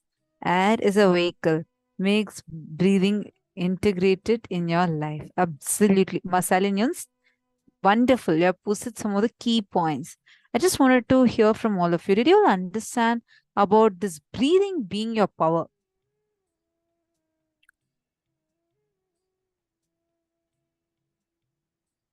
See, breathing, prana. Prana is not just air that goes in and comes out. Prana is that life energy. What is that which gives life to us from the air is prana. It is not just scientifically, biologically, when you study, all you see is maybe oxygen molecules. If it's just an exchange of carbon dioxide with oxygen that happens in our cellular level in our lungs, then how can that alone give us life? Prana is, like how Swamiji explained, there are 5 stages. How Swamiji explained about prana, apana, upana, all these 5 stages of prana, where you inhale and how you hold the breath, how it gets assimilated in you, and how you exhale. The whole thing is prana. That energy is so powerful. You have a layer of pranic body in you. Panchakoshas, that's the first clipping we started with, where Swamiji explained to us about the 5 layers of our existence. Physical body that you see is only Sthula Sharira. There are 5 layers. Annamaya Kosha is this that you see. Then Pranamaya Kosha is your whole breathing, the entire breathing pattern, the breathing system that you carry, and the prana, the life energy itself.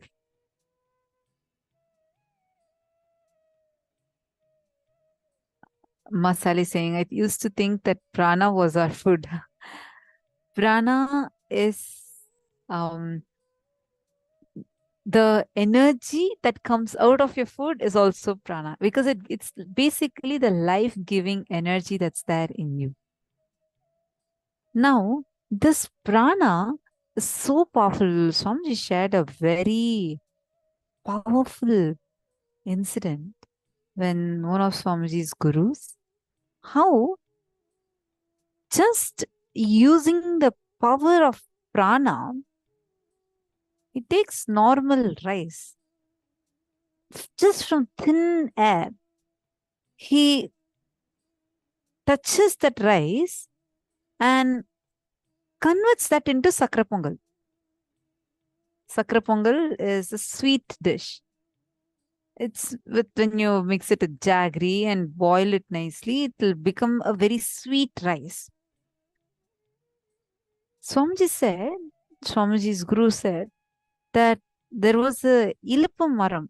There's a very sweet smelling, sugary tree that was there nearby. And the air carried that sweetness with it, which is why he just took that and inserted into this. Understand, prana is that powerful.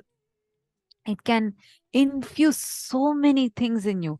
That is why Swamiji will say, in whose breathing space you are in. All these are very important.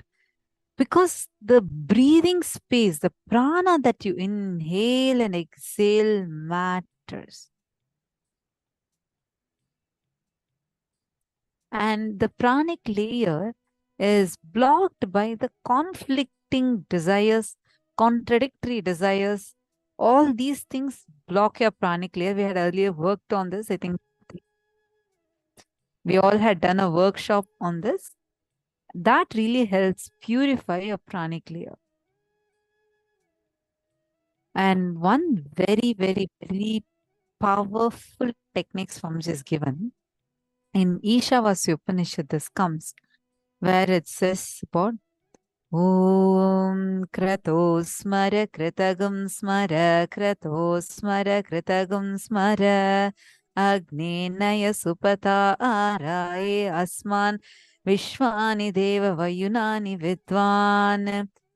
So beautifully in the Ishavasya Upanishad, Paramashiva reveals, like the Upanishadic Rishi reveals, how just by the remembrance of you burning, like Swamiji says, every night, or whenever you want to align your breathing to the cosmic breathing pattern, just declare, let my breathing pattern become one with the cosmic breathing pattern. Let the cosmic breathing pattern become one with my breathing pattern.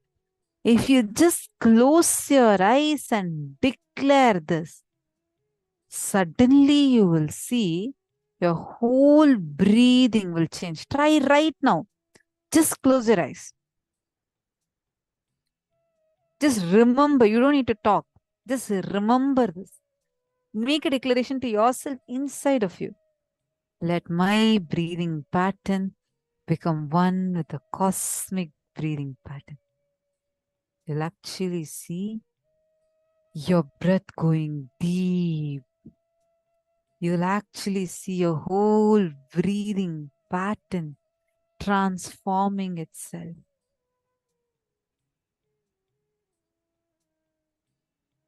How many of you are, the moment you declare, how many of you feel it? Like your whole breathing pattern changes. Yes, I feel it. Okay, Masheriga, Ma, Diana's Poliv, Ma, Lucy, wonderful. What about Makranda, Ma, Nitya Naresha, Wei Huang?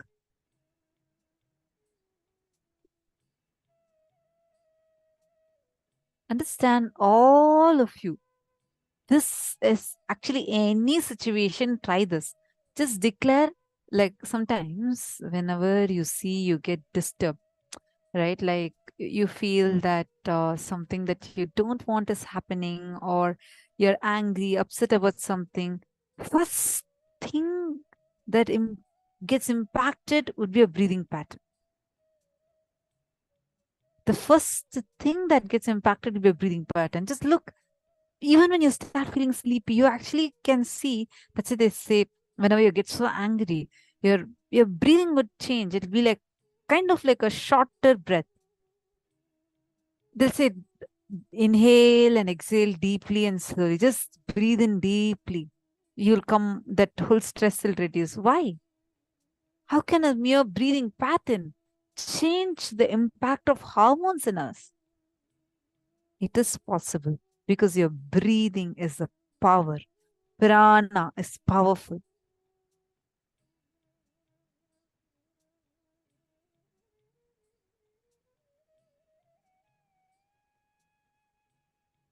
Ma Stephanie saying, Ma, is this sentence shifting us to allow breathing prana and start quitting food? Don't worry, it's not about you to quit food or anything right now. See, even though your body is capable enough, powerful enough, I have seen at one point 4 days, or I think 4 days straight or more than that. I don't remember the exact count. Definitely almost 4 days. Swamiji was sitting and working for almost 20 hours straight without a drop of water, without a grain of rice or anything, no food, no water. Continuously 4 days straight. Swamiji was in such high, powerful samadhi space. 4 days. I remember 4 days. I think it's more than that for sure. You will see, your body has that intelligence. See, just understand your breathing is powerful. Next time onwards, whenever you get agitated, you get angry, just remember this. Close your eyes immediately and say, let my breathing pattern become one with Swamiji's breathing pattern. Let my breathing pattern become one with the cosmic breathing pattern.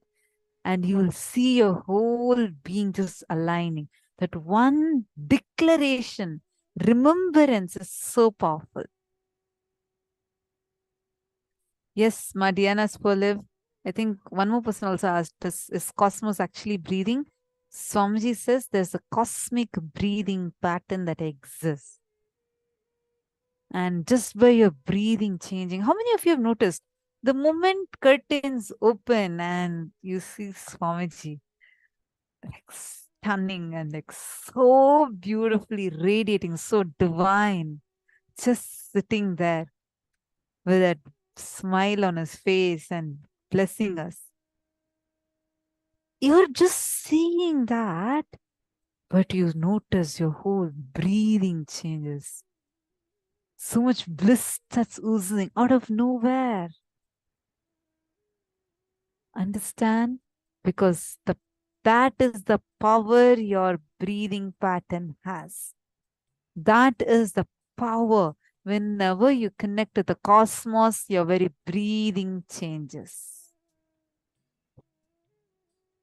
Tanja Devan is saying, no words to describe. Absolutely. That's the power. Do you see? that smile, and then the space that you get transported or teleported to. Mail Kolivera, Jing Wong, Pradeepa Krishna, Fei Fei Shen, Yali Peng. Can I request all of you to come on camera, please? Ma Jayalakshmi, please come on camera and settle down. Sri Lakshmi is posting, Swamiji's smile never gets old. Yeah, I think all of us keep talking more than the session about Swamiji's darshans. It's just so beautiful. I mean, we can't stop it. See, that breathing pattern, just understand this one secret.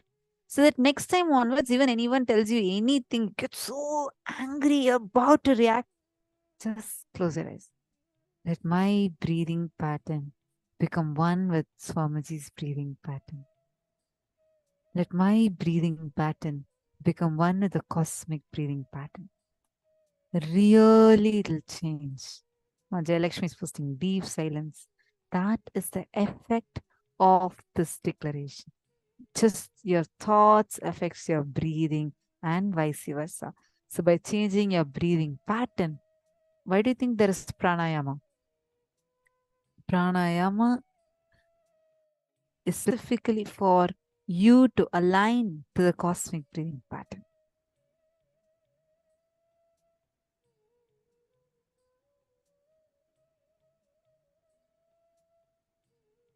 So now we all are going to do a small meditation. First, let's understand a little more about this prana that is there in us. Prana is not the air, but the energy that your body absorbs when you are breathing. Prana does 5 things. Inhalation, vyana, means the air which goes in and stays inside of you. Next is udana, the air which goes inside and spreads all over your body. Next is called samana. Samana is the air which leaves your body.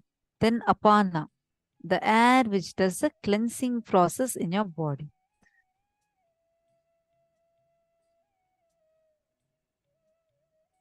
So prana, vyana, udana, samana and apana. Power of your prana is the power of your health, power of your life. It is this prana, which is that energy that your body absorbs when you're breathing.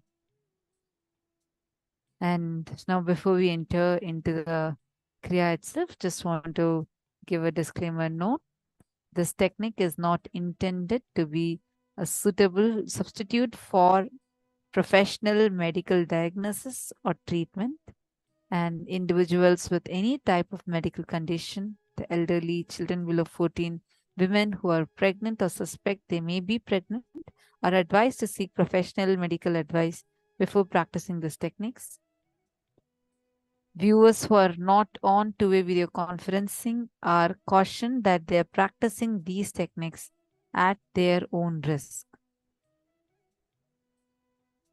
Now, you need strong awareness to work with this method. First thing, catch the right place for you. Be completely relaxed. Don't be tense. But you shouldn't sleep. You should not sleep. You should not be lying down. Just relax and sit. If you wish, you may sit on chair, otherwise you can sit on the ground. Please close your eyes.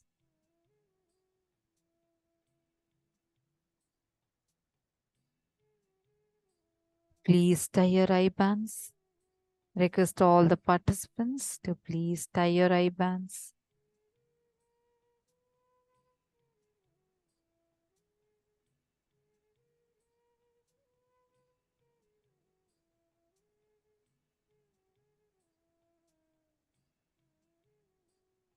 Come on, Maha Antusaha, Nitya Satantra. I request all of you, please tie your eye bands.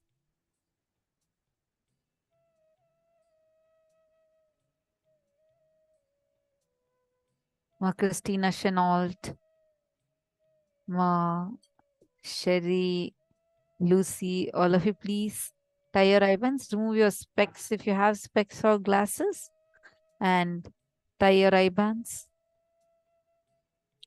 Make sure you're in a place, a comfortable place where there is no disturbance of any sort.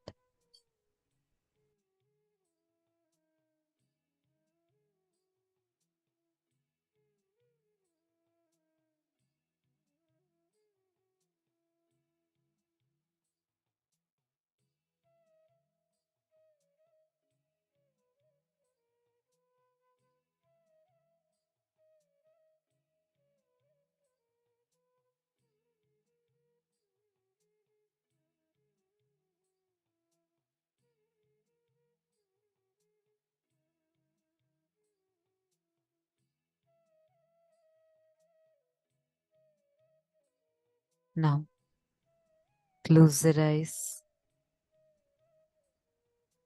Just sit in a very relaxed way.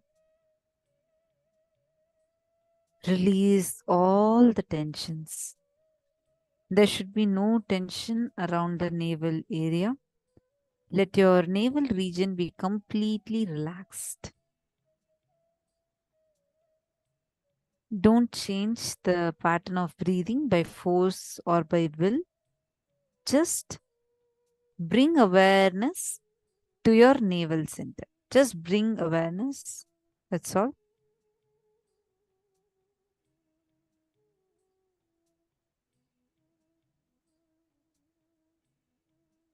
Now, bring your awareness to the inhalation. Please listen carefully. Do not change your breathing pattern either by force or by will. You just are going to bring awareness. Okay? Now, bring your awareness to the inhalation. Do not lie down, just sit. Don't change the breathing pattern. Just be aware of what is happening. By being aware, if the breathing changes by itself, then it's okay. But you just be aware. Bring your awareness to the inhalation.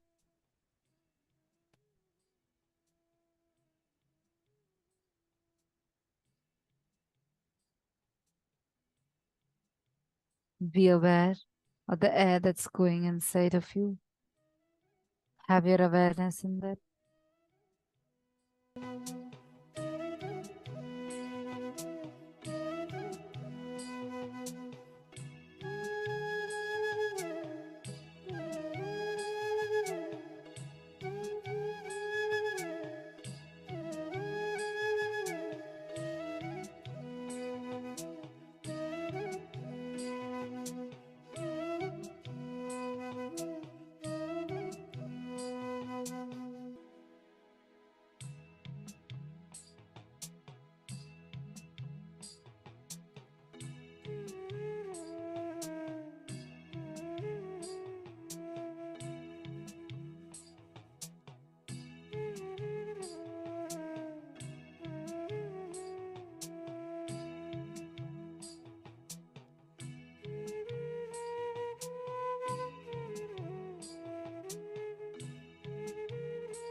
Just bring your awareness on your inhalation. Do not try to change your breathing pattern. Just bring your awareness on your inhalation. Do not try to change your breathing pattern. If on its own it's changing, it's okay. But just focus, be aware of your inhalation.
Be aware of the gap between your inhalation and exhalation. Bring your awareness to the gap between your inhalation and exhalation.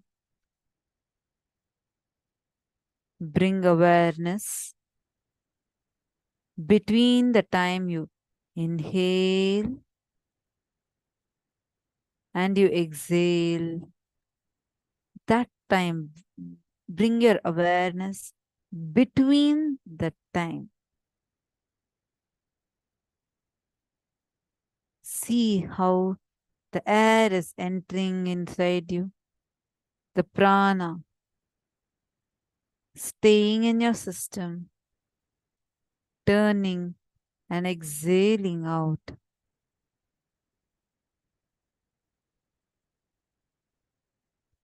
Do not sleep. Please sit. Just be aware and identify. Just bring your awareness between this gap.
Now, please bring your awareness to your exhalation, the air that you're breathing out.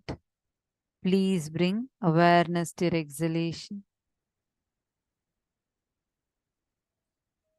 Whatever you're breathing out, just be aware of your exhalation.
Now, slowly bring your awareness to the space between inhaling and exhaling.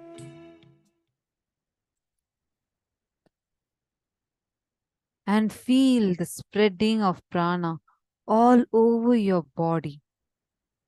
Bring awareness to the part where the spread of prana occurs.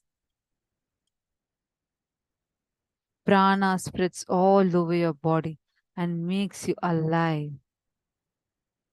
Bring awareness to where prana is spreading in your body.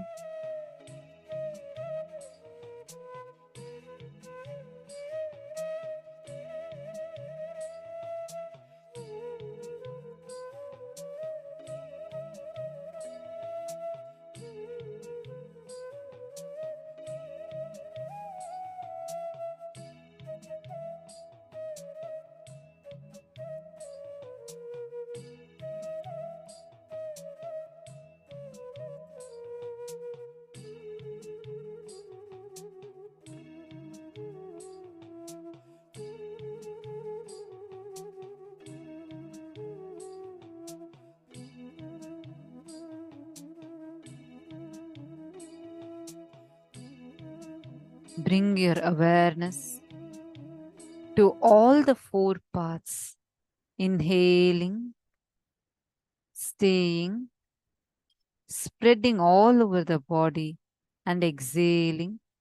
Do not sleep. Please sit comfortably and bring awareness to all the four states.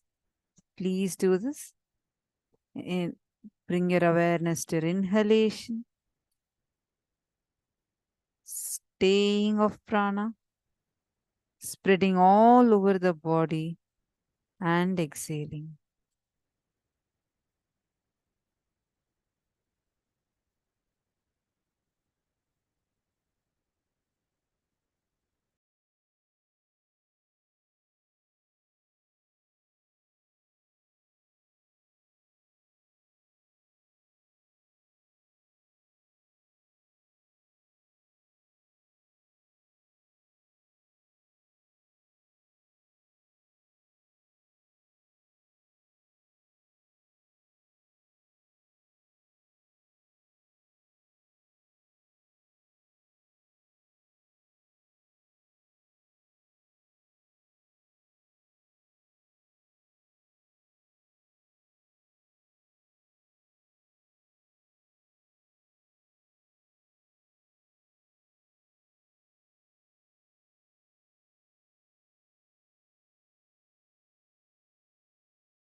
sleep.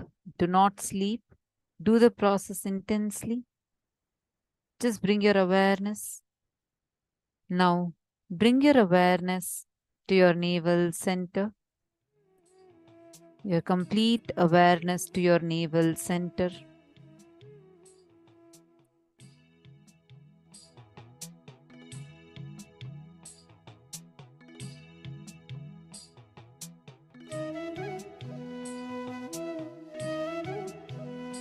Bring your awareness. Do not sleep. Do not move. Just bring your awareness to your navel center. Do not create a tension. Just relax. Just bring your awareness to your belly button, your navel center.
Bring your awareness to all the 5 movements: inhaling, staying, spreading, exhaling, and cleansing.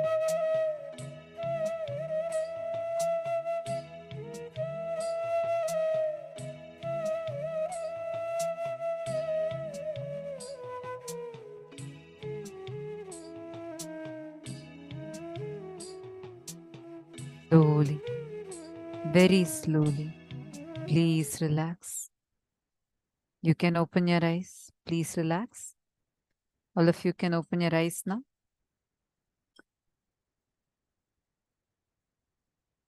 Please relax. Settle down.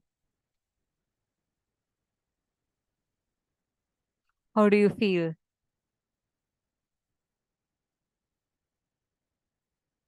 You all can open your eyes. How do you feel now?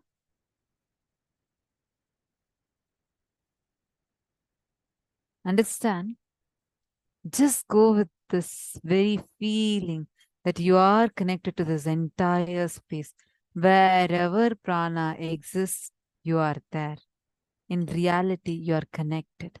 That is why air pollution affects you, or pure air gives you that fresh feeling. Just feel connected to the prana.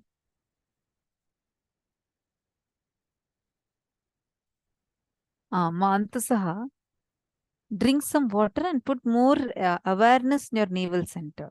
Sleepiness will go. That sleepiness is because when you're putting your awareness, there is a heat that is getting generated. Drink water and put your awareness in your navel center.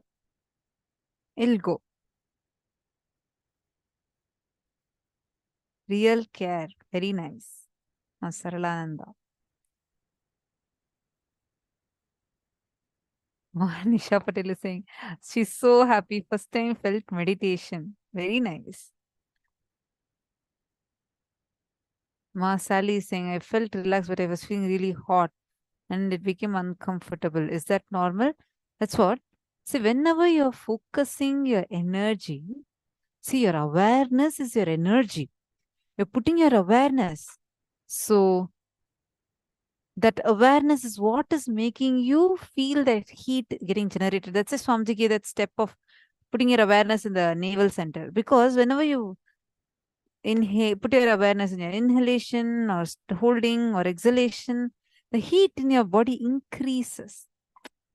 You're understanding? So that is why that awareness in the navel center can cool you down.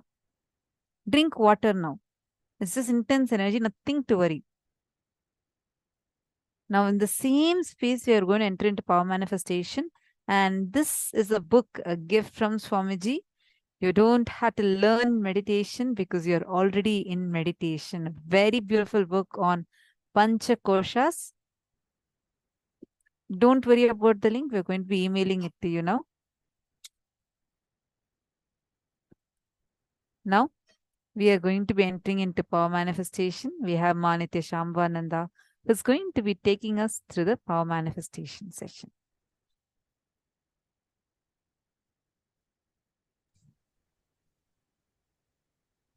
Yes. Let's now enter into the power manifestation session. We're going to be entering further into the power of silicon, where let's do in this round charging a silicon device. So in the previous round, we started with moving an object on a silicon device.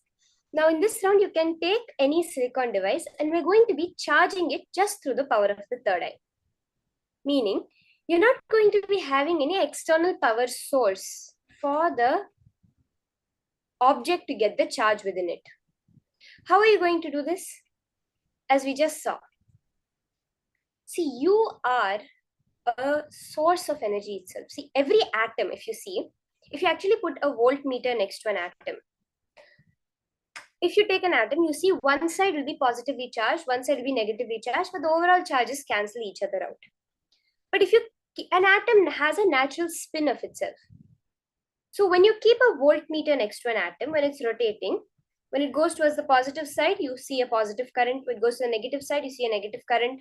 And like this, It keeps going like this. Now, when you chart it, it creates waves. It creates energy. Now, you are made up of atoms. You are constantly generating energy. Actually, as we were learning about the whole pranic layer, right? The amount of food you eat, if you actually do a calculation of how much energy your body consumes for all its processes, whether digestion, walking, living, breathing, circulation, the nervous system, the amount of energy your body consumes, and the amount of calories, the amount of joules, the amount of energy you get from your food do not have any matching at all. It's like you're trying to fill a swimming pool of water with a dropper. It's like you're saying that because with this dropper, I'm putting a drop of water in the swimming pool every day. That is why the swimming pool is full. That is the amount of energy you're actually getting with you from your food that you're thinking is running your body. The actual energy you have, that source of energy, is from all the 5 layers, not just from the Annamaya Kosha, not just from the food you eat. The next level, where we get prana from, where we get the life energy from, is from the breathing. Swamiji says that just the breath, based on what action you do, your breath deepens, it changes. Whatever routine that Swamiji has given us, the morning routine, the yoga, puja, kirtan, satsang, power manifestation, all of it works on the breath, Swamiji has said. So are we ready?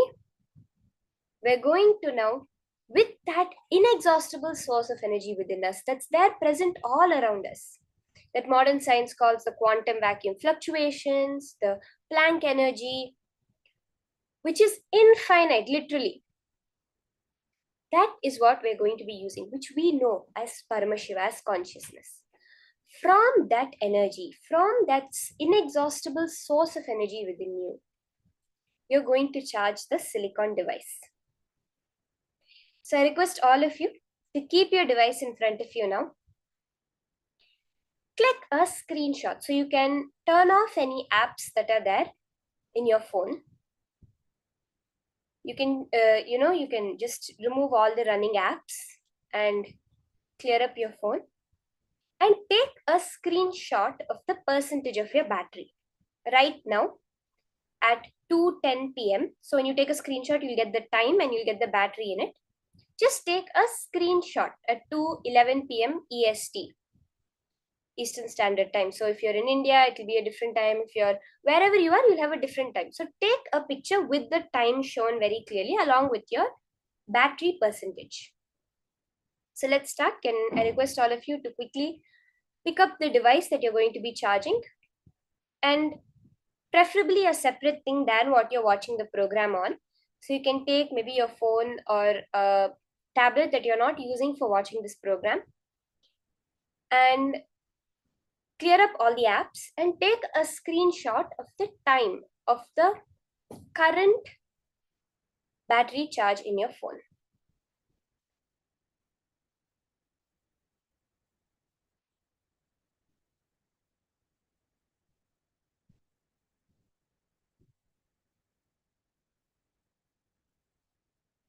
Okay, once we have done this, you can just turn off your phone. You don't have to power it off. Just turn it off and keep it in front of you. Okay, Ma Hongsu has done it.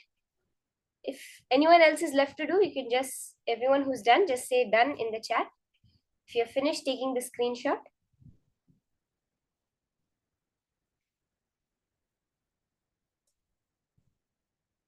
Now, once you have taken the screenshot of the object, you can just keep it in front of you. Just turn it off and put it in front of you. Now, by connecting to Swamiji, you're going to infuse life energy, that same prana within you. That prana is what? Nothing but the reflection of the consciousness. That part which carries Paramashiva within us. Prana is not the air you breathe, nor it's any physical component. It is that part that keeps you alive. when we say when prana has left the body, that is when the person is dead, not just the air leaving the body. When Swamiji says very beautifully, when the prana intake is more than the prana which is coming out when you breathe out, that's when you're in your ascending phase, when you're growing.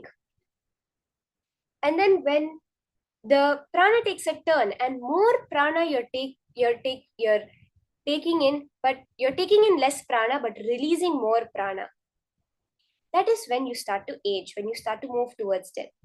Ma Hongsu, you're asking prana is not oxygen. No, ma, prana is not oxygen. Actually, Swamiji has once said that through breathing, the only thing you take in is oxygen, is prana. You do not take any oxygen. Swamiji has actually said that when you breathe, no oxygen composition of the air changes. Science is yet to catch up with this. Modern science is yet to understand the science, but very clearly in one satsang, Swamiji has revealed that when you breathe, there's no such thing as your intaking of oxygen and outtaking of carbon dioxide. There is no such thing like that which happens. The air is the same air. Only the prana changes because the prana is held in the air. The vehicle for the prana is the air. And when the prana, only the prana is entered into your body. So we do not yet medically understand this. Science has not yet caught up with this, but eventually, as Swamiji says, I'm ahead of my time. So at the right time, when modern science catches up, we'll know the science behind this. But Swamiji has very clearly said that when you breathe in or breathe out, the oxygen or carbon dioxide composition of the air does not change. It's only the prana which goes into your body. Yes, Ma Priyatma, it's a very new revelation. We have no clue how it is, but this is exactly what Swamiji has said.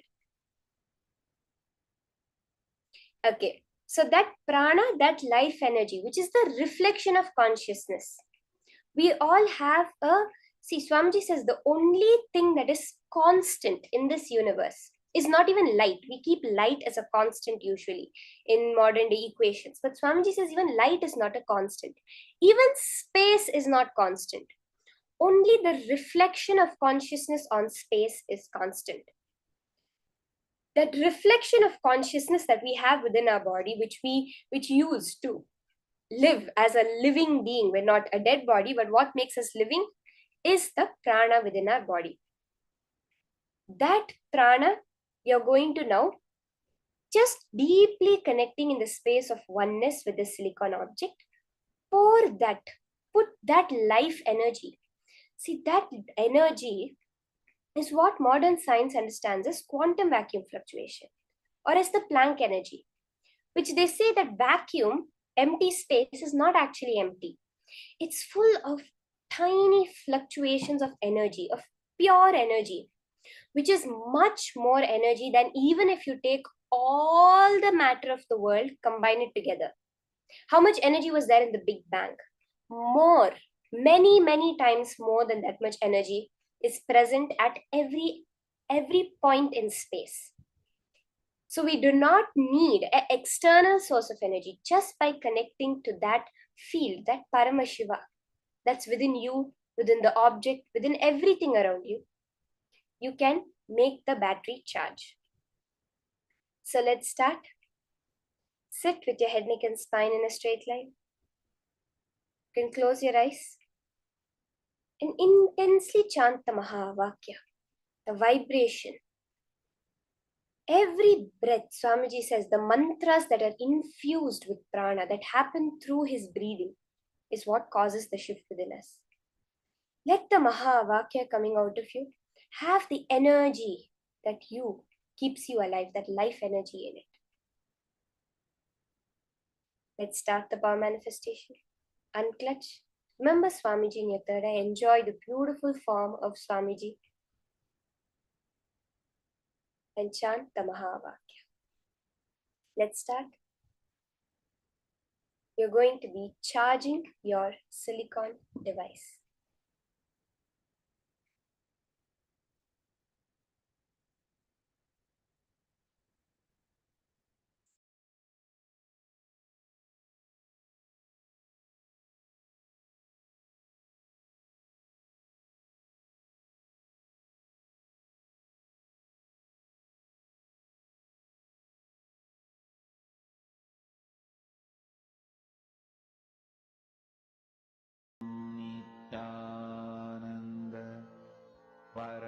Paramashivoham.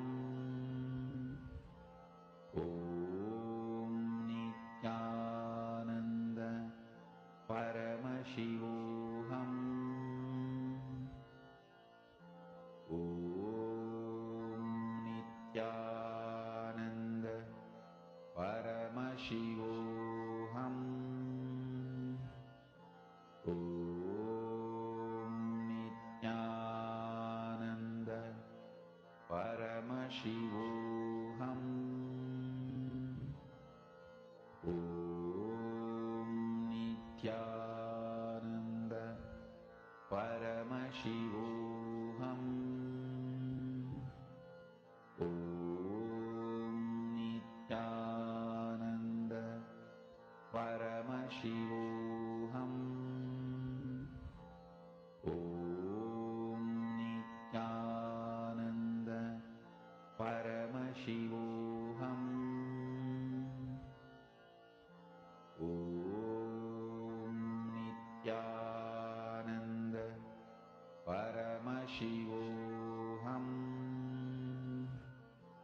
Om Nithyananda Paramashivoham. Om Nithyananda Paramashivoham. Om Nithyananda Paramashivoham. Om Nithyananda Paramashivoham. Om Nithyananda Paramashivoham. Om Nithyananda Paramashivoham. Mahamahavaagya, spiritual lullaby for samadhi, and Suprabhatam, wake up call, wake up song for Paramashiva. This Mahamahavaagya is spiritual lullaby for you to fall into samadhi. Suprabhatam, wake up song for Paramashiva to wake up in you. Just remember this one powerful cognition. This Mahamahavaagya puts me in samadhi. This is spiritual lullaby for We just did a very samadhi. beautiful meditation And on the navel center. Suprabhatam, wake up Between your song navel for center and your Paramashiva in Swadhisthana me. chakra, between the Manipuraka chakra For and the Paramashiva Swadhisthana to chakra, manifest. Swamiji beautifully reveals there's a point called the Hara, the With source this of you. one spiritual From that powerful space is where cognition, this power of silicon manifests. chant this Just take your Mahamahavaagya. device. Swamiji says, inhale and exhale on the device. Very clearly, Swamiji is giving us the technique. Hold the device and inhale and exhale on the device. It will get charged because when you do that, the air, that prana will get converted into electricity and stored in the battery.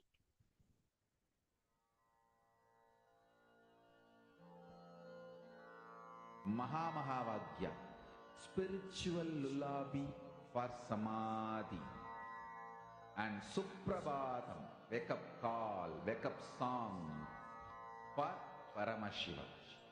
Actually, For Swamiji Paramashiva to revealed this power manifest. in the courtyard very beautifully to all the balasans, where With he this gave for each one power the exact spiritual science powerful and technique cognition, behind it. chant Swamiji says that this for this power of charging Mahamahavaagya. the battery, it comes from your hara, from that center at the base, and goes up to your third eye and manifests. So very clearly, just inhale and exhale onto the device that you're charging. That air will get converted into electricity. Like I said, the life energy in the prana will just charge your phone right now in front of your eyes. You can hold your device and just breathe in and breathe out. The battery will just start increasing. Don't keep opening your phone and checking it. You can keep your phone off and breathe deeply on your phone or on your tablet. It's going to charge. Do never underestimate the power manifestation. You are now experiencing the science of creating electricity without any external source. We have the age-old quest in the modern day for a perpetual motion machine. A machine that will continue producing energy without consuming, or will produce more energy than it consumes. That is what the whole world has been searching for, but we never realize that our own body, our own life is a perpetual motion machine. It goes on producing energy without any external source. We have the example of so many people, the breatharians, so many people, so many sadhus, so many great masters, as Swamiji himself has lived and showed us, living on a bare minimum of food or no food at all. But yet, living so alive, interacting and experiencing the whole world. You are a perpetual motion machine. You are a organism, a living being that can produce an eternal and infinite amount of energy. Just breathe in and breathe out on the battery. That air will just get converted into electricity.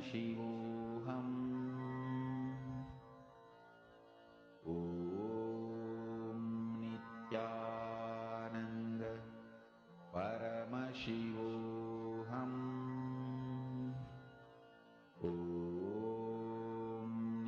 Nithyananda Ma Sita Naren, we're doing the power of charging your battery. So you can have a silicon device. For all those who have just joined, I'll briefly repeat it. Have a silicon device, a phone, a tablet. You're going to charge the battery just through the power of the third eye without any external charge being connected. Please make sure your charger is not connected or any external power source is not a battery bank. Just through the power of your third eye, you're going to be charging your phone. So I request all of you who are yet to start, who just joined Ma Sita Naren, you can just take a screenshot of your phone. Usually if you click the lower volume button along with the power button. So on some phones you have to briefly click it, on some phones you have to hold it, you have to long press. So if you click the power button as well as the lower volume button, you will be able to take a screenshot of your phone. It will have the time and it will have your battery percentage. Now, through the power of the third eye, just by breathing in and breathing out on your device, on the battery you're charging, you're going to increase, as Swamiji has given us a very clear technique. That air will get converted into electricity and charge your device. So sit straight, chant the Mahavakya and just breathe in and breathe out over the device. You can hold it close to your face and just breathe in and breathe out. It will charge. It's a scientific fact that at every point in the whole cosmos, there's an infinite amount of energy. It's also proven by science that the food, what food you eat, the energy you get, is peanuts for the body to run. It's nothing for your whole body's necessities. You are producing the energy within you. That energy you're going to infuse into the silicon device.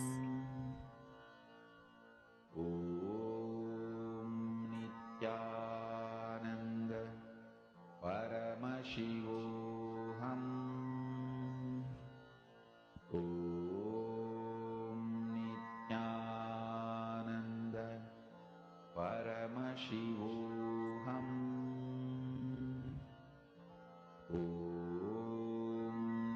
Nithyananda Paramashivoham.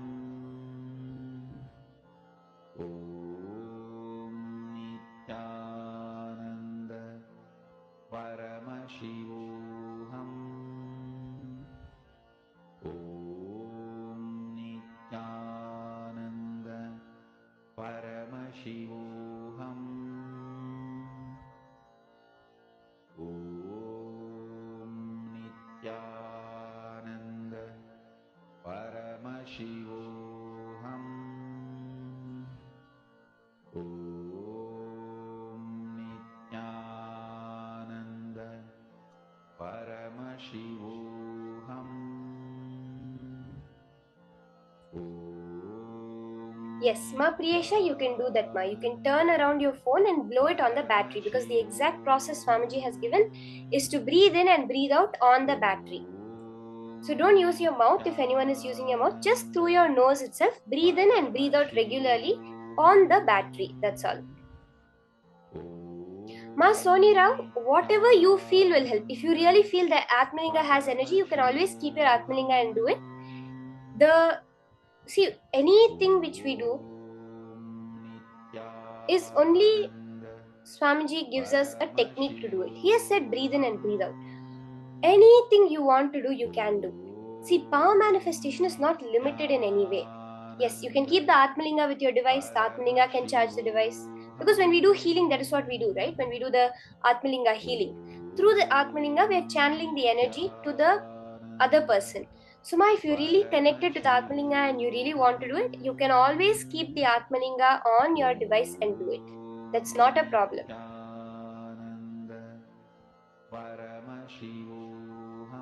Masil or which chakra do we use? Do we concentrate on a chakra, Ma? You can focus on the third eye. For most of the power manifestations that Swamiji has given, always Swamiji says keep your awareness on your third eye, because when you keep your awareness on the upper part, on the either on the third eye, on the Agnya chakra or on the Sahasrara chakra, there is a very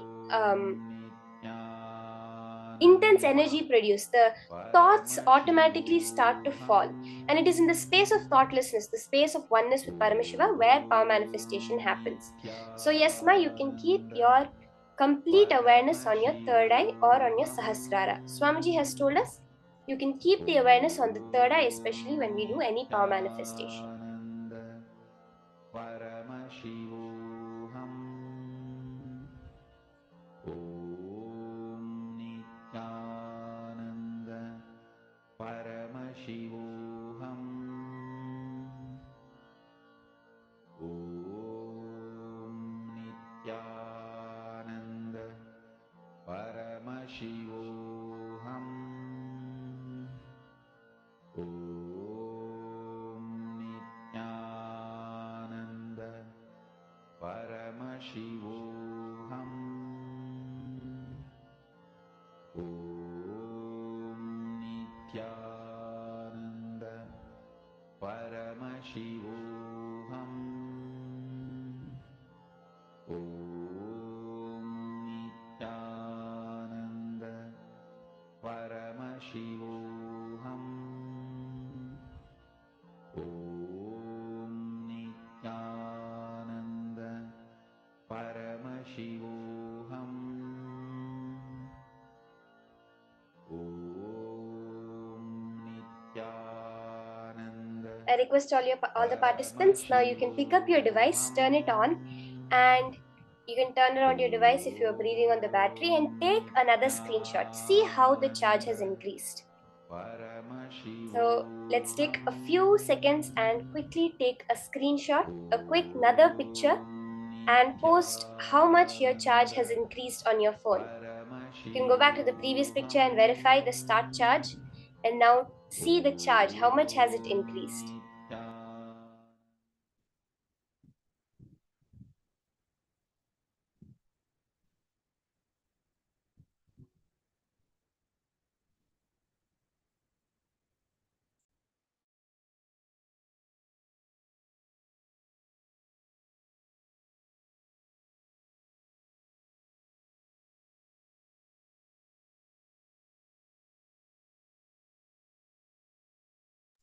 Now, we're going to be entering into a very, very, very beautiful and intense session.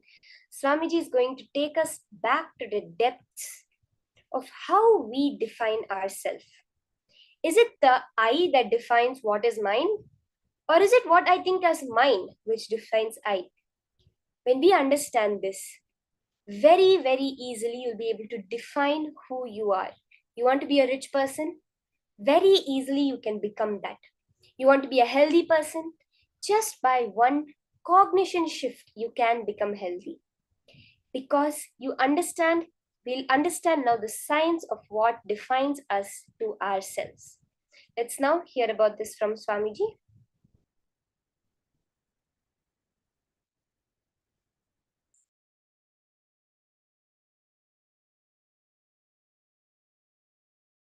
You are all taught wrongly. Arrogance is ego. Showing off is ego. Ego is aggression. No. I want all of you to realize, please understand, showing off, aggression, activism is not or cannot be thou hold into the concept of ego. That is not the definition which can solve your problems. I'll tell you from the vision of Paramashiva what is ego precisely. Ego is self-beating mechanism, the stick with which you constantly beat yourself, put you down through your self-doubt, self-hatred, self-denial. Constant SDHD bonding gum is what I call lust, and the frequency with which you use that is ego. Second important thing, the identity I is not the source of mine, but mine is the source of I. This delusion, listen carefully. The truth is, I is not the source of mine. Mine is the source of the I. This is the truth. The real I you have, it is from Paramashiva. The I you experience is from mine. But due to the delusion of the lust, you start feeling the mine is from I and constantly legitimize decisions of the mind as the decisions of the I.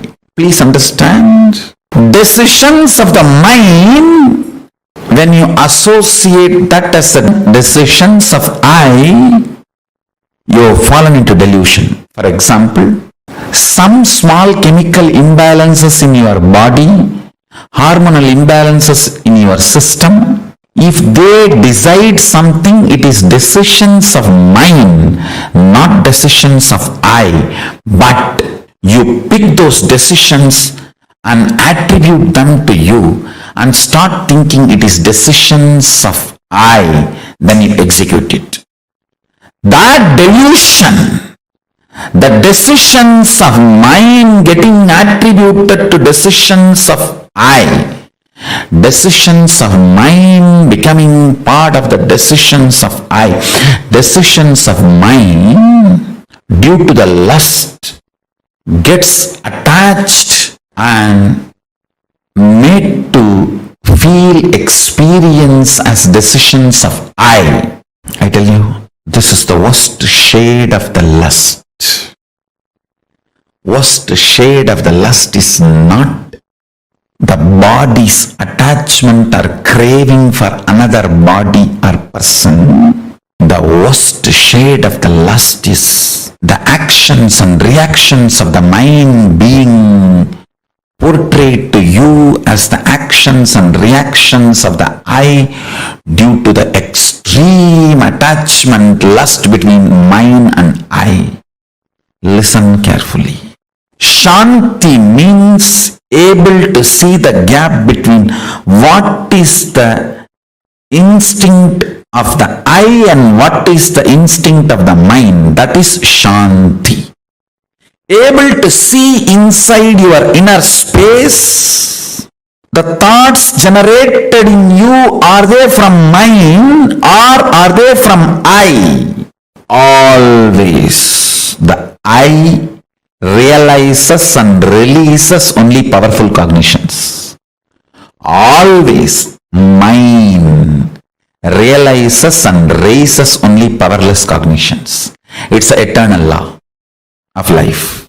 Ability to see the gap is Shanti. Inability to see the gap is Moga.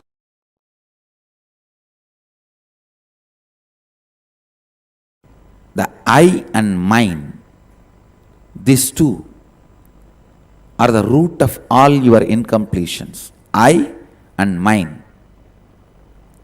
People always think the I comes first and then mine happens. No.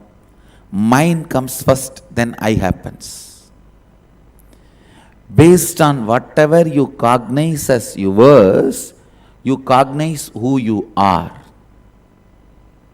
Listen.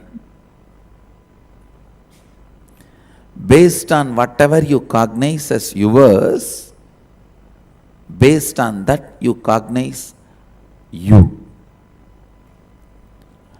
Many times the yours, that mine, becomes the source of I.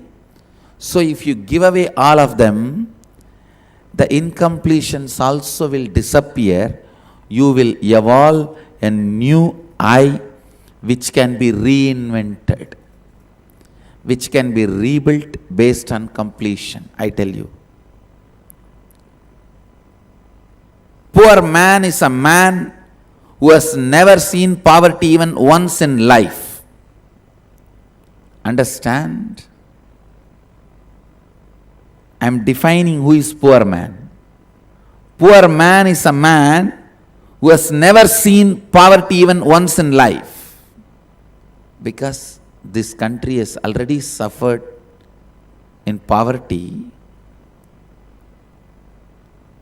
We are not understanding the richness it can cause. Please listen. I am not promoting poverty. All I am trying to tell you is, even once, if you have not realized poverty, you will not have the free space in your being to reinvent yourself. That is why in the science of enlightenment, at one point you have to break, renounce everything, be in the street empty-handed, till that you don't own anything. Nothing can be the reason for your cognition of I. Your I has to be just dependent on I. The mind cannot be the foundation ground for I. For that understanding to sink in, at least 1 year in your life, you should have been empty-handed, nothing, without anything. No relationship, no friends, no money, nothing. I tell you that 1 year will give you the strength to reinvent who you are. And I can tell you, 9 years of my accepted poverty, self-imposed poverty, not imposed on me forcibly. I may not want to say my Purvashram family is rich, but they are decent. They were able to provide food and clothes and shelter for me. That much they are able to do. But when I renounced all of that, and family, friends, all the known contacts, everything. That 9 years of self-imposed poverty gave me tremendous space to reinvent myself and rebuild the new I from the space of completion. Because of mine, you build I. When that mine is taken away, the I can just be rebuilt. Many people come and tell me, rich guys, filthy rich guys, Swamiji, there was a time I declared bankruptcy, I did not even have food. This scene which I am describing will be a typical part of all big rich guys. There was a time I declared bankruptcy, I did not have anything, there was no friends to help me, nobody to support me, I was homeless, I was begging and eating in the streets. I tell you, that part of the life is a blessing. They may not know, but that is the blessing. Because that is the time when mine is taken away, I melts down, all the incompletions disappear, you will have an inner space where you can reinvent and rebuild yourself from the space of completion.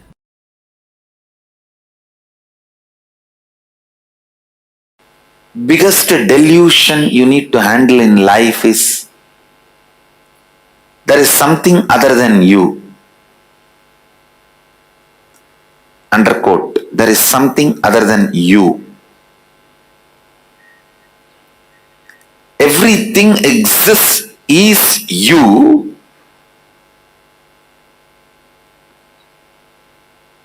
If you feel there is something other than you, that is delusion. Handling that delusion is very important. For that you need to know what or whom you feel as other than you and why you feel that or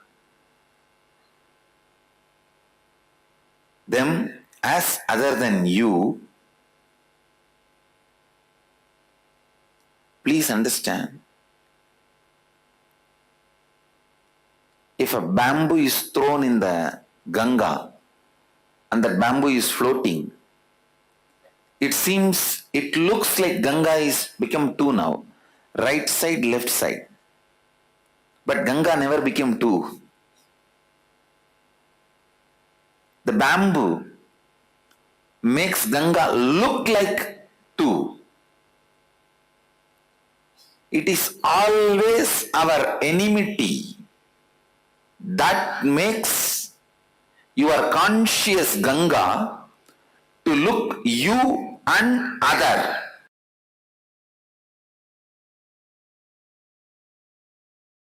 Tena tyaktena bunjidam akrita kasya sviddanam. Celebrating everything by renouncing everything. Isha vasyam mitam sarvam.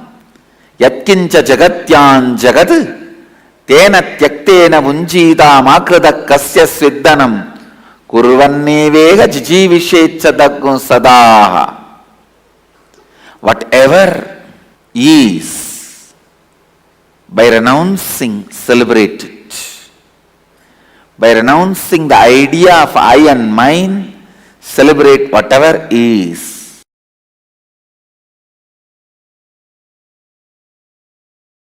A sublime poet, Isha Vasyam Idagum Sarvam, Yatkincha Jagatyan Jagad, Tena Tyaktena Bunjita Makrida Kasya Sviddanam.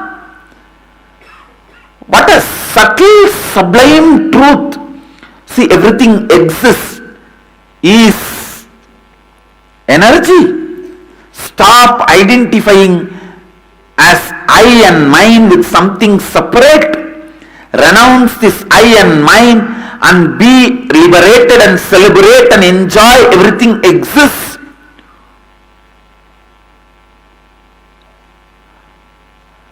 Are just remembering this verse without food and water and sleep, I can spend days together.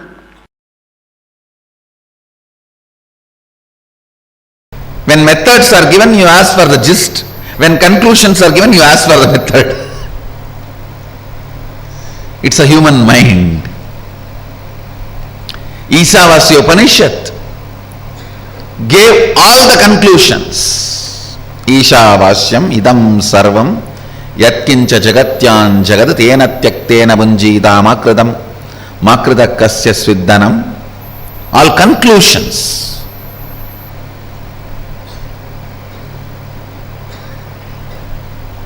Ishavashyamidam sarvam, the conclusion about the universe, the life image you need to have.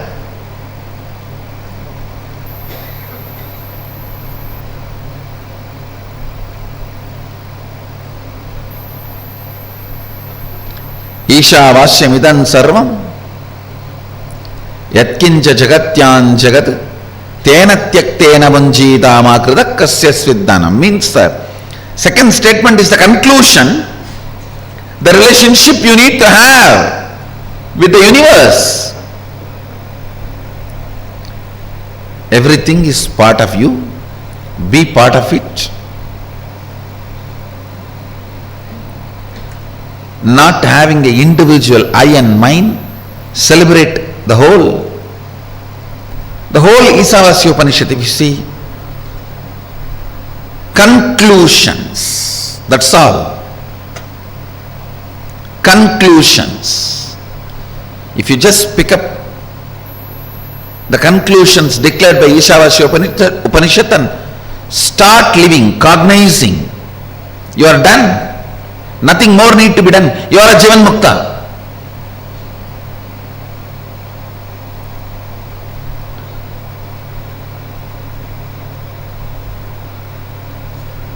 But you don't do it with that simplicity, in that simple way. You ask for a method. How everything is God. How? Then comes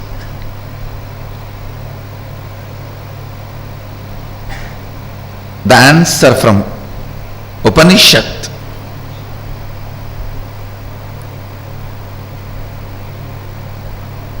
The Kenopanishad. Kenopanishad is a powerful thought current. I should say thought currents, because few more are presented in this. Powerful thought currents. The first thought current presented in Kenopanishad is seeking. Keneshitam padati preshitam manakena prana pratama praiti yuktaha keneshitam vachamimam vadanti chakshushrotram kavu devo yunakti.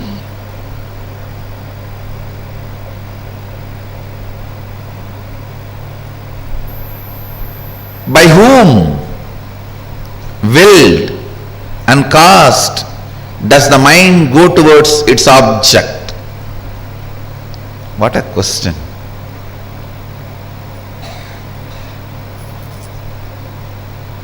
Just by the strength of the question, you know the person who is in front of you is a seeker or poker.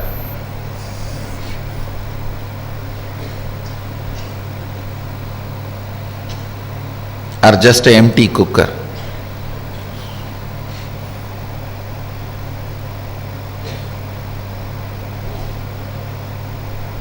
By whom? Keneshitam patati preshitam mana kena prana pratama praiti yuktaha. By whom, willed and caused, does the mind go towards its object? By whom, directed and united with which, does the first vital life energy, the chief cause, comes forth towards its activities? At whose will does the speech, gets activated and speaks, enlivened and directed by what? Luminous divine power. Indeed, do the eyes and ears engage in their functions. Understand?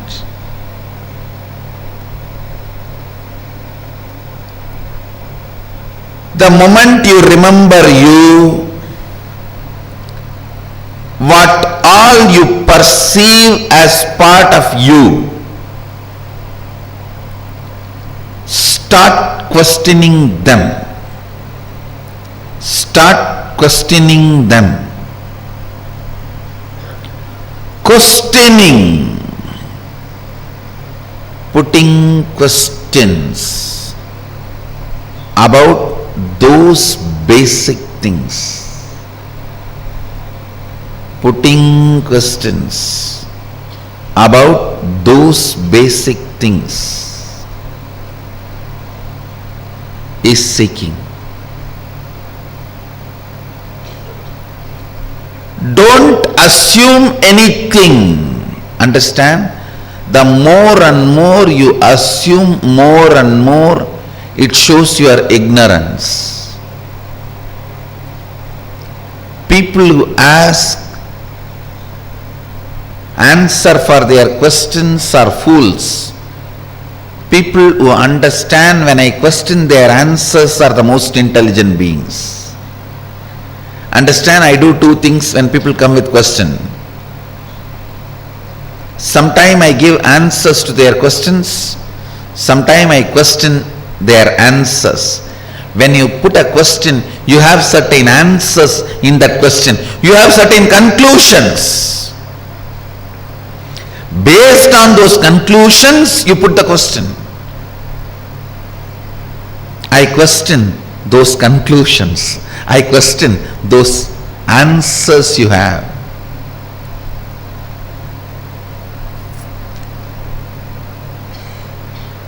Understand? I am defining seeking. Seeking is having questions without any assumptions as foundation. Non-assumption questions, non-assuming questions is seeking.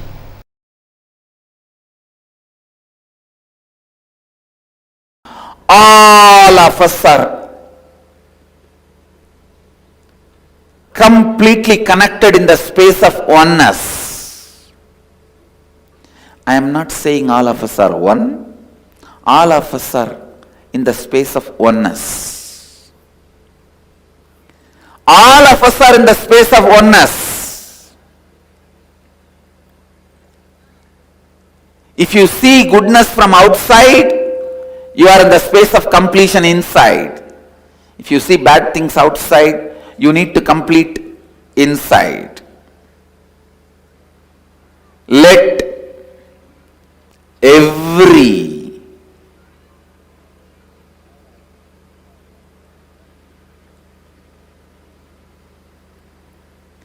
decision you make,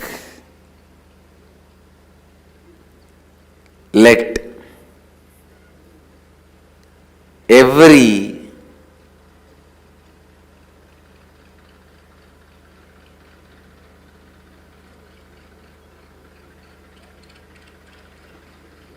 thought you entertain, every word you utter, every action you do, let it be based on Advaita.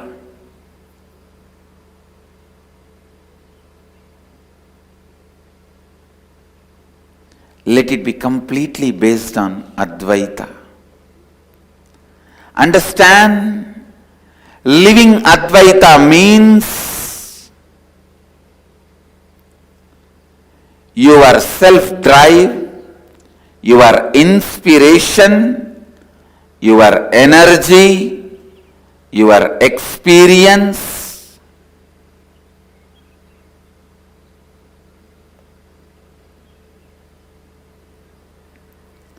your intelligence,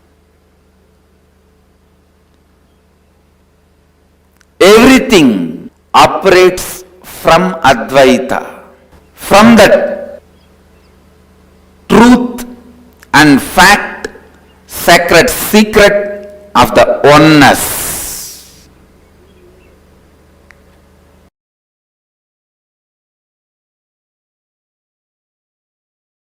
All of us are interconnected.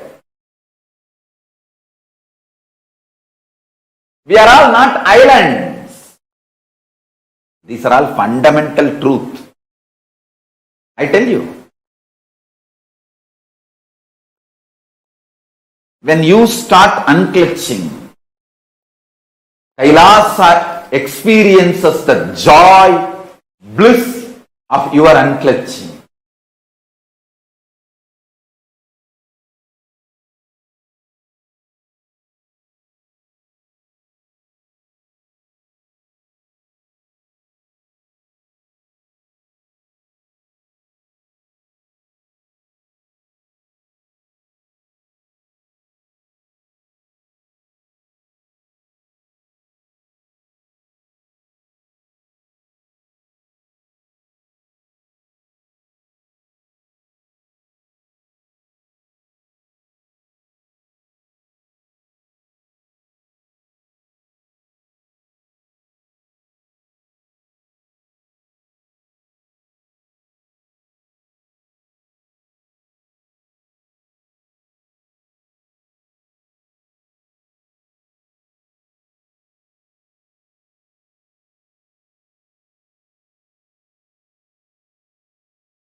Yes.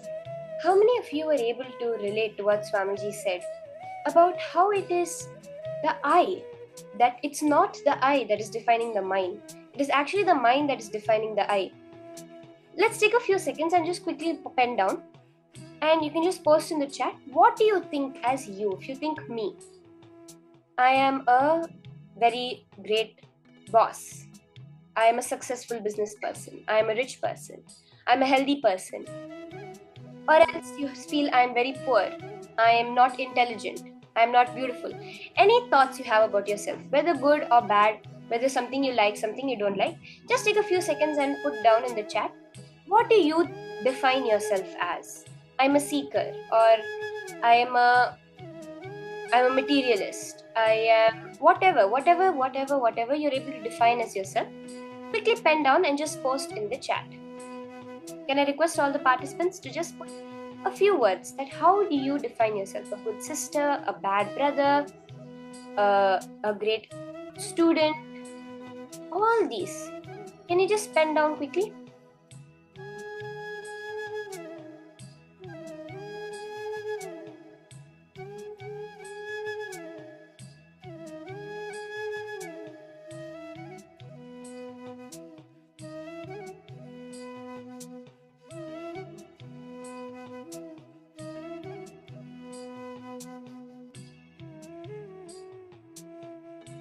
Emma Diana has posted, I am an intuitive speaker. I'm an intuitive seeker, sorry. Okay, Ma. Anyone else? We have only one person posting. Anyone else? What do you feel? What do you define yourself as?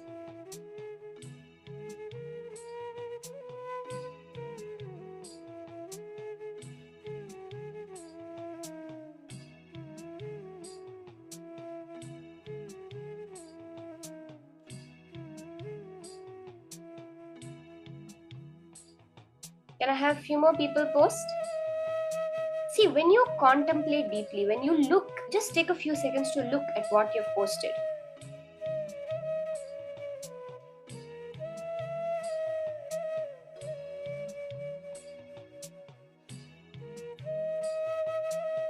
Okay, Ma Stephanie is saying that I'm a truth seeker, I'm a bad woman, okay. I'm not the body, I'm a good student. So we have different people posting different things. Now, if you look in, just generally what you think about yourself. I'm rich, I'm poor, I'm beautiful, I'm intelligent, I'm not intelligent, I'm ugly, or I'm unsuccessful. All these basic ideas that we carry about ourselves. If you look at the root of it, it will only be because of the outer world happening. As Swamiji said yesterday in the Superdeterminism Satsang, why is free will not the ultimate truth? Because you come to that conclusion based on the external happenings. Now, when we define I am a rich person, how do we define it? Because I have a lot of money. All the money is mine, therefore I am rich. When you define yourself as, even as basic relationship, I am a mother. I have a daughter, therefore I am a mother. I have a father, that's my father, therefore I am a daughter. Like this, everywhere when we define ourselves, we define ourselves based on what we have, on what we assume and understand as mine. From that, when we take decisions, money is mine, therefore I can buy what I want. When you start thinking that's the decisions of you, that I made the decision to buy it, but it's actually the decision of mine. At every level, when you decide to fight with someone, you've decided that this is my enemy. The mind that has chosen this as your enemy has decided to fight. It's not the decision of you. Because the ultimate you, as Swamiji beautifully says, I is the name of God. The true I within you, not the I you associate yourself as, the real I within you is actually Paramashiva. Swamiji says, for example, small chemical imbalances in your body, hormonal imbalances in your system. If they decide something, it's the decision of mind and not the decision of I. Like I said, if you get angry at someone, it's just a sudden surge in some hormone, some chemical in your body which made you take the decision. When you decide to go and eat, just by the smell on the street. Actually, a lot of restaurants use that as an advertising thing where they spread the smell, like for example, of coffee or of a certain spice in the air around the restaurant so that the minute you smell it, you feel like eating. Why? Because it immediately triggers a certain chemical response in you. Contemplate for just a couple of minutes. Where do you see this in your life?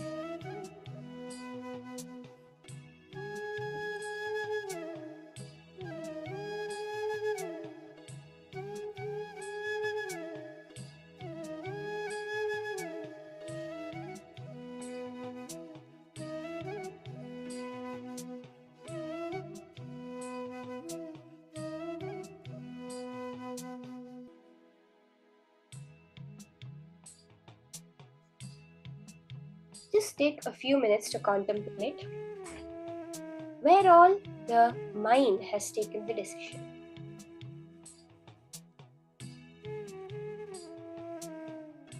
You can pen down. Look in at every instance, day-to-day things that happen. When you decide, when you get irritated and take some decision. The decision to break off a relationship, the decision to quit a job, or the decision to take a job. When someone praises you, how you suddenly feel so good towards them when you do something for them. Because of that small chemical change within you. Where all we have taken decisions from this space of mind, not from I.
When you look in, you will see that all the problems you experience are within you.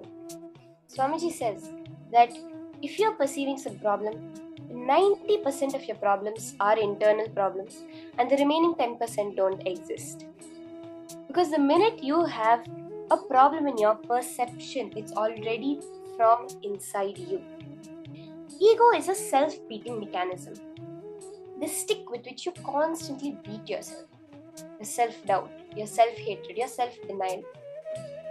This I that you have created, the limited I that you perceive yourself as.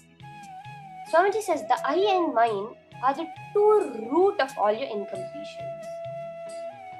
But this comes from the wrong understanding that Swamiji says where you think that I comes first and then the mine happens. No, mind comes first, then the I happens. Based on whatever you cognize as yours, you cognize who you are. Even the cognition you right now have that you are alive is because you feel that you are the body. Because you cognize that this body is mine. I am this body. Because you have a body, because you have a mind, you have cognized that you are the body, you are the mind. As Swamiji says, no, you are not the body, you are not the mind. You have the body and you have the mind. That's all.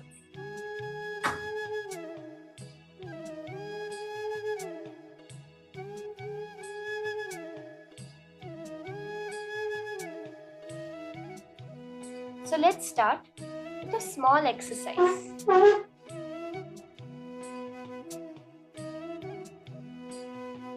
Looking in, who is the core? Who are you really that is not defined by that which you call as mind?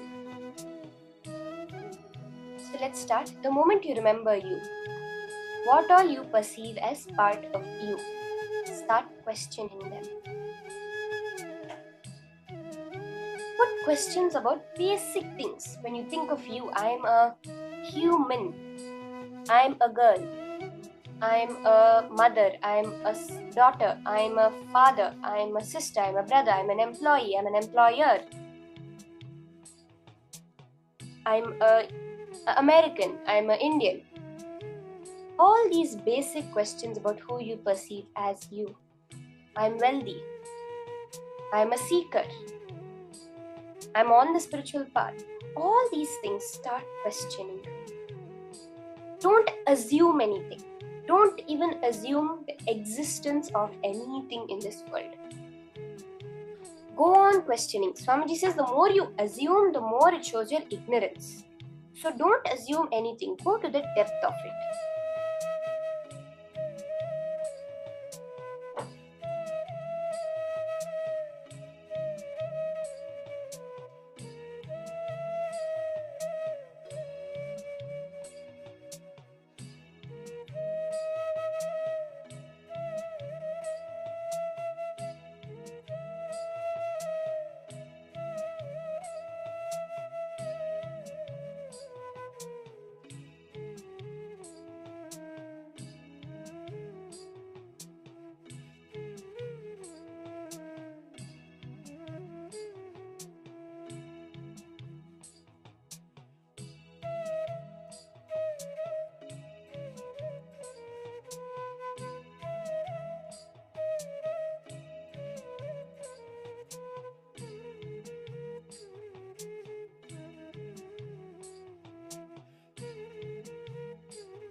Nityanandam. If all of you are able to hear me, can you all put yes in the chat, please? Nityanandam.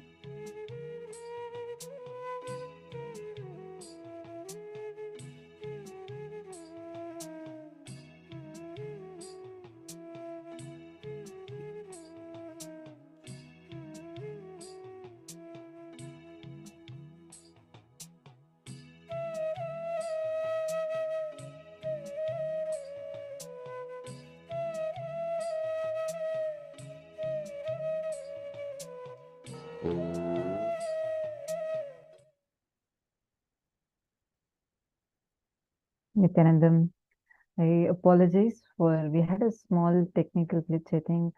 So we had a delay in between, had a small audio issue. I hope now it is fixed and that all of you are able to see me and hear me now. Great. If any of you still have any questions or doubts with the previous exercise, feel free to ask. You can just post it in the chat and we can answer it now. Did all of you understand the most important thing we were just working on was understanding between what's I and what's mine?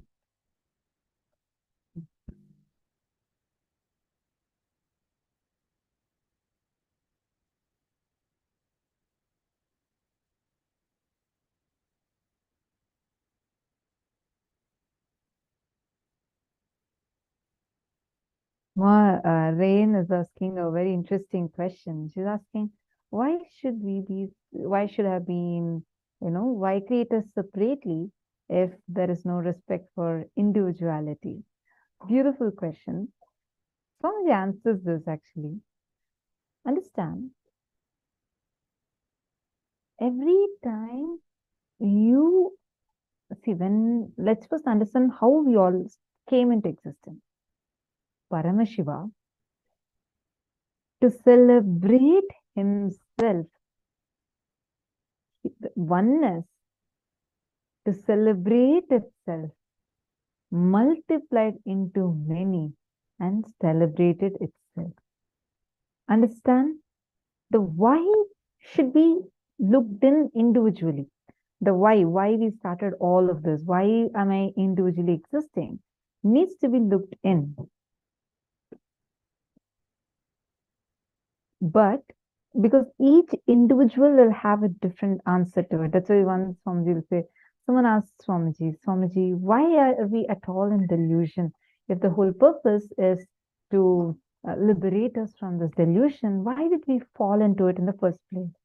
Swamiji says, it's a very funny way Swamiji will answer it. And Swamiji will ask who asked you to go into delusion? You need to ask yourself. Swamiji said, when I asked the why intensely, I got the answer as my first enlightenment experience. Each of us need to look into that why, because the answer for that why should come from within for each one of us. You're understanding, Dr. Rain?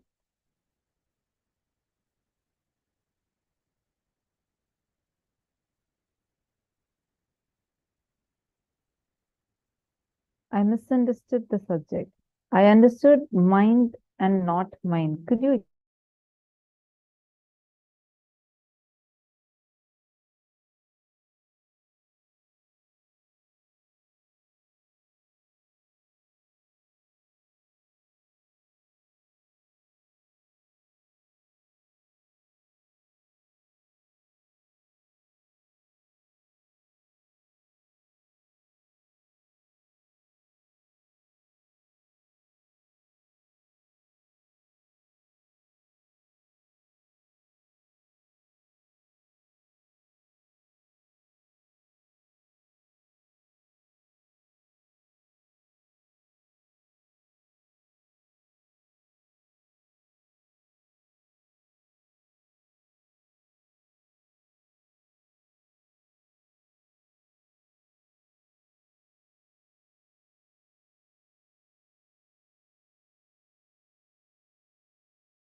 Yes, sir. I hope now you're able to hear me better.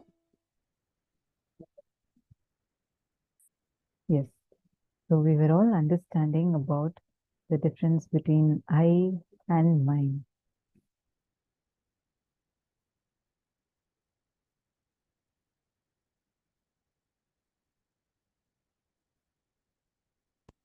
We all were understanding about the difference between I and mine.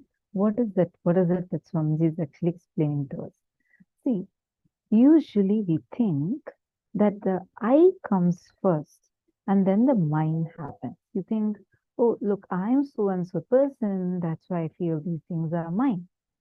Mine means what belongs to you. You think because of what you feel about you, you think that particular thing belongs to you. Are you understanding? That belonging, like, for example, so I would say, so this is mine, like this is my Atma Linga. This is my body. So this mine means what I feel as my own, what I think belongs to me. It's called as mine.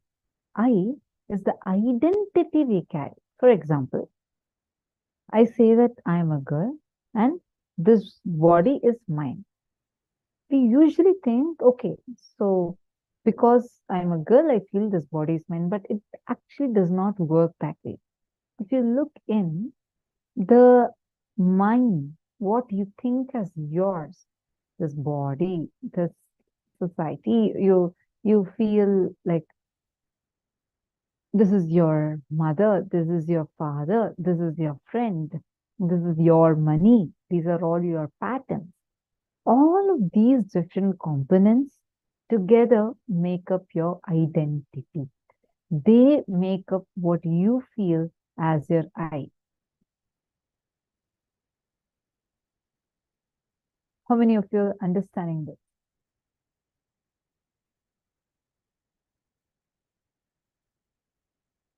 Are all of you getting this?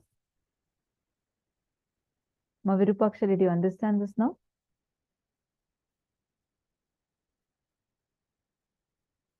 Whenever, listen to this one example. When you say, oh, I feel I am wealthy, you need to understand because you feel this wealth is yours, you feel you're wealthy. Understood? You may be wondering, okay, why all these, right? Because we need to now dissect and understand how we feel about ourselves. You feel right now, okay, just this one body is me, what I can see physically. Then you also feel, okay, I feel this is all my limited knowledge. These are all mine. So from there, you draw your own conclusions saying, okay, look, these are all only mine. Therefore, I am only limited to this much. This is my small identity I carry about myself. When you renounce those small things, suddenly the reality opens up to you. That is when you understand that, my God, all of these are mine. Vasudhaiva Kutumbakam. Why in Hinduism we say that Vasudhaiva Kutumbakam, the whole world, universe is one family. Why? Because in Hinduism you do not have the concept of possessiveness. You only have a concept of owning. This is the thought current of Jana Loka. That is why in Jana Loka there's no conflict. Because the thought current is of owning, not possessing. Remember, we learned about it yesterday. Understand this. Inside of you, what you feel is yours, whatever you think, this is mine, that is mine, that is mine. All of these things together becomes your I.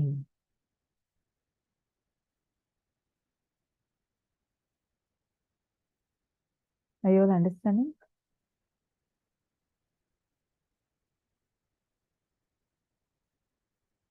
Now, let's all enter into power manifestation.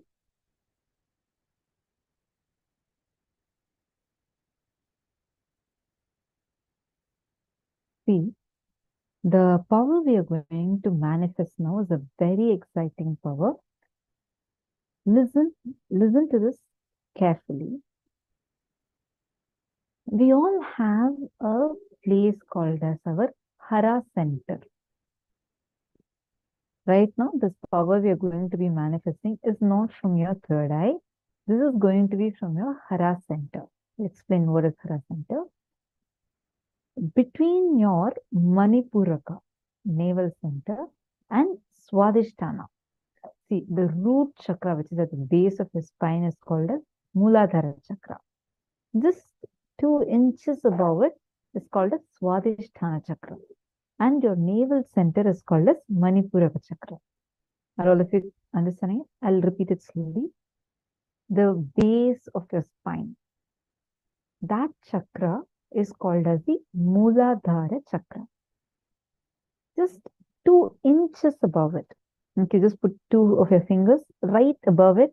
It's your Swadhisthana chakra. The navel center, your belly button area, the navel center is called as the Manipuraka chakra. Now, the area from where we are going to be manifesting is from the Hara center. Hara center is below your navel center, below your Manipuraka, and above your Swadhisthana. Almost comes to your lower belly region. Are all of you understanding so far? Are you all with me? Don't worry. Just listen. Even if you have any doubts, you can ask. So, this circuit of manifesting through a silicon device, you're going to actually work on charging a battery. This circuit is not through length, breadth, and depth, which needs third eye. This is not through third eye. So Swami actually says, even with eroded third eye, you can do this power. Because this is not from your third eye. Anybody alive can manifest it because it is your consciousness over matter. It is directly connected to the Hara center, which is above your Swadhisthana and below your Manipuraka. So far, are you all with me? Now, this circuit can be applied for anything you visualize. You can download it in silicon matter much before, even before this artificial chip trying to be inserted in the brain, trying to see through your eye. All this came. Swamiji initiated us into this power. We even have a video recording from 2016. And much before that, Swamiji had revealed about it. When Swamiji initiated us into this, so many kids started manifesting this power. Much before this artificial intelligence even started, and way back, Swamiji had started making us all manifest this power.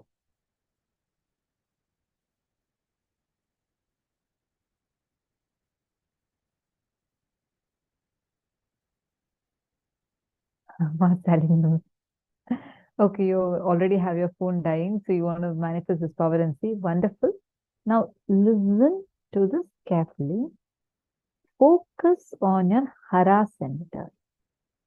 I want all of you to type and put it in the chat. Where is your Hara center located? I'm going to repeat once more. Listen carefully so that you're able to type it and put it in the chat. Listen. Your navel center, the belly button area, is called as the Manipuraka chakra. See, at the base of your spine, the root center, the root chakra is called as the Mooladhara chakra. 2 inches above that, 2 inches above the Mooladhara chakra is your Swadhisthana chakra. Now, between your Swadhisthana chakra and your navel center, Manipuraka chakra, that area is called as the Hara center. H-A-R-A, Hara center. It is from this place your power manifestation is going to be happening now. Clear? Are all of us clear? Now, I request all of you to type and put it. Where is this Hara center located? Please type. All the participants, please type in a full sentence. Where is this Hara center located? Just want to ensure that all of you are clear with it.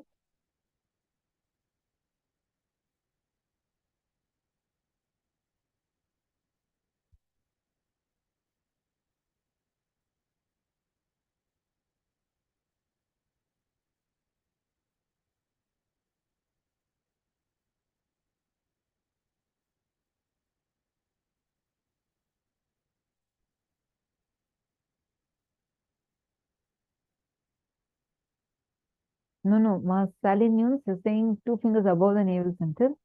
0. Listen carefully. Between your navel center and your Swadhisthana chakra, that region below your navel center and above your Swadhisthana chakra is Hara center. Literally, almost you'll feel like your lower belly region, almost. Now, it is from this region the power manifestation is going to happen. One is typing its Swadhisthana chakra. Now, are all of you clear where it is located? Between the navel center and your Swadhisthana chakra. Now, Hara center is where this is going to be manifesting from. Now, listen to this. The technique is hold the silicon matter. For example, it can be your pen drive or your phone.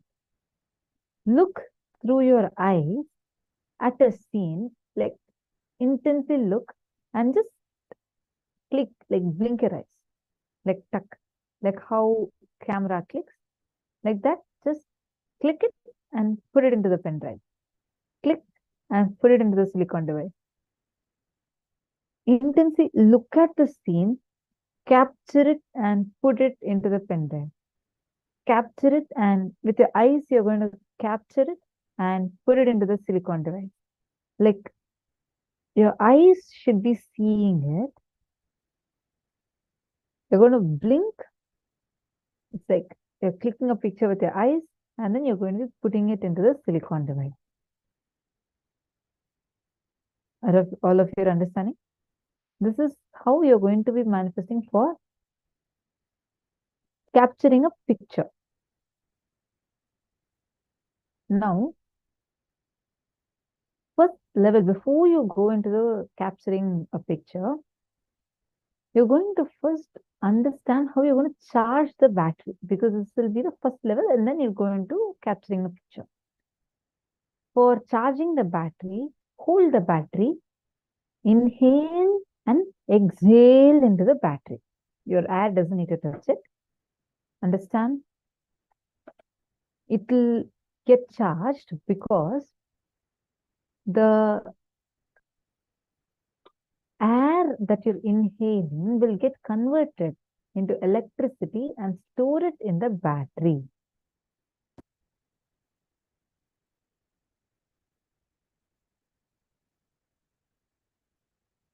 Are you understanding?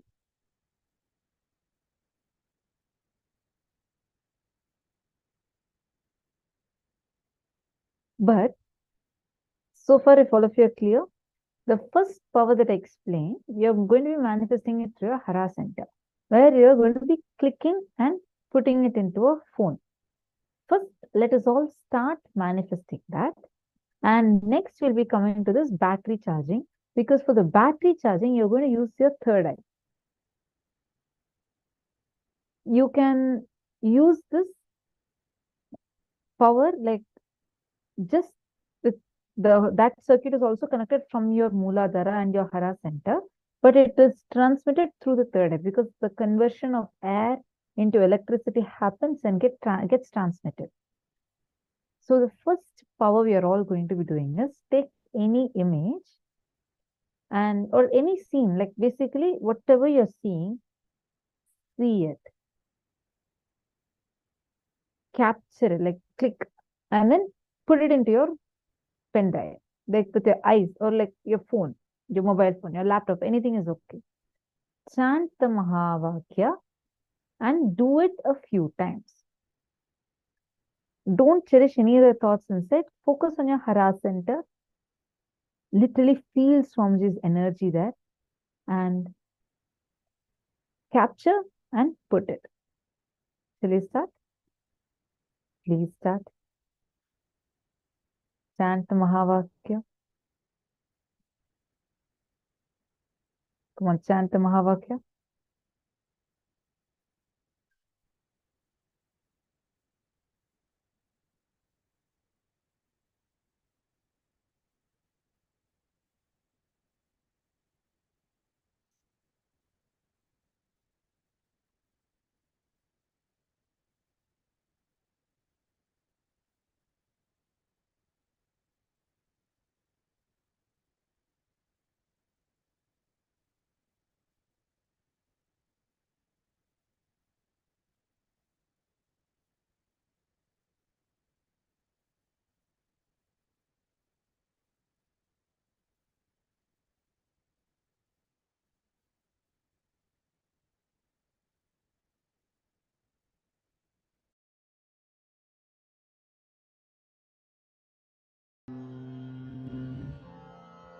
ॐ नित्यानन्द परमशिवोऽहम्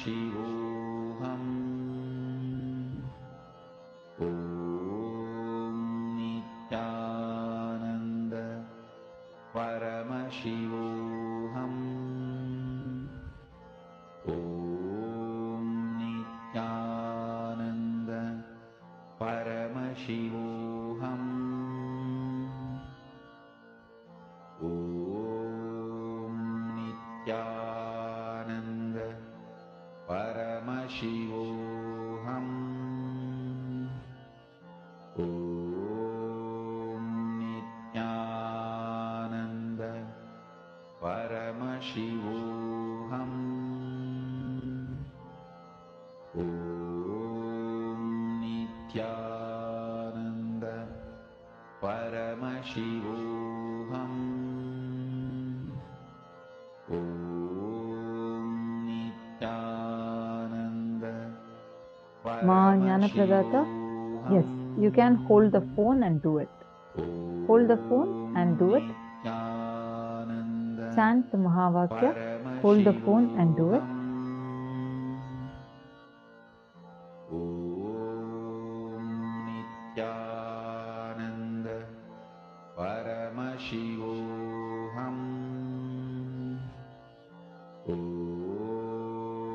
Nityanand You are not going to use the Hara center alone for charging because charging you need to use your third eye also. First, try a few rounds where you look at something intensely, capture it, just like a click. Capture it and put it into the phone.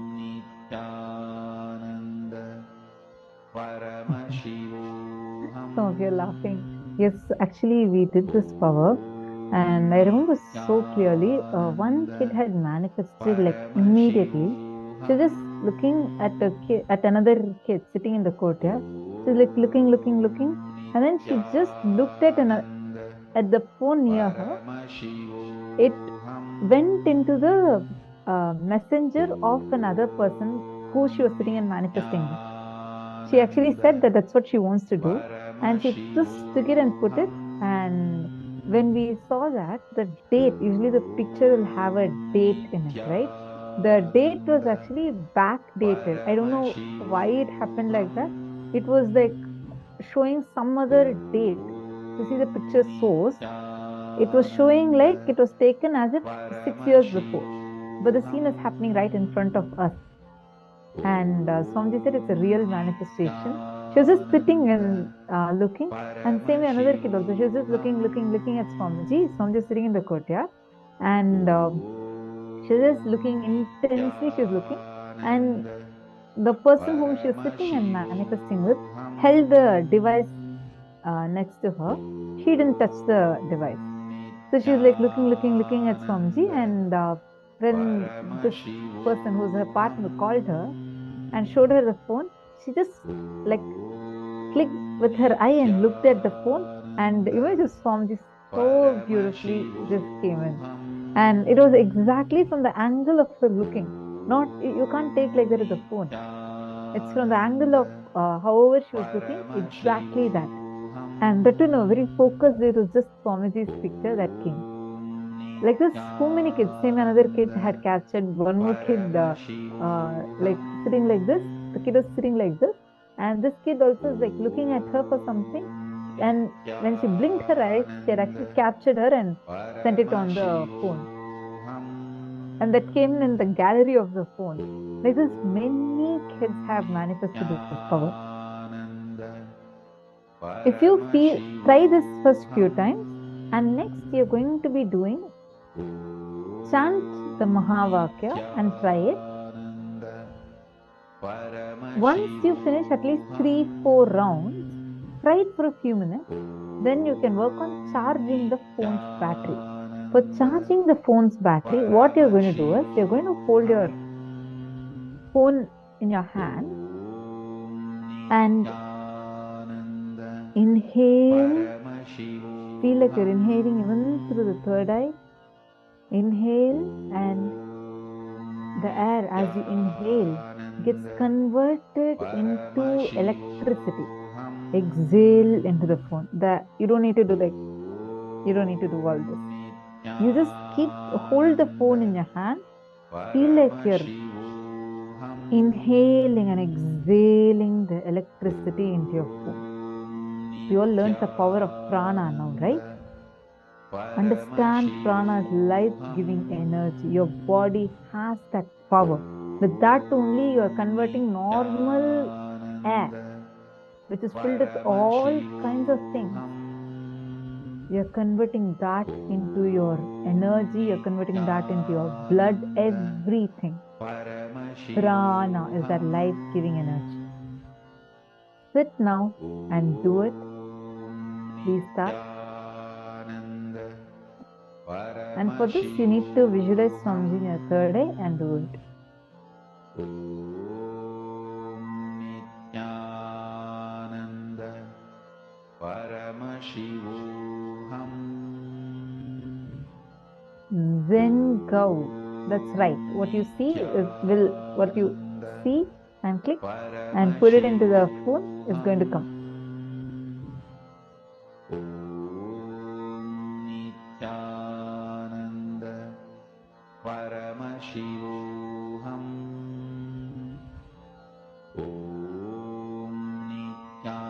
Sit now and do it. You should hold the phone for both the things. You should hold the phone. Hold the battery, meaning hold the phone. Inhale and exhale the air as electricity into the phone to charge it. Nithyananda Paramashivoham. So I'm not able to see your question. Just a moment. Paramashivoham.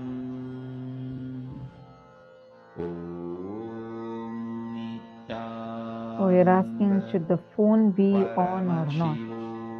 The phone can be on or off. That does not matter. But you're just going to, your phone should be on. I mean, do not switch it off. It has to be on. There's no need that it has to be on a particular thing. The screen has to be on, nothing like that needed. But the phone should not be switched off. Come on, chant the Mahavakya and manifest. Nithyananda Paramashivoham.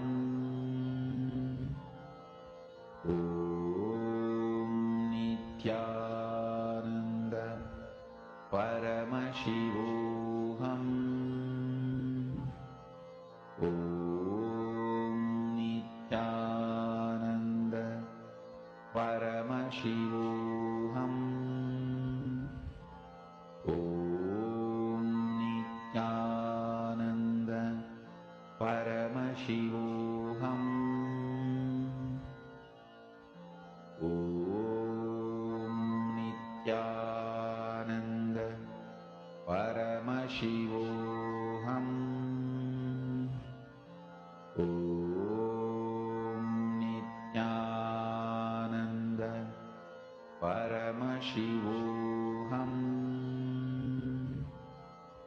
I'm just seeing a post by Ma Priyesha on the Facebook. Once again, Atmalinga increased the charge by 1% in half an hour. Wow. Just posted screenshots also. Paramashivoham. Amazing, Ma Priyesha. Sit now and manifest. Very nice. I'm just going to show it to the class also now. Paramashivoham. I request all others also to please go to Facebook and post your power manifestation, what you're manifesting. That way, one, you also will have a record. You can share it at the class and with the other people that are there. Nithyananda All of you can see here so beautifully Ma Priyesha has manifested this power. You all can see the screenshot. The first one says it's 80% and it's at 12:59. And the second one is at 1:35 and it says 81%. So this is definitely a manifestation. Wow. Paramashivoham. Congratulations.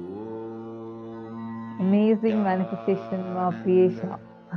Paramashivoham. Come on, all of you can sit now and manifest. All of you will be able to manifest like this. Paramashivoham.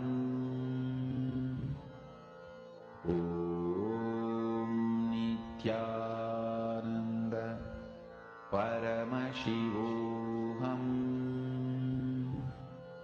Om Nithyananda Paramashivoham.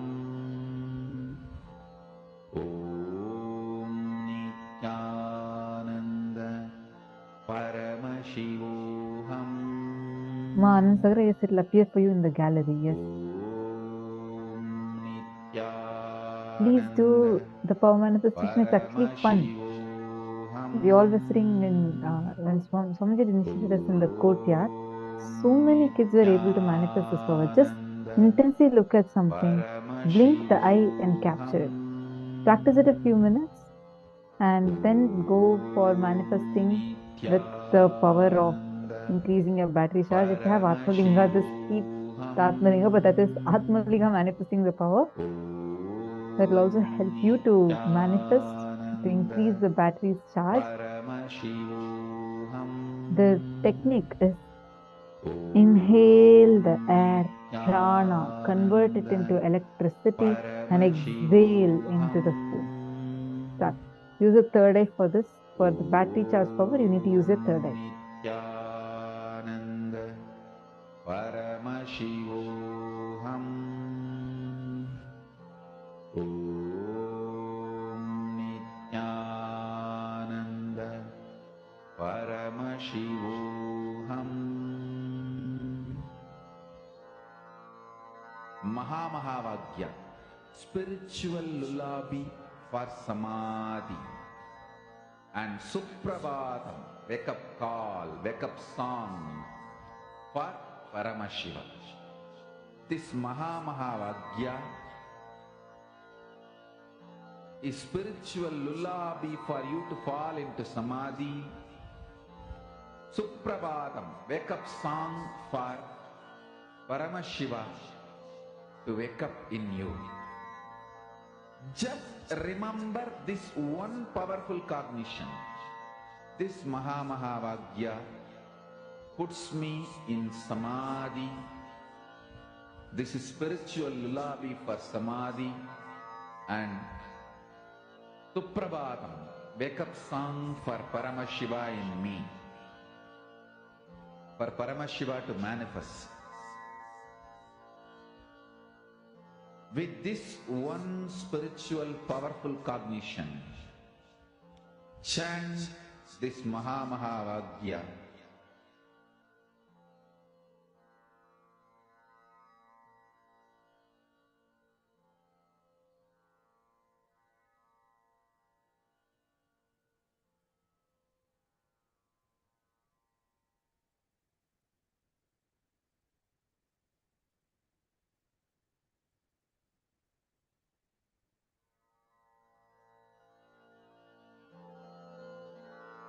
Mahamahavagya, spiritual lullaby for samadhi.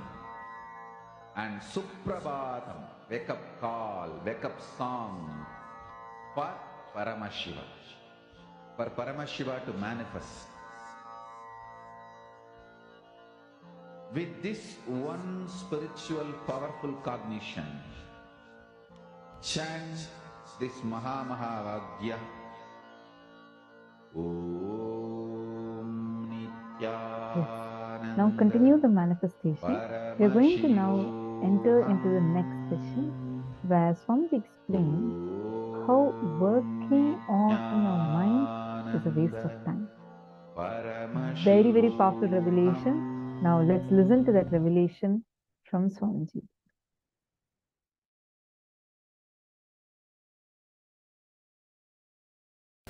I'll just finish the whole thing in 2-3 statements. You are a hardware, this body, and thus there is a software, the programming which operates this body. There is an electricity connection. Now, the software with which you were operating and the electricity, these two is completely screwed up. That is when the hardware also started getting destroyed. I am doing 2 things. One,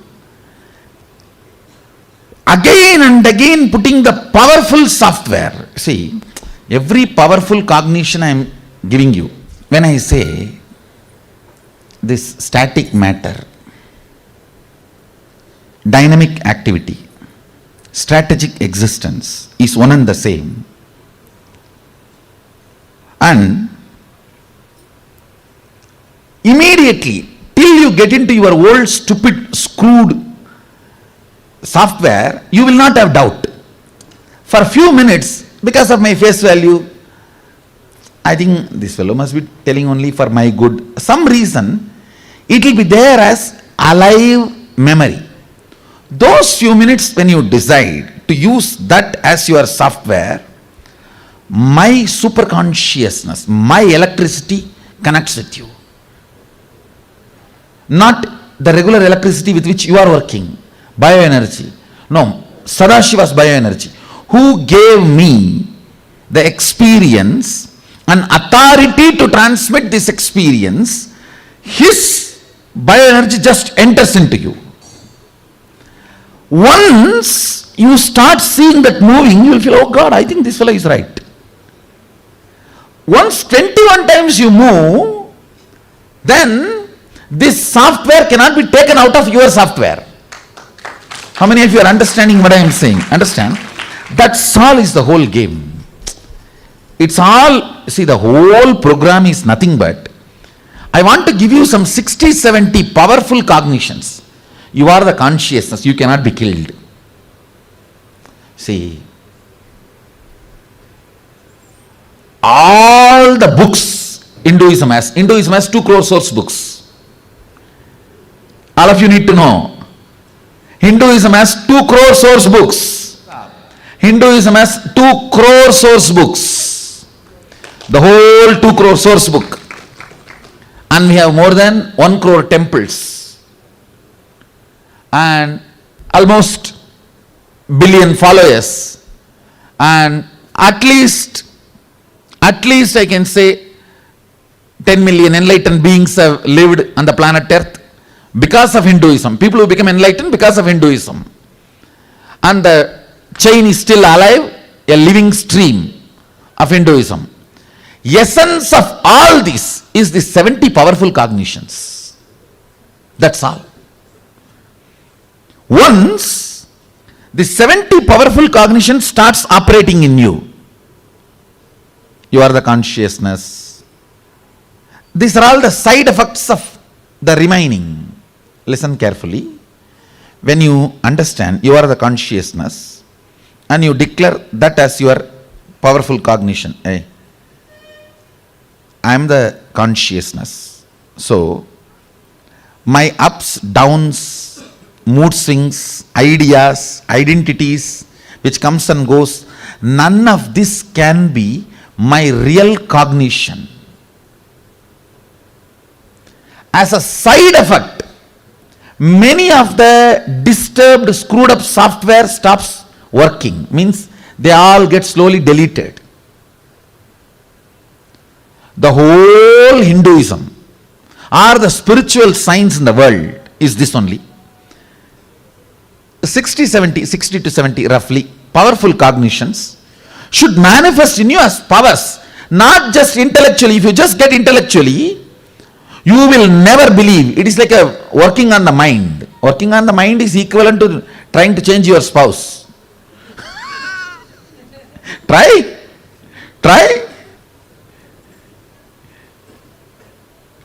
Working on the mind is waste of time.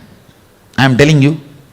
If you have been working on mind, or gurus who are teaching you to work on your mind and you are doing that, please be informed, you will end up only in frustration. I have seen enough of fellows working on mind.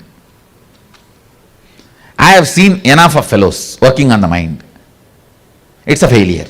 Be very clear. Because mind is non-existent screenplay of the hormones and chemicals in the body. Understand, when Buddha says nothing exists, he talks about mind only, not about the consciousness. One young brahmachari goes to a very senior 90-year-old monk and asks, "Oh Swami, how long it takes to control the mind?"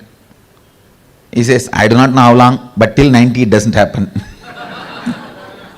I am telling you, if you are working on Vedanta, if you are working on mind, that is what is the truth. See, Hinduism has only two traditions. Only two traditions. One works on consciousness, another one works on body. That's all. We never worked on mind because we know from the beginning it doesn't exist. Work on biology. Allow the superconsciousness to give a breakthrough. People ask me many times, "Oh Swamiji, in other ashrams, in other organizations, in other systems, we work for 5 years, 6 years to have a small experience.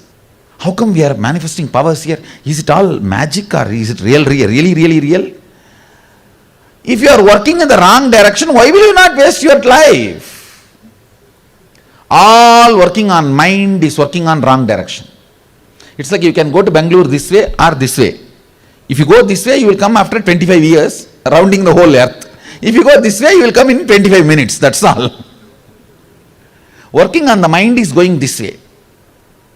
Working on the body is the real thing. Now, even when I give you powerful cognitions, I am not working on your mind, I am working on your consciousness. I am educating your consciousness, that's the right word. I am just making you ferocious, making you understand the mind is the chain. One beautiful thing, if you start tasting freedom of one powerful cognition in reality, like a few powers, suddenly the taste for that powers makes you ferocious and you start breaking the patterns. You even start forgetting you had addictions. Sometimes not only you walk out of addictions, you forget you had addictions. You had those problems. So the whole gist is again and again inserting powerful cognitions. Even while you are dealing in your day-to-day life, before dealing, insert a powerful cognition. I am consciousness. I have a superiority over everything exists around me. Everything exists around me is my decision. It is not arrogance. Please understand, it's not arrogance. It's not arrogance. Insert that software and bring oneness. And I am giving you this consciousness, this cognition. If you do something right or wrong and all that, I am responsible, don't worry. You just go ahead. I am responsible. start rolling your inner space with powerful cognitions, once the power manifestation becomes like a lifestyle, like a flow of your very being, the kind of a inner image you will start cherishing, you will actually bless yourself. You will feel so happy to live in your body. You will feel so happy to live with you. You will feel so blessed to be who you are. End of the day, that is the result I wanted. Not just, see, all these are great, no doubt. But end result is that only. You feeling blessed with yourself. It's powerful cognitions, that's the result. Power manifestation is a side effect. Power manifestation is a side effect of powerful cognitions. That's all is the essence of the whole program. The essence of what I am doing, I have spoken.